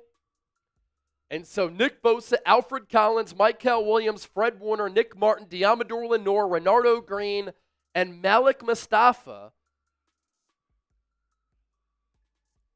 helping to rebuild this Niners defense as San Francisco has gone defense, defense, defense in the first 3 rounds.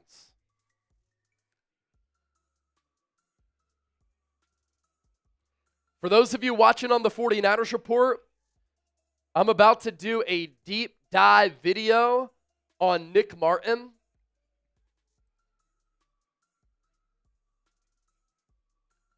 $16 TFLs in 2023. Stay tuned for that. I'm excited to talk about this player here.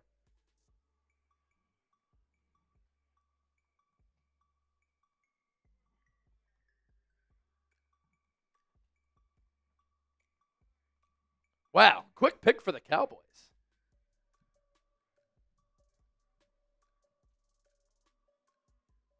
Siobhan Revel going to the Cowboys. Again, he's tall, long, recovery speed. If he didn't tear his ACL this year, could have been a first-round pick.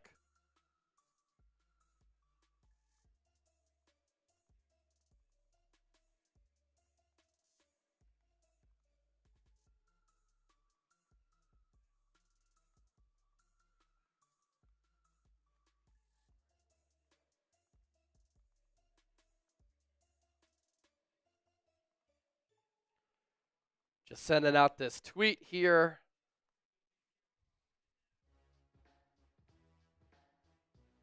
as the Niners go defense for the third straight round, and they have another pick at 100. I'm curious to see if they try to trade up. That's a compensatory pick there at 100 overall. Let me post this on my IG.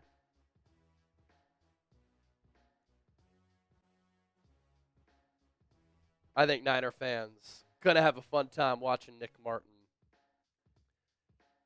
See where Dane Brugler had him going.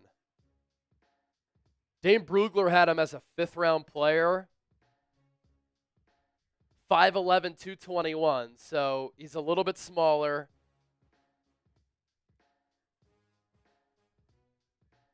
Definitely a little bit shorter. Aggressive striker. Good tackle production. Might struggle to kind of get through traffic and blockers, but is that type of will linebacker for San Francisco. Can help on special teams right away. His 83 tackles in 2023 was number 2 in FBS. Good personality. Ollie Gordon, a running back who I like from that program, called him the most caring guy ever. I wonder at that size, let's see if he had a defensive back background. High school teammate of Landon Jackson, who just went a few picks ago. And yeah, even in high school, he was playing both ways as a running back and linebacker. 3-star recruit coming out of high school. Number 85 player in Texas.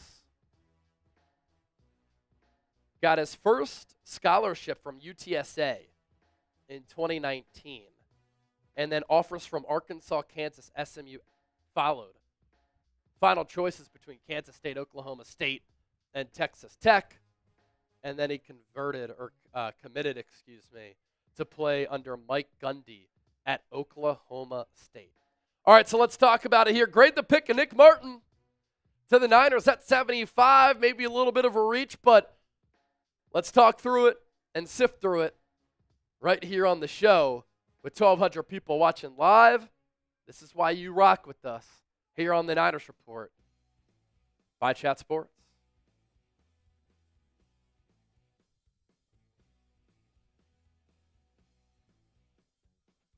And in case you missed it, we can also talk Alfred Collins here on the back end as well. We're $395 of Super Chats in on the Niners Report.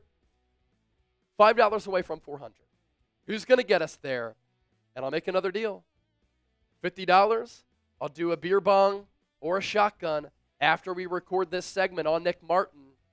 Who's going to get us over the top? If you send in 200 right now instead of 300, you get an automatic Niners jersey of your choice. 113 likes away from 1,000. Hit that thumbs up icon, like the video, and let's talk about Nick Martin here on the show. Our coverage of the 2025 NFL. Start over. Here we go. Our coverage of the 2025 NFL Draft continues. You're watching the San Francisco 49ers Report by Chat Sports. I'm Chase Sr., and no matter where you are or how you're tuned in, thank you so much for making tonight's show a part of your evening. And this theme for San Francisco continues. In the first round, Mykel Williams, edge rusher out of Georgia at 11 overall. In the second round, the 49ers go defensive tackle Alfred Collins out of Texas with the 43rd overall pick. And in the third round, they go defense once again with Nick Martin, a highly productive linebacker out of Oklahoma State with the 75th overall pick. So far for the Niners, they have gone defense, defense, defense. Jed York tweeted out last night following the first round that Robert Saleh is back. It's a new era of Niners football, and clearly Robert Saleh's fingerprints are on this draft class, and San Francisco firmly believed after having a very down defensive season in 2024, they needed to get better on that side of the ball. Some people might think this is a little bit of a reach, I had Nick Martin going in the 4th round, maybe in the 5th round. He goes to the Niners here with the 75th overall pick here in the 2025 draft. But his playing style, his tenacity, his aggressiveness is going to remind a lot of Niner fans of Dre Greenlaw. Now, as far as the body type goes, Mykel Williams is a mountain of a man. 6'5", nearly 270 pounds. He's really physical. He plays with a lot of brute force. Alfred Collins is 6'5", 330 pounds. When they walk off the bus, you're going to say, holy shit, the Niners are trying to change the identity of their defense. They're doing that. These dudes are huge. Nick Martin is a little bit of a smaller linebacker at 5'11", 221 pounds, so he's not going to be as physically imposing as a Mykel Williams or an Alfred Collins, but you really will become a fan of his playing style. High character guy, loves playing ball, 2-time team captain who plays well above his weight class with hitting power. His recovery is good. On display, maybe a little bit too much. Sometimes his run game instincts can be lacking. He can watch the quarterback too much in coverage, but he plays the game with reckless abandon. Like his hair is on fire. And his tackling production really speaks for itself. He had his best college season in 2023 when he played all 14 games for Oklahoma State. He had 16 TFL. So that there is the ability to make plays against the run and kind of sniff some plays out, shoot the gap with that speed. He had 6 sacks as well, and at Oklahoma State they used him occasionally as a blitzer. He was a first-team All-Big 12 player in 2023, led the Big 12 in tackles, led the team in sacks, in TFLs, and was the team captain, as I mentioned. He is coming off a right knee injury in 2024, so that limited his games played to only 5. But within those 5 games, 47 tackles, 7.5 TFLs. And so you look at the numbers here in 2024, and that's why the numbers are a little bit down. But keep in mind, he only played those 5 games. At the NFL Combine, 5'11", 221 pounds. Smaller hands at 9 1/4 inches. His wingspan definitely a little bit smaller at 31 3/4. The running speed, pretty damn good at 4.53. You know what's pretty impressive for a guy who weighs 221 pounds? He put up 26 reps of the bench press at 225 pounds. So he benched more than his body weight 26 times. That is some really impressive strength right there. Here's what the Athletics' Dane Brugler said in his scouting write-up on Nick Martin. He doesn't have the size that most teams desire at the position, but his urgent athleticism will give him a chance to earn a role as a will linebacker. He should find regular work as a core special teamer and be the first man off the bench on defense. And so maybe a rotational player from the jump. You have Fred Warner. You have D. Winters. Outside of that, you're hoping that D. Winters can take a step. Jalen Graham can take a leap. Maybe Tatum Bethune, who you took in the 7th round last year out of Florida State. I kind of like his instinctual feel. But Nick Martin can be a reserve from the get-go, and then he can contribute on special teams. You take a look at that Niners linebacker depth chart. This is a huge need for San Francisco. Now, unfortunately, in the first 3 picks, they haven't gone offensive line. I don't hate it because of all of the needs that they have had on defense. Defensive end, defensive tackle, and linebacker. They need to go corner at some point soon, and they're going to need to go offensive line. The good thing is you can find pretty solid offensive linemen in the mid to late rounds. As far as linebackers on this team, D. Winters, Fred Warner at Mike and Will, Jalen Graham, Tatum Bethune as some of those weak side backers as reserves.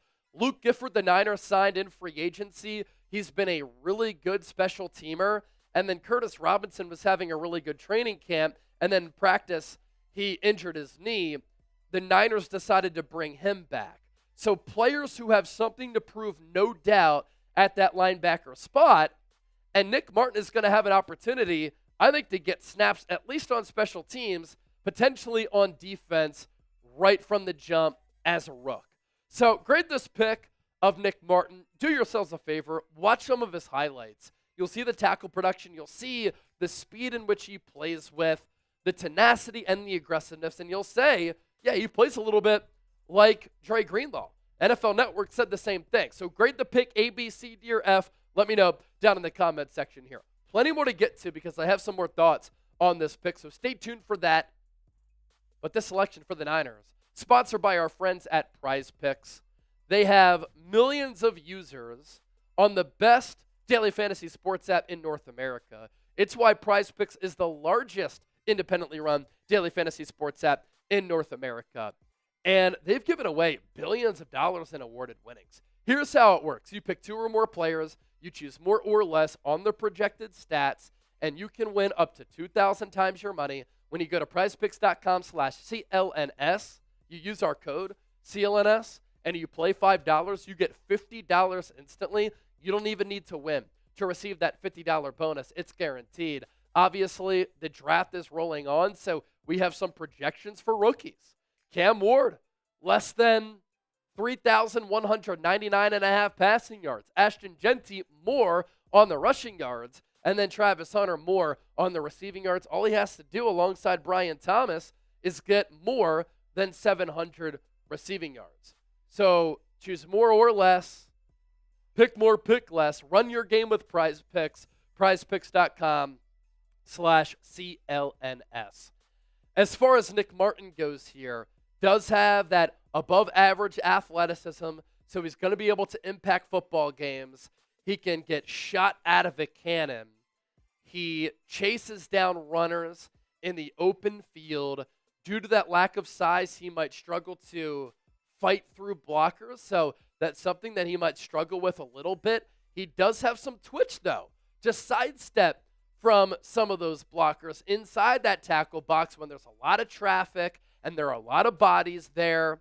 As a redshirt freshman, he had 11 special teams tackles. Said to have a really good personality, too. Ollie Gordon, who's a physical running back from Oklahoma State, said about Nick Martin, he's the most caring guy ever.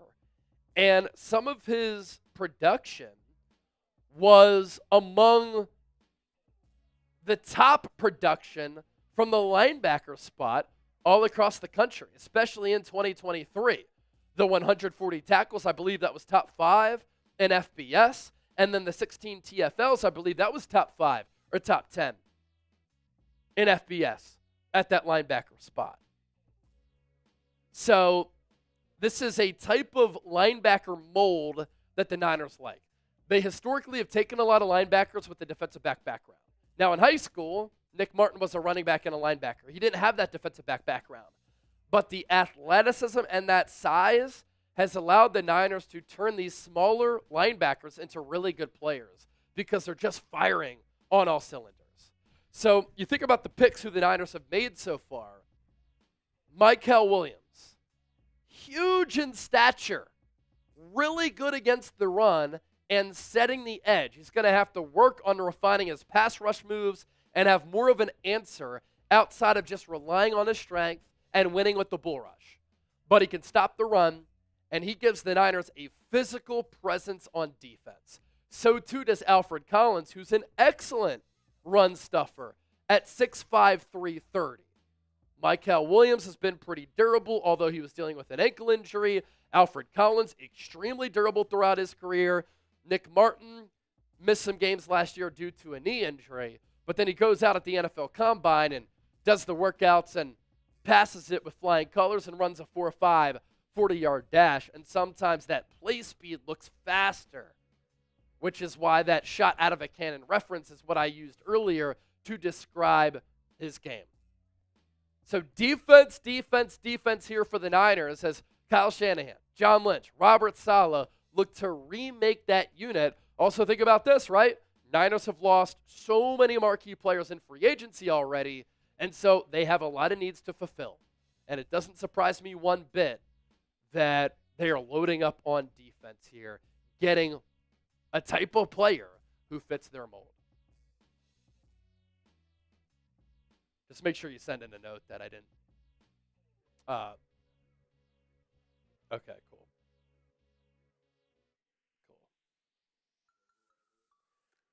Nick Martin did meet with the Niners at the Senior Bowl. He had a formal meeting at the Combine. He'll compete with D. Winters for the weak side linebacker job, potentially.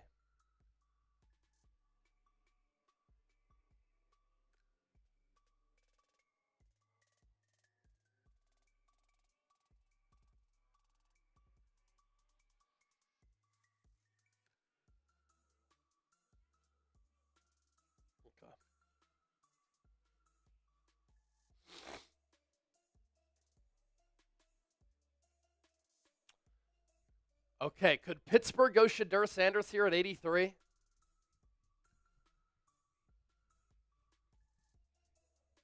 Yeah, do your thing. When is Shadur Sanders going to go? This is nuts.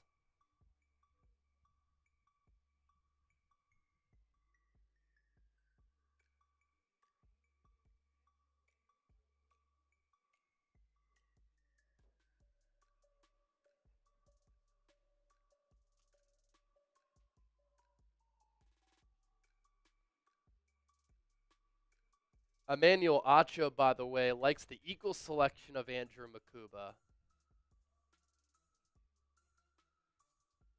928 likes on the Niners report. Be sure to hit that thumbs up icon. Like the video.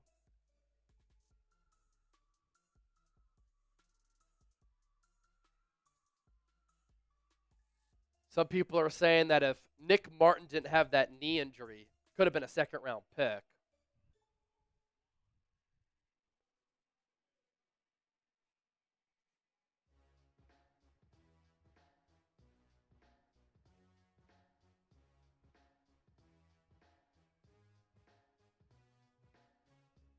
Steelers take Iowa running back Caleb Johnson, so Shadur Sanders is still out there.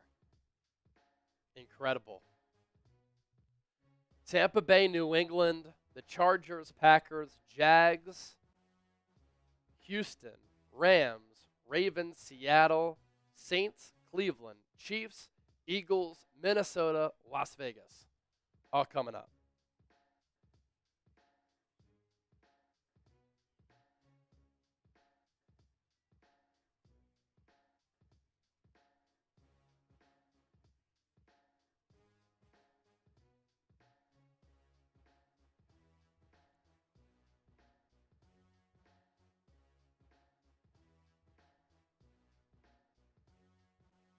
I like Caleb Johnson to Pittsburgh. They brought back Jalen Warren recently. They signed Kenneth Gainwell. He'll have an opportunity to get carries right from the jump.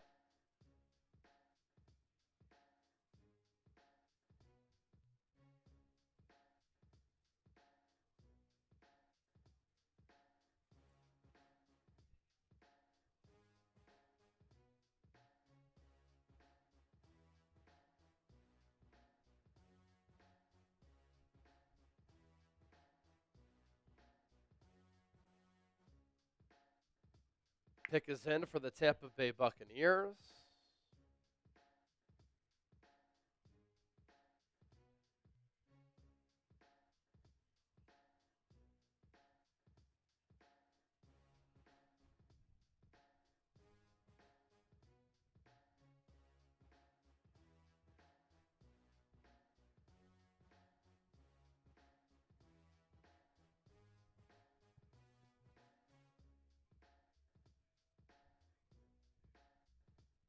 The San Francisco 49ers have made 3 picks so far in the 2025 NFL Draft, and they've gone defense, defense, defense. In the 3rd round at 75 overall, the Niners have selected linebacker out of Oklahoma State, Nick Martin. And they needed an edge rusher. They got Mykel Williams. They needed a defensive tackle. They took Alfred Collins. They needed a linebacker. They draft Nick Martin, who's going to have an opportunity to compete with D. Winters for that weak side linebacker role alongside Fred Warner. This is a player who will remind a lot of people with his playing style of Dre Greenlaw.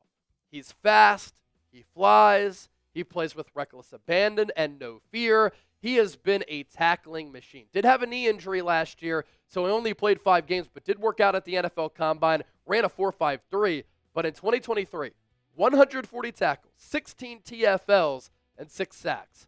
I like it.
Kansas City Chiefs take Noah Williams, the cornerback out of Cal, second-team AP All-American in 2024.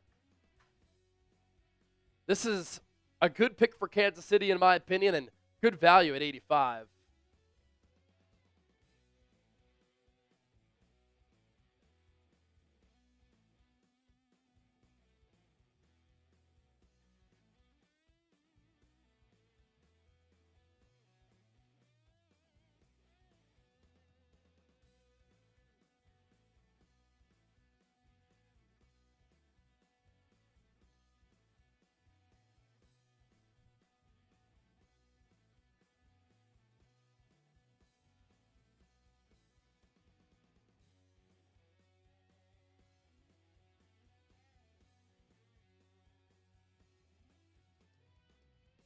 All right. So Niners took Nick Martin there at 75. Yep. We had Savone Ravel at 76 to Dallas. We had Princely McMillan, 77 to Carolina. Jordan Birch, 78 to the Cardinals. Oh, wow, Texans went Jalen Knowles. So they took both Iowa State receivers. They're at 79. Colts go Justin Wally, Minnesota corner at 80. Dylan Fairchild, guard out of Georgia, the Bengals at 81. Oh, Titans took Kevin Winston. Oh, wow. Okay. Interesting. Kevin Winston goes to Tennessee. So they've loaded up a little bit on defense here of late. Yeah, they're adding some talented pieces here, obviously with Cam Ward. Steelers go Caleb Johnson. I like that pick a lot for the Steelers. No shitter Sanders, though. That's still falling. Then Jacob Parrish goes to the Buccaneers at 84. Another guy that you talked about a lot, Chase. And then, as you just said, Noah Williams, 85 to the Chiefs.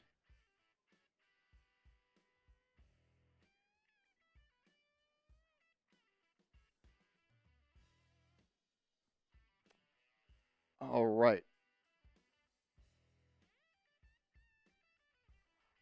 Think it might be time for a little giveaway here, Chase. Oh, yeah, a little giveaway. Let's do it. Let's do it.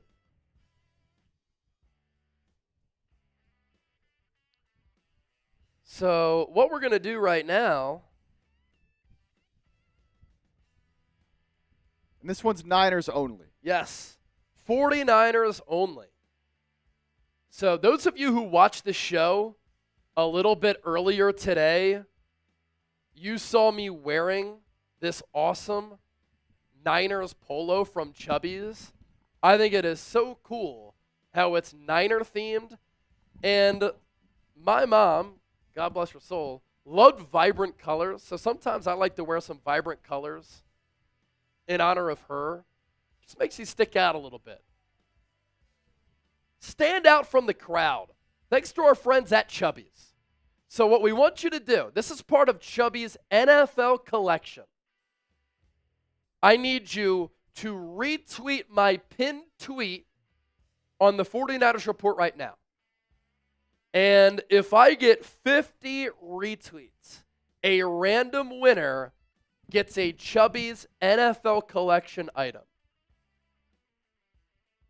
And as part of Chubby's NFL collection, they have the shirt that I just showed you and some Niners swim trunks with the lining that is very similar to the shirt that I just showed you. And so what I'm going to do is put my tweet into the chat. It is the pinned tweet on my profile, and I need you to retweet that, and let's shoot for 50 retweets here on the show. And you will have an opportunity to win an NFL collection item from our friends at Chubby's. So it's going in the chat right now. We have 726 people watching. Retweet my tweet, which is the pinned tweet on my profile, for a chance to win a Chubby's NFL collection item. You like the shirt that I showed you that I've rocked here on the show. You like those swim trunks that we showed you as well. You have an opportunity to win one if you retweet my pinned tweet. Very easy. Click the link in the chat, retweet it, and we will pick a winner to get a Chubby's NFL collection item. We're up to 8 retweets right now.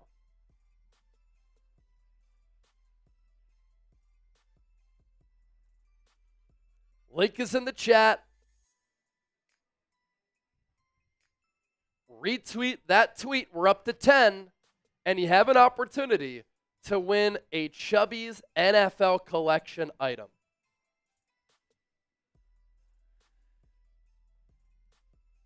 Get on it, baby.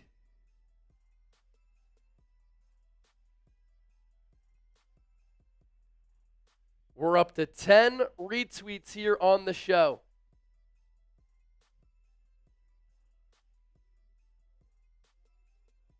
Let's at least get to 25 retweets here. We'll cut that in half, and we will pick a winner. Link is in the chat. Click on that, retweet it. Let's get some more people in here, and you have an opportunity to win an NFL collection item from our friends at Chubby's. You can check out what they have to offer at chubbysshorts.com.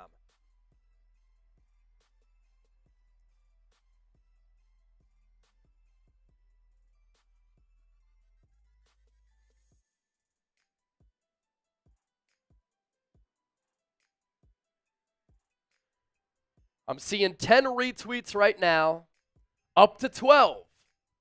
So a shout out to Dan Burden, Eli, Luca, Nick McGonigal, Austin Scarberry, Dylan Gooder, Donnie, Ernesto, Drew, and Chualor. Continue to retweet that for a chance to win a free NFL collection item from Chubby's.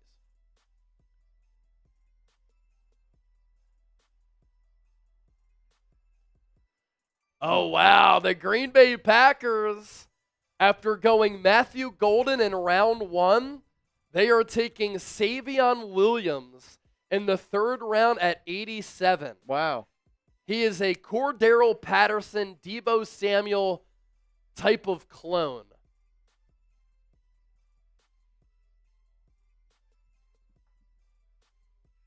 He's one of the best overall athletes in this class. TCU was sputtering as an offense this past year, and they put together a Savion Williams package. 60 catches, 611 yards, 6 touchdowns through the air, but they used him in the Wildcat as a gadget guy, and they just let his athleticism do the rest. Not a good route runner, has some drops, but also is a good contested catch guy. Does have 500-plus receiving yards the last 2 years.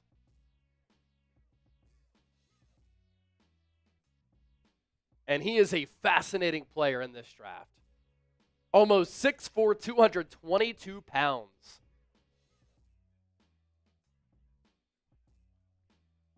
He was a high school quarterback, had a strong arm in high school. Let's go to his scouting report because I think a lot of people, Chip, are going to be interested in Savion Williams here. And Green Bay brings in another offensive weapon. Solid athlete, got the size and speed combo. Mostly used as an outside wide receiver. Shine with contested catches. But again, one of the big problems with him, route tree limited. And had some drops, but for whatever reason was good with contested catches, which makes no sense at all. 83 targets, 60 catches, 611 yards, and 6 tutties. And then did a lot of damage on the ground as well.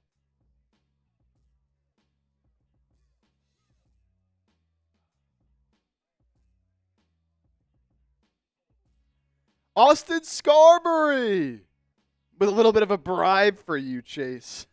Uh-oh, let's see.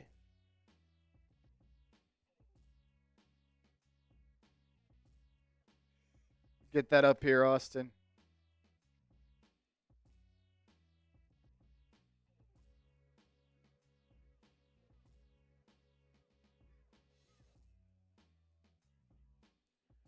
All right, so Austin. Let's see. What did Austin say? Here's a bribe for my shirt, Chase. Look, we're up to 21 retweets. So again, retweet my pinned tweet for an opportunity to win an NFL collection item from our friends at Chubby's. Austin Scarberry was one of them. But here's the thing, Austin. I'm not making the selection.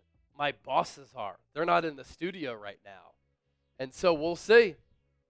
We're up to $420 in Super Chats on the Niners Report. We're up to $583 on Philadelphia Eagles now. Pick us in for the Jags at 89. After that, Rams, Ravens, Seahawks, Saints, Cleveland, Patriots, Philadelphia, Minnesota, Las Vegas twice, and then the Niners after that. And then that's the end of the third round. Wow. Ladies and gentlemen, we might be done by 10 o'clock. This is insane. We might be done by 10 o'clock. We're up to 583 in Super Chats on Eagles, as I mentioned. Yo, we got to get the 600. Come on. If we get the 600 in the next minute, for those of you watching on Eagles now, I'm taking down another Shambong. If somebody sends in a 100, I'll do a Shambong shotgun back-to-back. We have some time to kill until we have to go in depth on another pick. And we got to catch up to our numbers from yesterday. Yeah, can we beat day one? 2K in Super Chats last night on Eagles Now. We're up to 583 right now. And then on Niners, 870 last night. We're at 420 right now. Again, you send in a $300 Super Chat, you get an automatic jersey of your choice. But for our Super Chat MVP, that's the largest individual Super Chat, you get a Niners jersey and an MVP football. So the number to beat on Eagles is 200.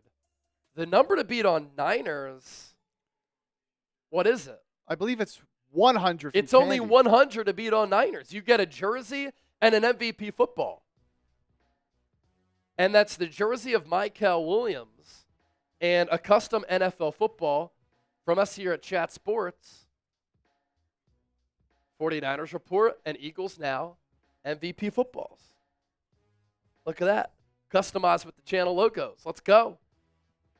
So 200 is the number to beat on Eagles. 100 the number to beat on Niners. Let's get it. Mike Concha said, ha, 420. Hey, that's a good number. We need to get more people in these draft hat raffles, too. $20 gets you a raffle ticket to win either a Niners or an Eagles draft hat. Just 26 entries on Eagles, 18 on Niners. So you send in a 20, a 40, get a couple entries in there. You got a pretty good chance of winning. And look at Carol Hosey. Carol Hosey letting the people know, I have an Eagles football. They are awesome. Got to get your hands on one of those. It would look great in the man cave, around the house, wherever you want to put it. Frame it up a little bit. Shoot, you can do whatever you want with it. Even if you want to throw it around. Throw the pill a little bit with it. Whatever you want to do. They are dope. Austin Scarberry, another 20. Another 20 from Austin. Let's see what he has to say. I made my fiance retweet. I like that. I like that. Let's see. The tweet is up to 25 retweets. 25 retweets. Austin, I'll make a deal with you. You send in a $200 super chat. We'll send you a Niners jersey of your choice with a thank you letter here from the show. Instead of 300.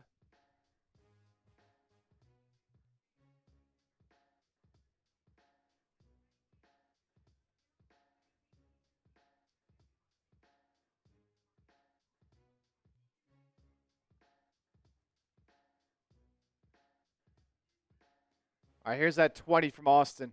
That 20 from Austin. Up to 444. And 583 on Eagles now. Hey, Austin, you're a legend. I'll take down a little shambong for you.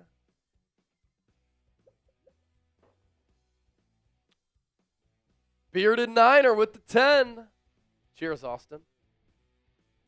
They're asking for the plans the rest of the night, Chase, for everybody. Probably we're gonna do final pick and grades for both Eagles and Niners. Yeah. So for live. Oh, yeah, we won't be live for that. So, but obviously each of the picks we're gonna want to cut, right? Well, I think we'll just combine the picks with the grades For both of them? at the end of the night. Okay. So we won't need any more highlight cuts. You don't think? No. Okay. Cool. Yeah.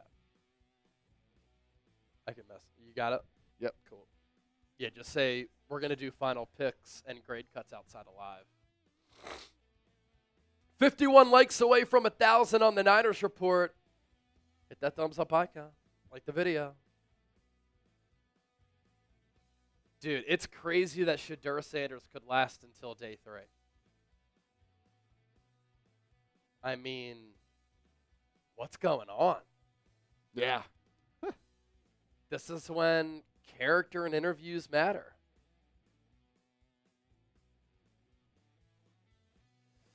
Bearded Niner, $10. I want to get wild and weird here on the show before we dip on out of here. Let's see. We have Rams, Ravens, Seattle, New Orleans, Cleveland, New England, Philly, Minnesota, Las Vegas twice, San Francisco, Atlanta, Houston. Then we're done. And we got 2 happy dads left. Oh!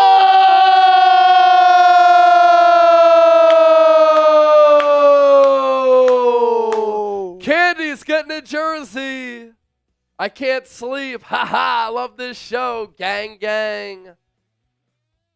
That's a jersey for Candy. So that's the only jersey on Niners so far. On Eagles, we had that super chat come in from Steve Livingston. And that was the only one over there. So let me do that.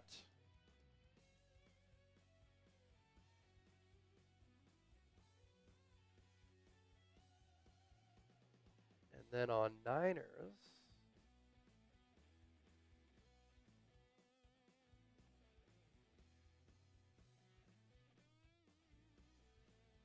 we've got day 2 jersey going to Candy. Candy making it rain. Candy makes it rain. Let's go, Candy. That's awesome. Whew. My feet killing me right now. Devontae Nash, $15. Good night, guys. Fly, Eagles, fly. That gets us to $598. $2 away from $600. But Devontae, I'm going to give you a shambong for that. All right, we only have. Shambong for Devontae. Shout out to Devontae. Let's see. I got 2 Happy Dads left here with me right now. Next $100 super chat, I'm doing a beer bong. $100 super chat for a beer bong before we end the night. 100 for a beer bong for Chip. What are the Ravens going to do now?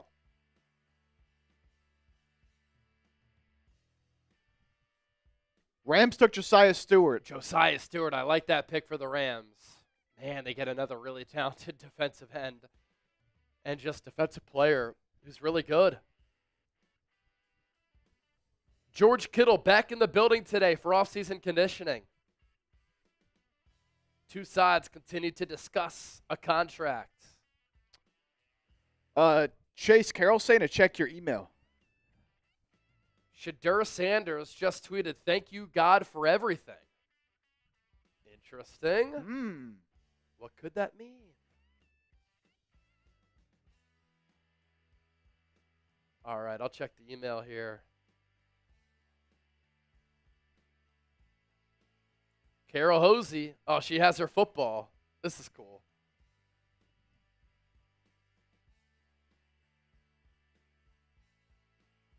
Carol Hosey with her MVP football. See, this is what you can do. It's on the bookshelf for Carol Hosey. One of our signed MVP footballs. Look at next that. to her little Georgia sign for the Philly Bulldogs. Ooh, Emory Jones. Guard out of LSU to Baltimore. Leonard Ramirez, what do I need to do for the football and the jersey? Where's that coming in on? On the Niners side. All right, Niners side. So if you send in a $300 super chat, we'll give you a Niners jersey of your choice. And if that number holds, you're going to get the Niners jersey regardless if you send in the $300 super chat. And if that ends up being the biggest individual super chat, we're also going to give you the MVP football. And it's this one right here. So regardless of what happens, if you send in a $300 super chat, we're sending you a jersey. So our 49ers report, NFL Draft Day 2 MVP. You'll also win that if that's the biggest super chat. The number to beat is 100. But if you send in 300, we're giving you a Niners jersey of your choice and the football if that number holds. Wow, Seattle going QB. Oh! Seattle Seahawks. They are drafting Jalen Milroe, and never, ever, ever did I think that Jalen Milroe is going to go ahead of Shadur Sanders. Now, Jalen Milroe had 20 rushing touchdowns in 2024. He is one of the most talented running quarterbacks that anybody has ever evaluated. And he's arguably the most physically gifted quarterback in this class who is so incredibly dynamic as a runner. He does have arm strength. He has a nice deep ball.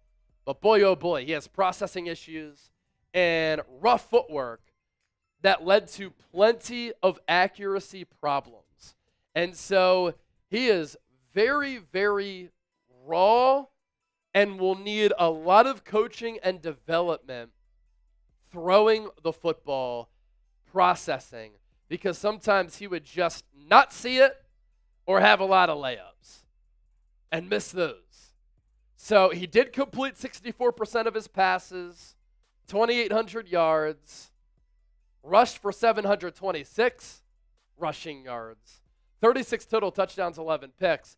There was some chatter that if he were to have stayed at Alabama, a lot of the skill position players would have transferred, especially the wideouts, because they didn't have confidence that Milroe was going to be able to get them the football. So Seattle, they signed Sam Darnold, and they signed him to that 3-year contract. Honestly, the money you can get out of that, it's like $35 million average annual value.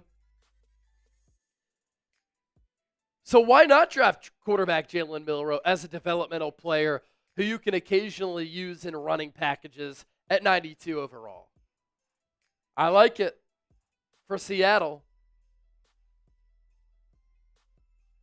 And the Niners, they might have difficulty defending him at some point in the future. Last time the Seahawks picked a quarterback in the 3rd round, 2012. Guess who they picked? Russell Wilson. Just like that, the Eagles are up soon. Saints on the clock at 93, then Browns at 94, Patriots at 95, Eagles at 96, Vikings 97, Raiders 98 and 99, then Niners at 100. Yeah, so we're coming up on Philly's final pick of day 2.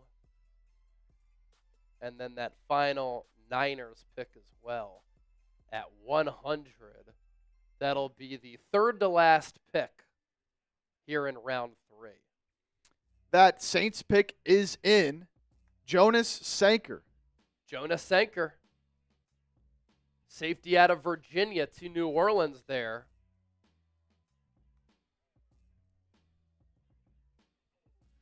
All right, so with both teams coming up, I think it makes sense to take a look at the top guys left.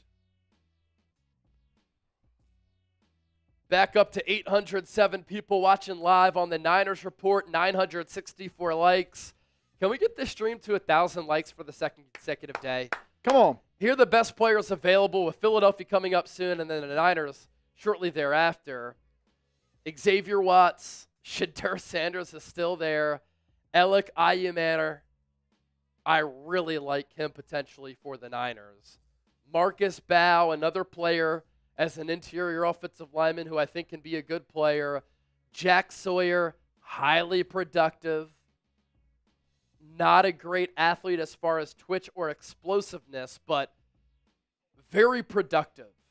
And reminds me of like a Trent Cole type of player where he can just win with a motor.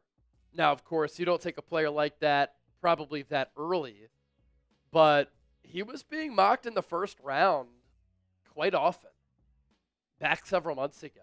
He's sliding. You have Antoine Powell-Ryland, Jalen Royals, Jared Wilson. I'm a big Braden Swinson guy as we flip the page.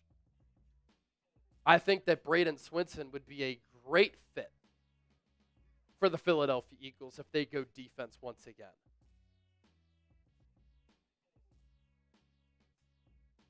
All right, last call to enter the raffle for our Eagles draft hats and Niners draft hats. Usually it's $20 or more to enter the draft hat raffle. I'm going to cut that down to 10.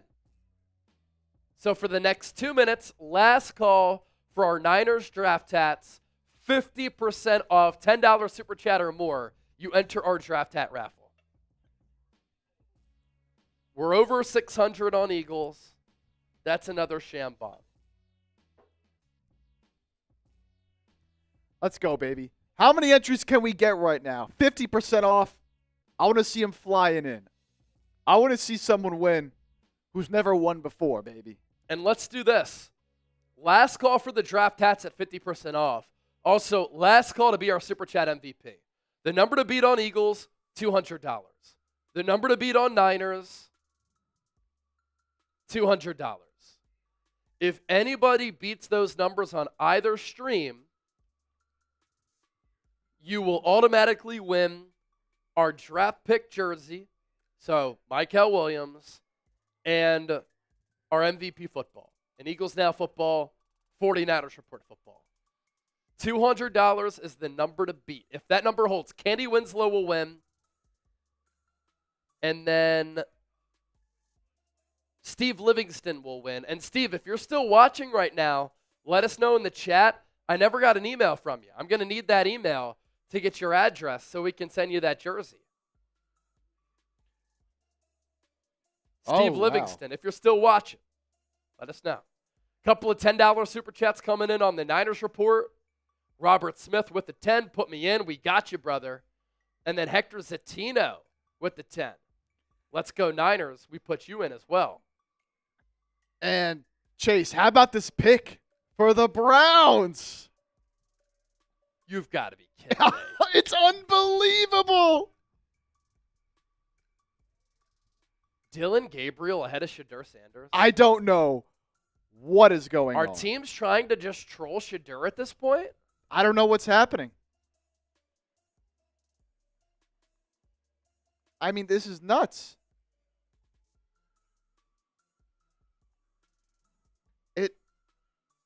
It doesn't make sense.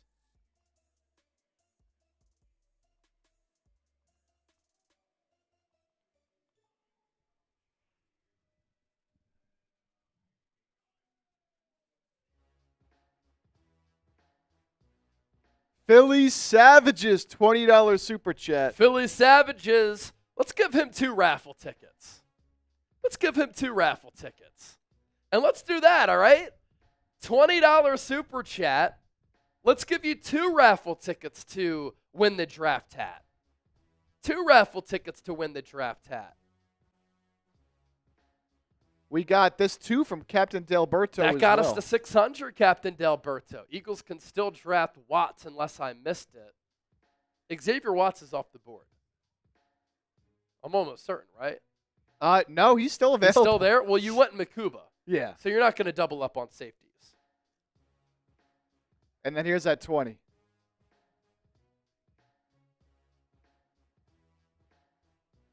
Losing hope, my brother. He said Shadur to Las Vegas. I can't believe the Browns went Dylan Gabriel over Shadur Sanders. This is insane. I mean, did he just have the absolute worst showing in these interviews? I mean, this is nuts. Dylan Gabriel is a 3rd rounder?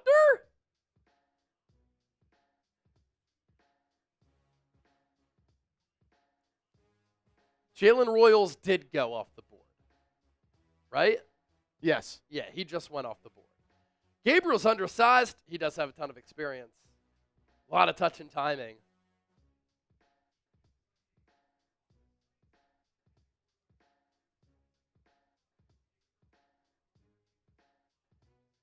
Tua, Dylan Gabriel, Kellen Moore underneath it is what Daniel Jeremiah said. That's pretty interesting.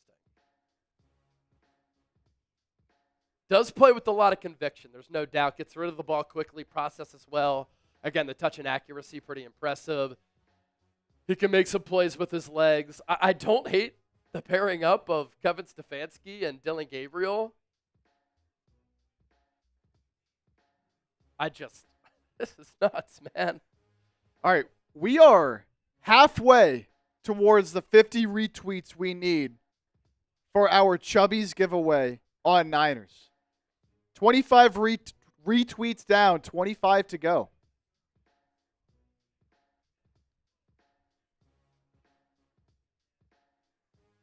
So if you want to win. Oh, no. Oh, what happened?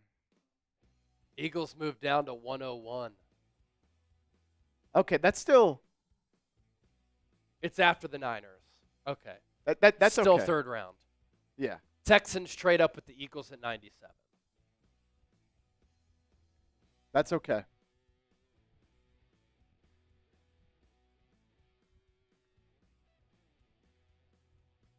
Again, though, if you want to win a Chubby's NFL collection item on Niners, this is for our Niners fans only. If you retweet Chase's pinned tweet and he gets the 50 retweets, we're 25 away. We'll pick a winner to win a Chubby's NFL collection item, and they look like this. You can get some of these swim trunks, a couple of different styles.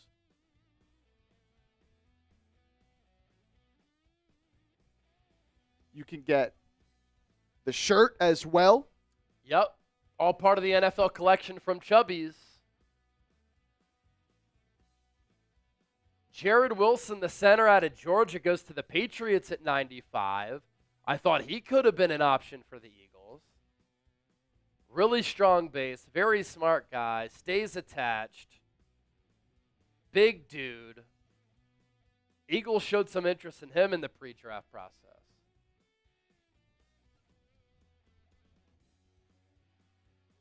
All right.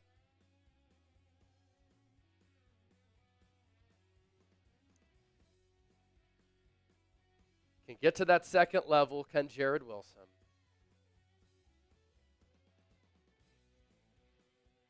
We're up to 27 retweets on that tweet. So let me throw it in the chat one more time.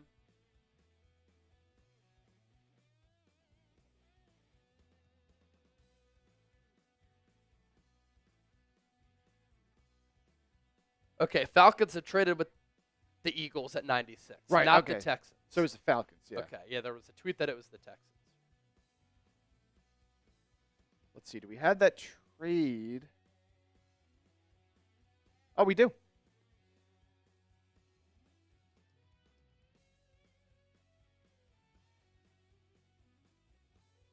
Eagles get a 2026 fifth. Move back to 101 from 96.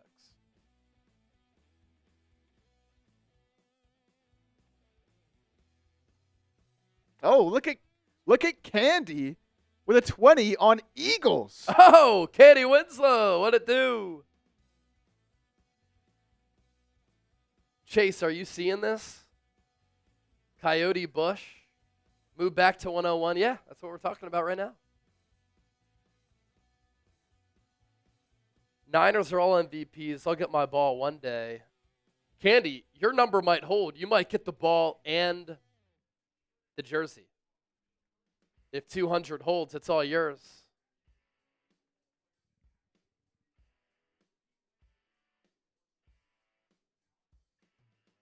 Oh, is this Watts?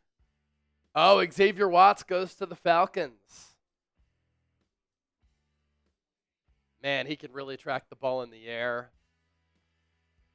6 picks in 2024, second in FBS, tied.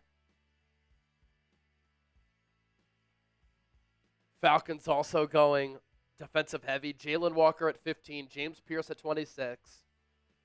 Xavier Watts here at 96.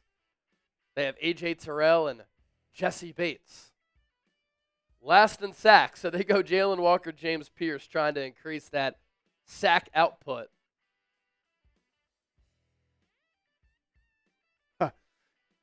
Steve Livingston. Did we just get Kyle Pitts? No. That did not happen. Although, could him coming back to his hometown of Philly finally allow him to put it together?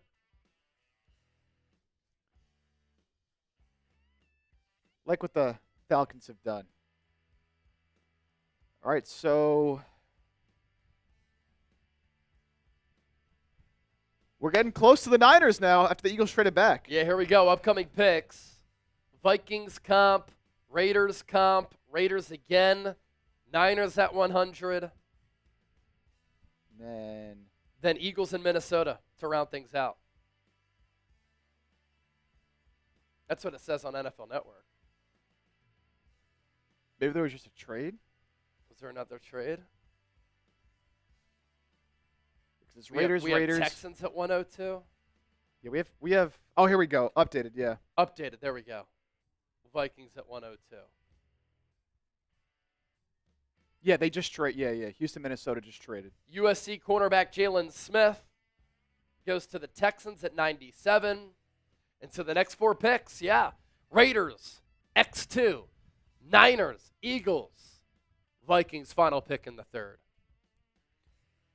How about a little Niners, Eagles back-to-back here?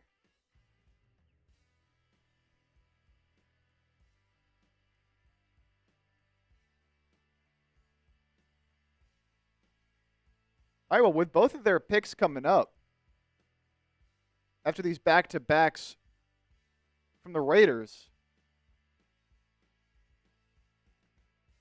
who do y'all want? Each of the teams to draft next. Eagles, Niners. My feet are murdered right now. I can't wait to sit down. 500 people watching live on Eagles now. 926 on Niners. Great audiences once again. We've had a blast. 7 likes away from 1,000 on Niners. Let's get there right now.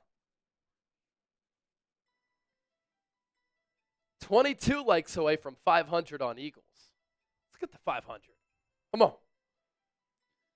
640 in Supers on Eagles. 670 on Niners. What a battle. Oh, wow. Are we beating the Cowboys? Are they still alive? Let me check in with our boy Chris.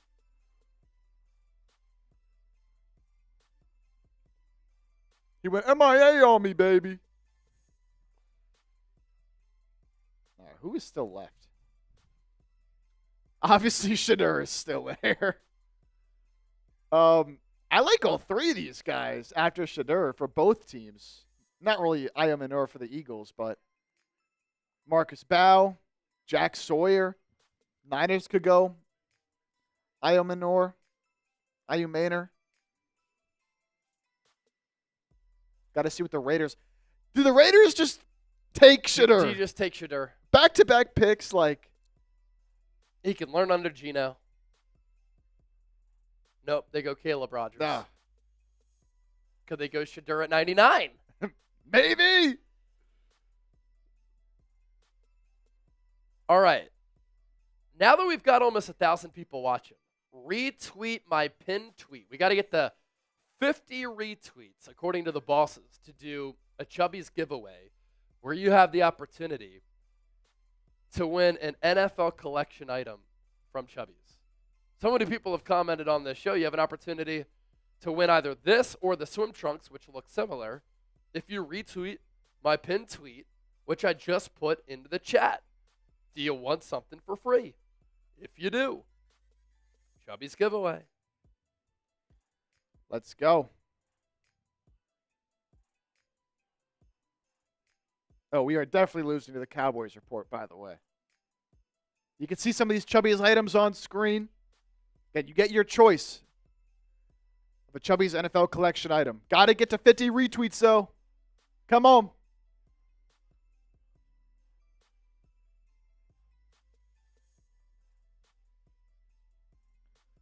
Let's do it.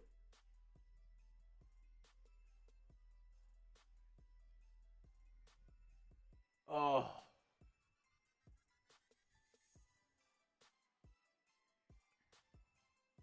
All right, so the Niners or not the Niners, sorry. Raiders at 98 went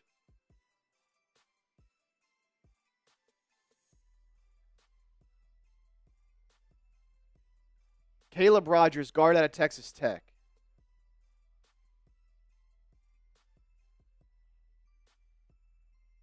Do the Raiders go with Sanders right here at 99? So 98's coming in, but then they have 99 too. Oh, they're not to 98. Okay. Steve Wisniewski, Raiders guard from 89 to 2001, announcing this pick.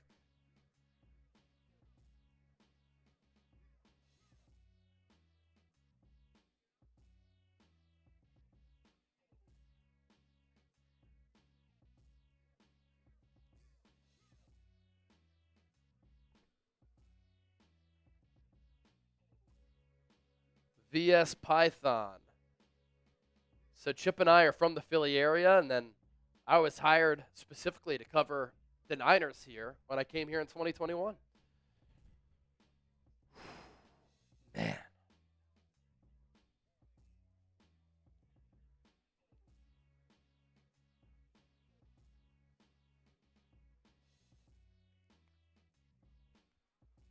What if Shedeur Sanders went to Minnesota behind J.J. McCarthy?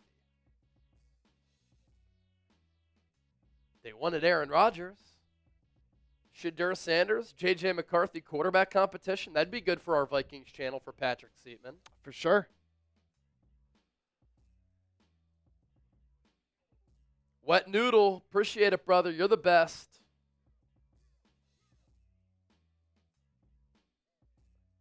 Man, just do it, Raiders. Just do it. Just do it. Gilbert Shadur is going to be a towel boy. Come on, man. This is just shocking.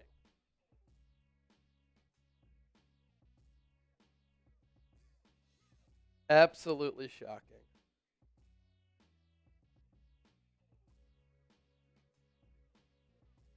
Here it comes. Here's the pick at 99 for Las Vegas. Charles Grant. Oh, my gosh.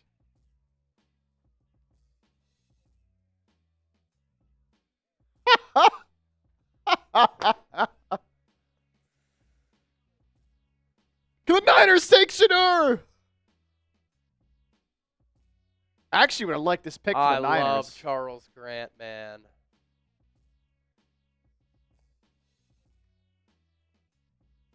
I was hoping to see him go to the Niners or Eagles.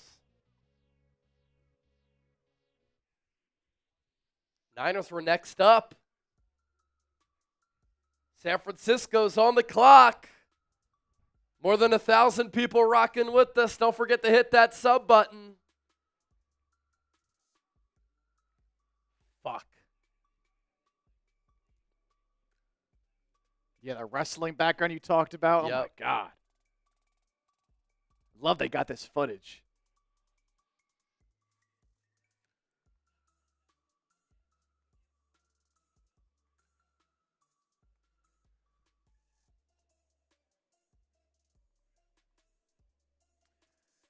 Niners on the clock, baby. So Raiders went back-to-back O-line. Sanders. The people want Sanders. The people want Sanders. Charles Grant, I wanted him to the Niners. Alec Ayumanor, though, he would be a really good pick for the 49ers.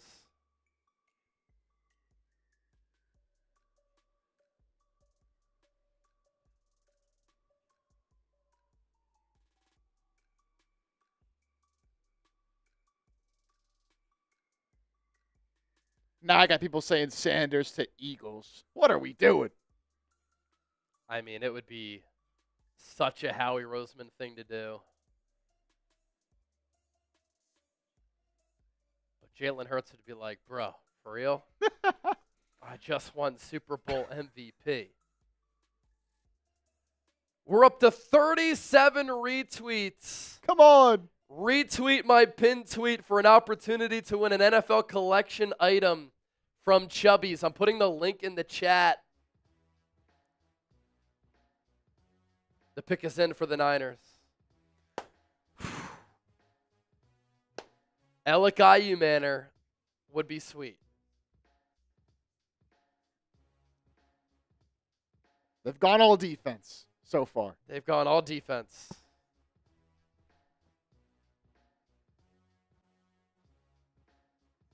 I think John Lynch really likes Alec Ayumanor. Come on, Lynch.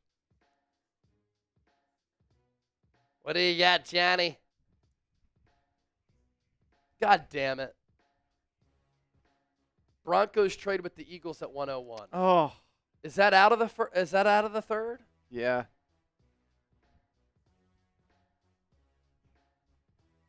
Broncos trade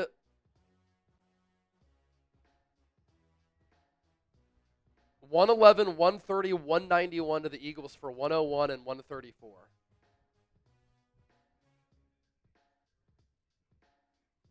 Wait, no, isn't 101? The Niners are at 100.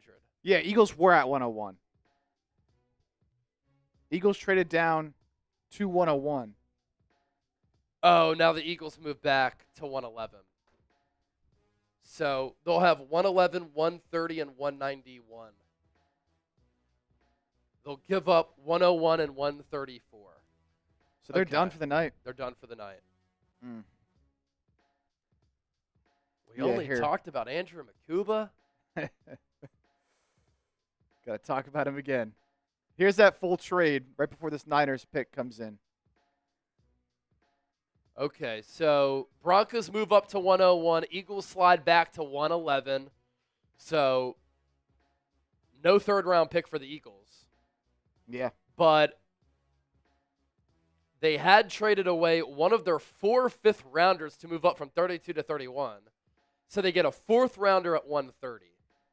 And then a 6th-rounder at 191. They didn't have any picks after the 5th round. Now they have 191.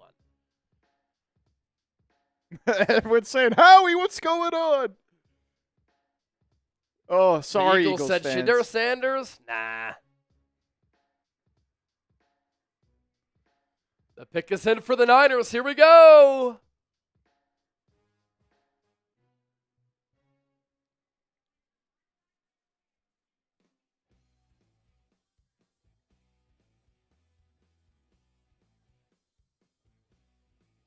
Upton Oh! Stout, cornerback, Wow. Western Kentucky.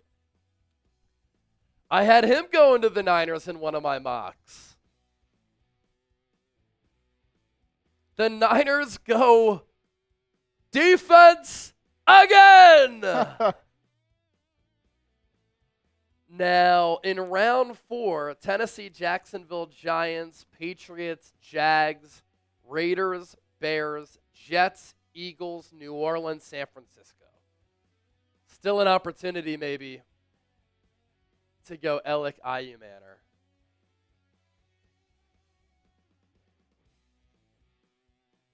Upton Stout's a really interesting player. Grade the pick A, B, C, D, or F.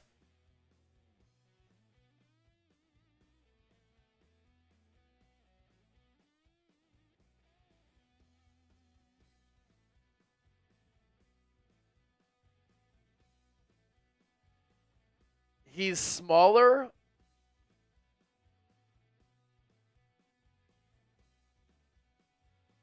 So he'll be a slot guy.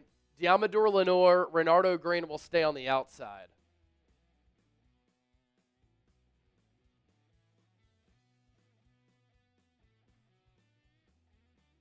Just got another super chat from David Marcella. Long time no talk. Hope all is well, my man. Here that is.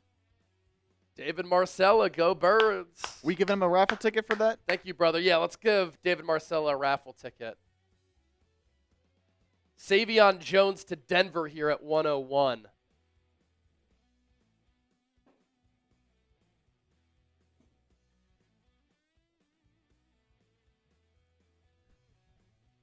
Oh, man, it feels good to sit down.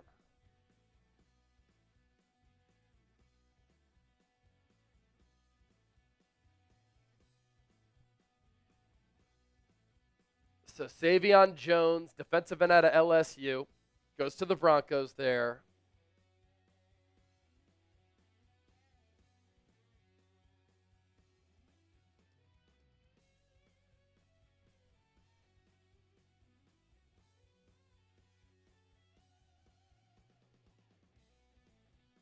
So 4 picks, 4 defensive players for the Niners, and we could talk about this selection here. 1,100 people watching live.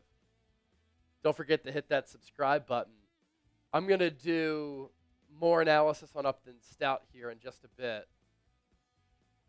But 4th pick for the Niners, and they go 4 defensive players. Upton Stout, small school guy from Western Kentucky, started his college career at North Texas. 5'8.5", 181 pounds. Definitely smaller. Definitely going to be a slot corner for San Francisco. And so the Niners, I imagine, going to continue to go with Renardo Green, Diamador Lenore on the outside. Stout is 23 years old, very quick player who ran very well in the pre-draft. And while he is smaller, he does play bigger than his size, willing to hit, good run defender from the nickel spot. Definitely a promising nickel prospect whose biggest issue is a lack of size. The ball production has fallen off a little bit over his career, but there is a reason for that. He rarely got targeted as his career went on because he continued to make plays on the football.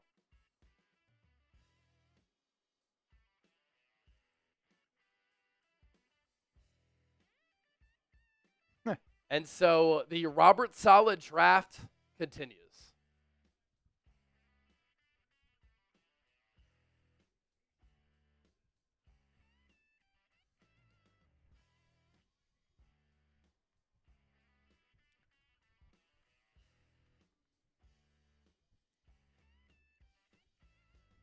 Man, Shadur Sanders is going to last till the 4th round, at least.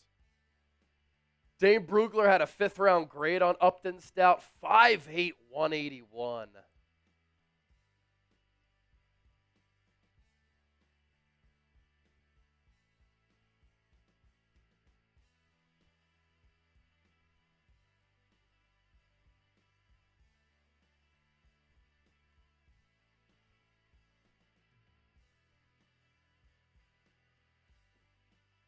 Upton Stout, pass breakups by year, 3, 1, 6, 9, and 2. First 2 years at North Texas. 45 games, 34 starts. 10 TFLs, 4.44 40-yard dash.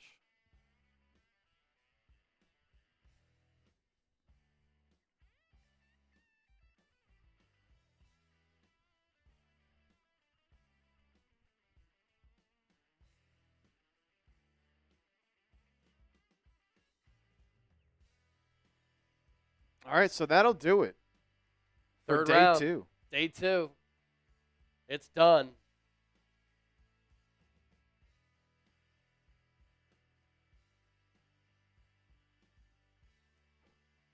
Niners took Upton Stout at 100. Broncos took Savion Jones at 101. The other thing with Upton Stout, too, 19.47 miles per hour during the gauntlet. That was the fastest among defensive backs at the combine.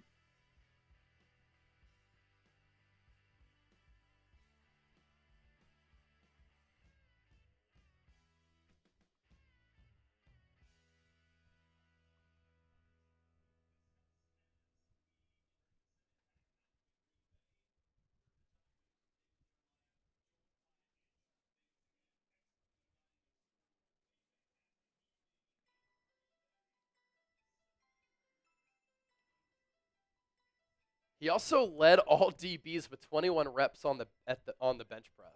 Wow.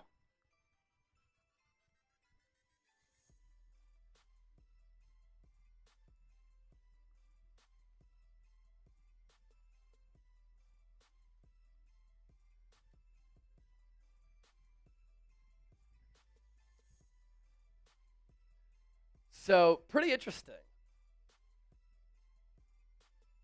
Interesting draft nuggets for the 49ers. They take Upton Stout, who's 181 pounds, but put up 21 reps of 225 pounds on the bench press, which led all DBs.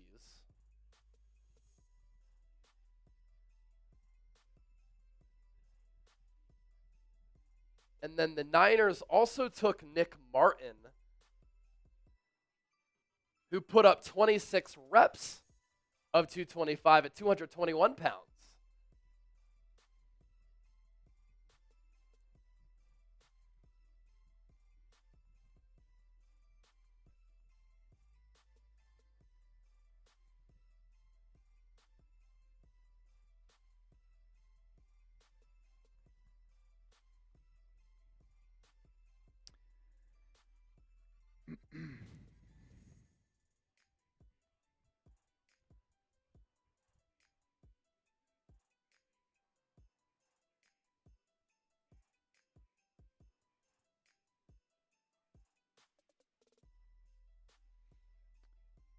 This definitely should wake up Shedeur Sanders, too, by the way. Oh, yeah. Like, that's got to be an eye-opener, man. I can't imagine how he's feeling right now. It's just crazy.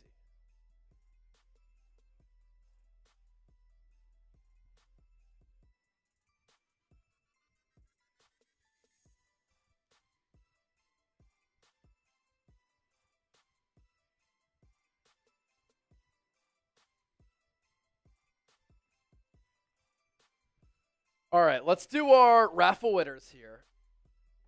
Did David Marcellus send in another go? Oh, no, that was older. Yeah. Yeah. All right, cool. Do you even look at the stats of the players in the draft, or do you just say stuff? I mean, if you watch the show, like we've been talking about stats all night. So, yeah. Just talking about interesting draft nuggets that you can't really find anywhere else. So we also do that. All right. Let's see who wins our Eagles draft hat. Let's spin that wheel in 3, 2, 1.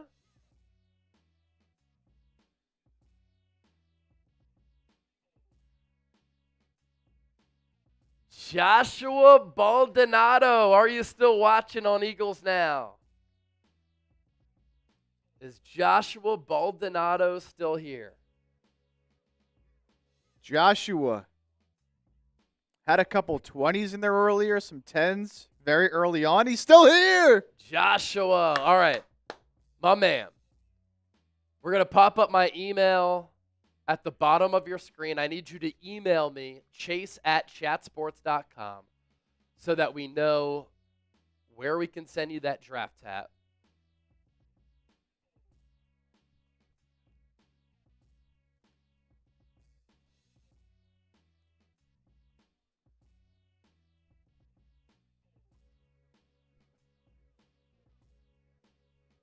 Joshua Baldonado, day 2 draft hat. Shoot me an email, chase@chatsports.com, and include your address for me.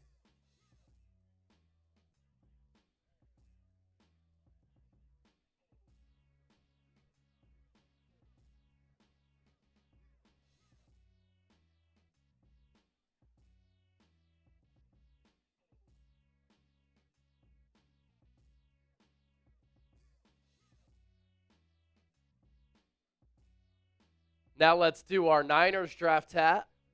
We'll give that away. Any chance the Niners draft Scadaboo? Yeah, potentially in the 4th round.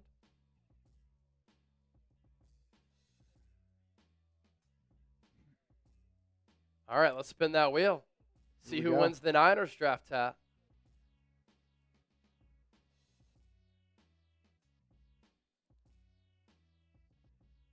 It's going to be Candy, of course. All right, so Candy, our Super Chat MVP. You're going to get the jersey, the football, and the draft hat. All right, Candy, I see you.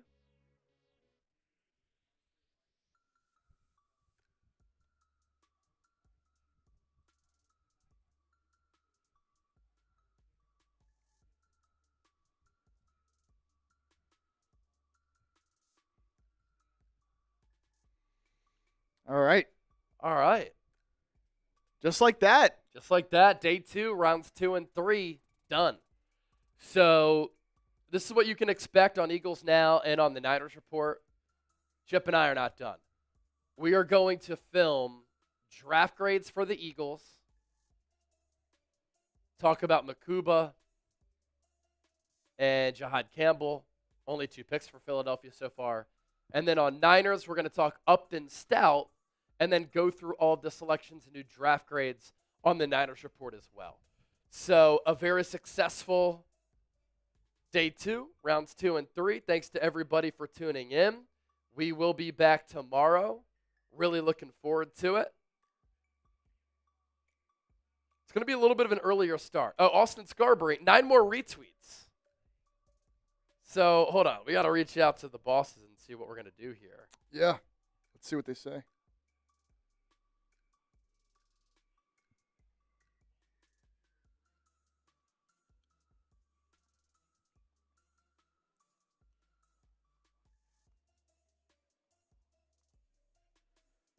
All right, let's see.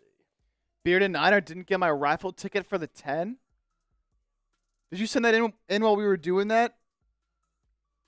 If you did, that's all me. I'll give you 2 tomorrow. Yeah, we'll give you 5 raffle tickets tomorrow. 5 tomorrow. 5 raffle tickets tomorrow for Bearded Niner. Mark that down so we don't forget. That's on me, Bearded Niner.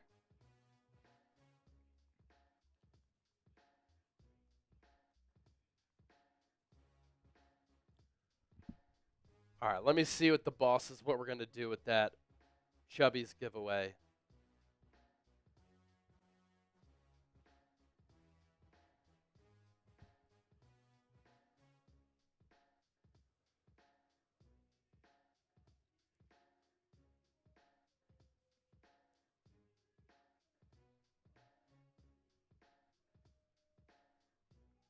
I mean, if Shadur doesn't get taken, his brother's not getting taken. Shiloh gets taken before Shadur. That'd be nuts.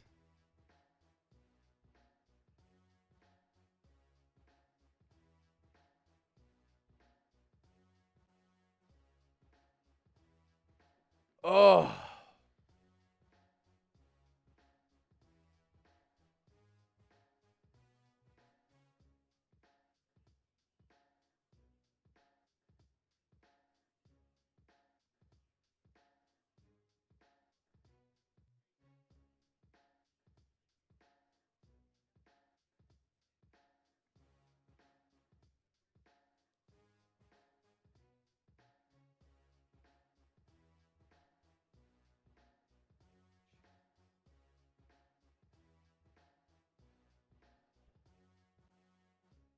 All right, one last push.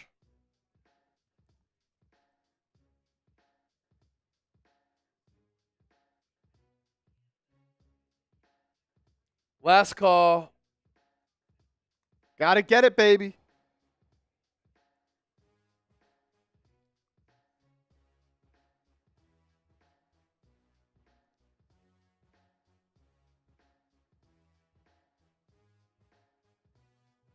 We need 10 more retweets, get to 50. Chance to win the NFL collection from Chubby's. We're at 40 retweets right now. That's just 10 more people. 10 more Niner fans. Need 10 more retweets. We're at 40 right now.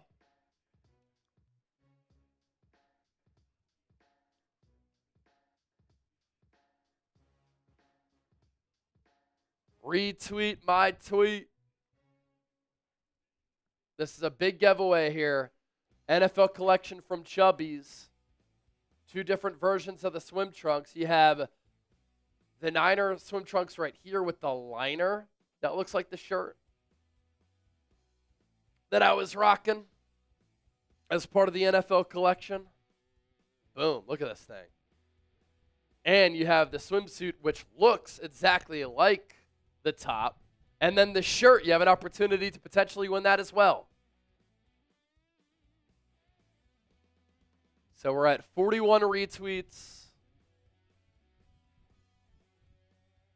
Retweet it for a chance to win.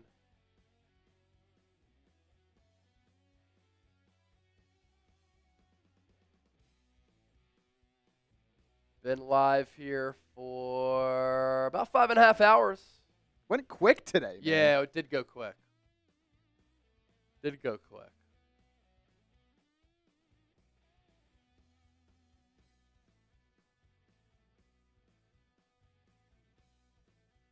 You know, it was pretty on point, too, kind of comparing Makuba to C.J. Gardner-Johnson. Some people have made those comparisons here.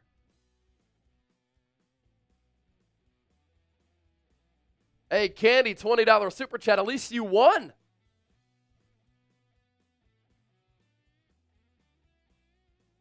Two hours of sleep, but you're going to win.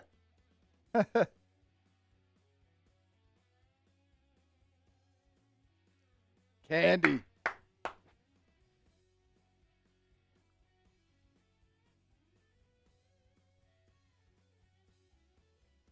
So Candy Our pleasure to give you a great show. Howie Roseman also, in talking about Makuba, said there's no such thing in this league anymore as box safeties.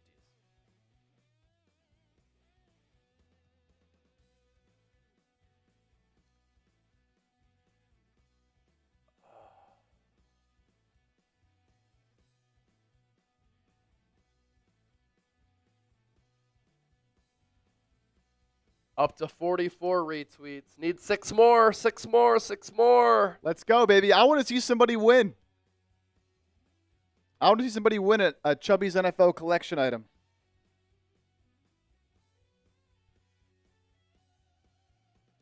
Last push. Last push.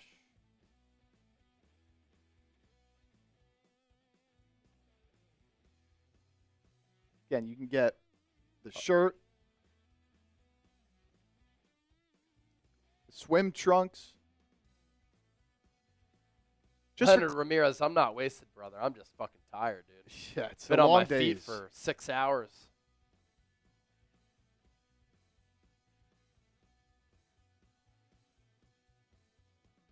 Long days, man. Up to 46. 4 away. 4 away. Retweet my tweet. 4 away from 50. We'll give away a Chubby's NFL collection item.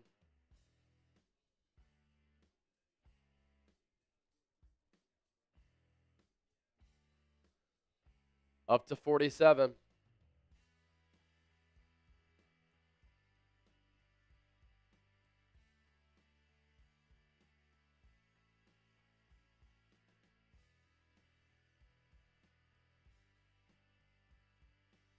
Ricardo, we still got some videos to film,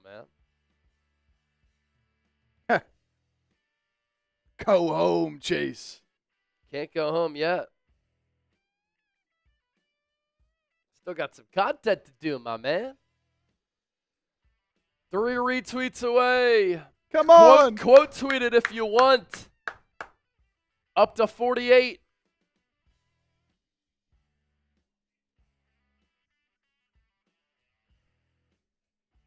Up to 49. Oh, come on, baby. 1 away. 1 away. Quote tweet it, baby.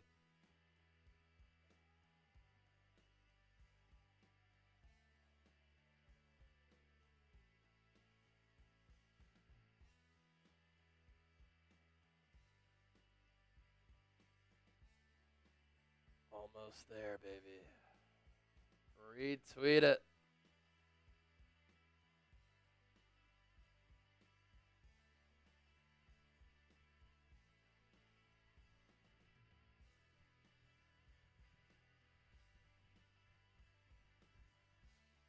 One away, and then we can do the giveaway.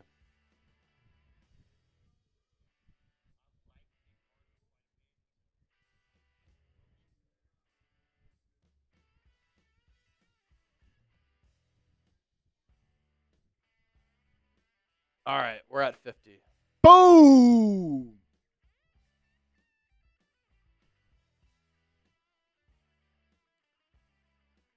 That means someone's winning a Hey, free item. thanks for all of your efforts.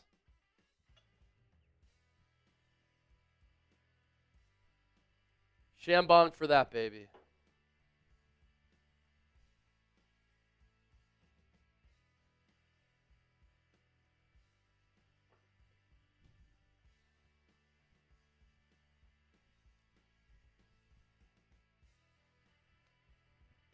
Take a look at how some of our content's doing here. The Cuba video doing well. YouTube Shorts doing well. Love to see it.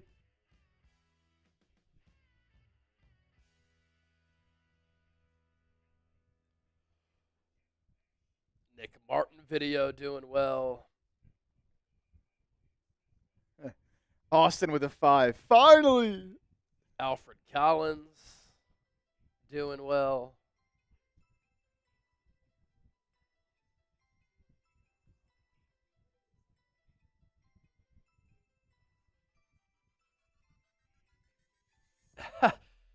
I forgot about this clip. Dylan Gabriel said, I think it was before the college football playoff game, I love playing football in warm weather. The more sun, the better. Welcome to Cleveland, Ohio. Yeah. That's incredible. $5 super chat from Austin Scarberry.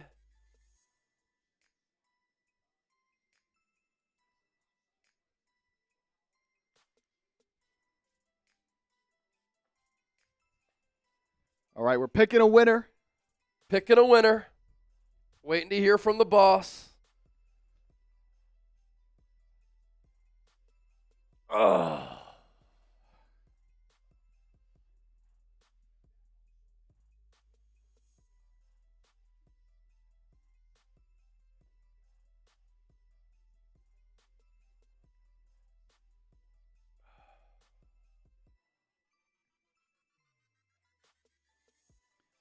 Born to Bleed, bringing up Stout, Upton Stout being 180 pounds. It's so funny because obviously, like when we talk about the NFL, like 180 is very, very light.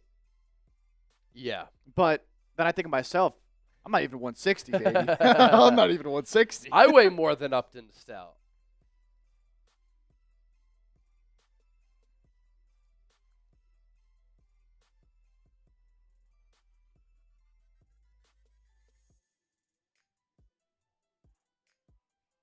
All right. Winner selected by Grok is Jay Phillips. Jay Phillips. He's the winner. He's a family man, a tradesman, a fisherman. Niners for life. Congrats.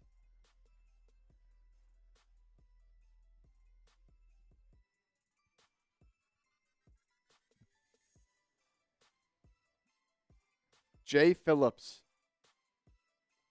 JOW on Twitter.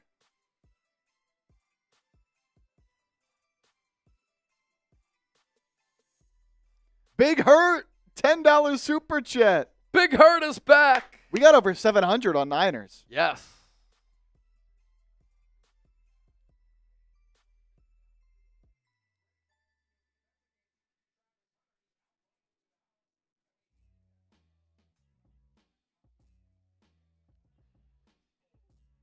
Big Hurt. Been here the whole time, my man. Just not a big conversationalist during the draft. Nervous energy. I want Cam Scatteraboo. I want Cam Scatteraboo too. I selfishly want Cam Scatteraboo because he'd be a lot of fun to watch. A lot of fun to talk about. Where did Kyle Williams go, by the way? New England. New England. Ooh, I love that for Drake May. Stephon Diggs, Kyle Williams, Kendrick Bourne, Travion Henderson, Will Campbell, Not too shabby. Milton Williams, Harold Landry. They're my pick to go worst to first in the NFL. Yeah, if Drake May is him.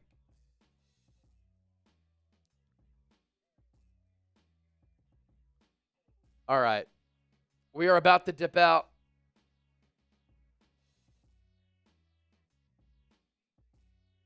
We could toss up an L3 Yeah.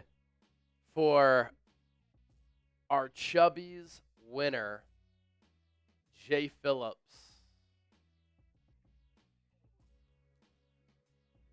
And since he's a fisherman, maybe he'll get his hands on the Chubby swim trunks.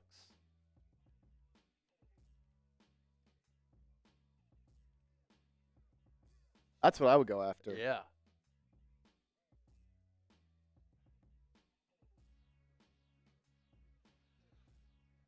Ooh, Bless you.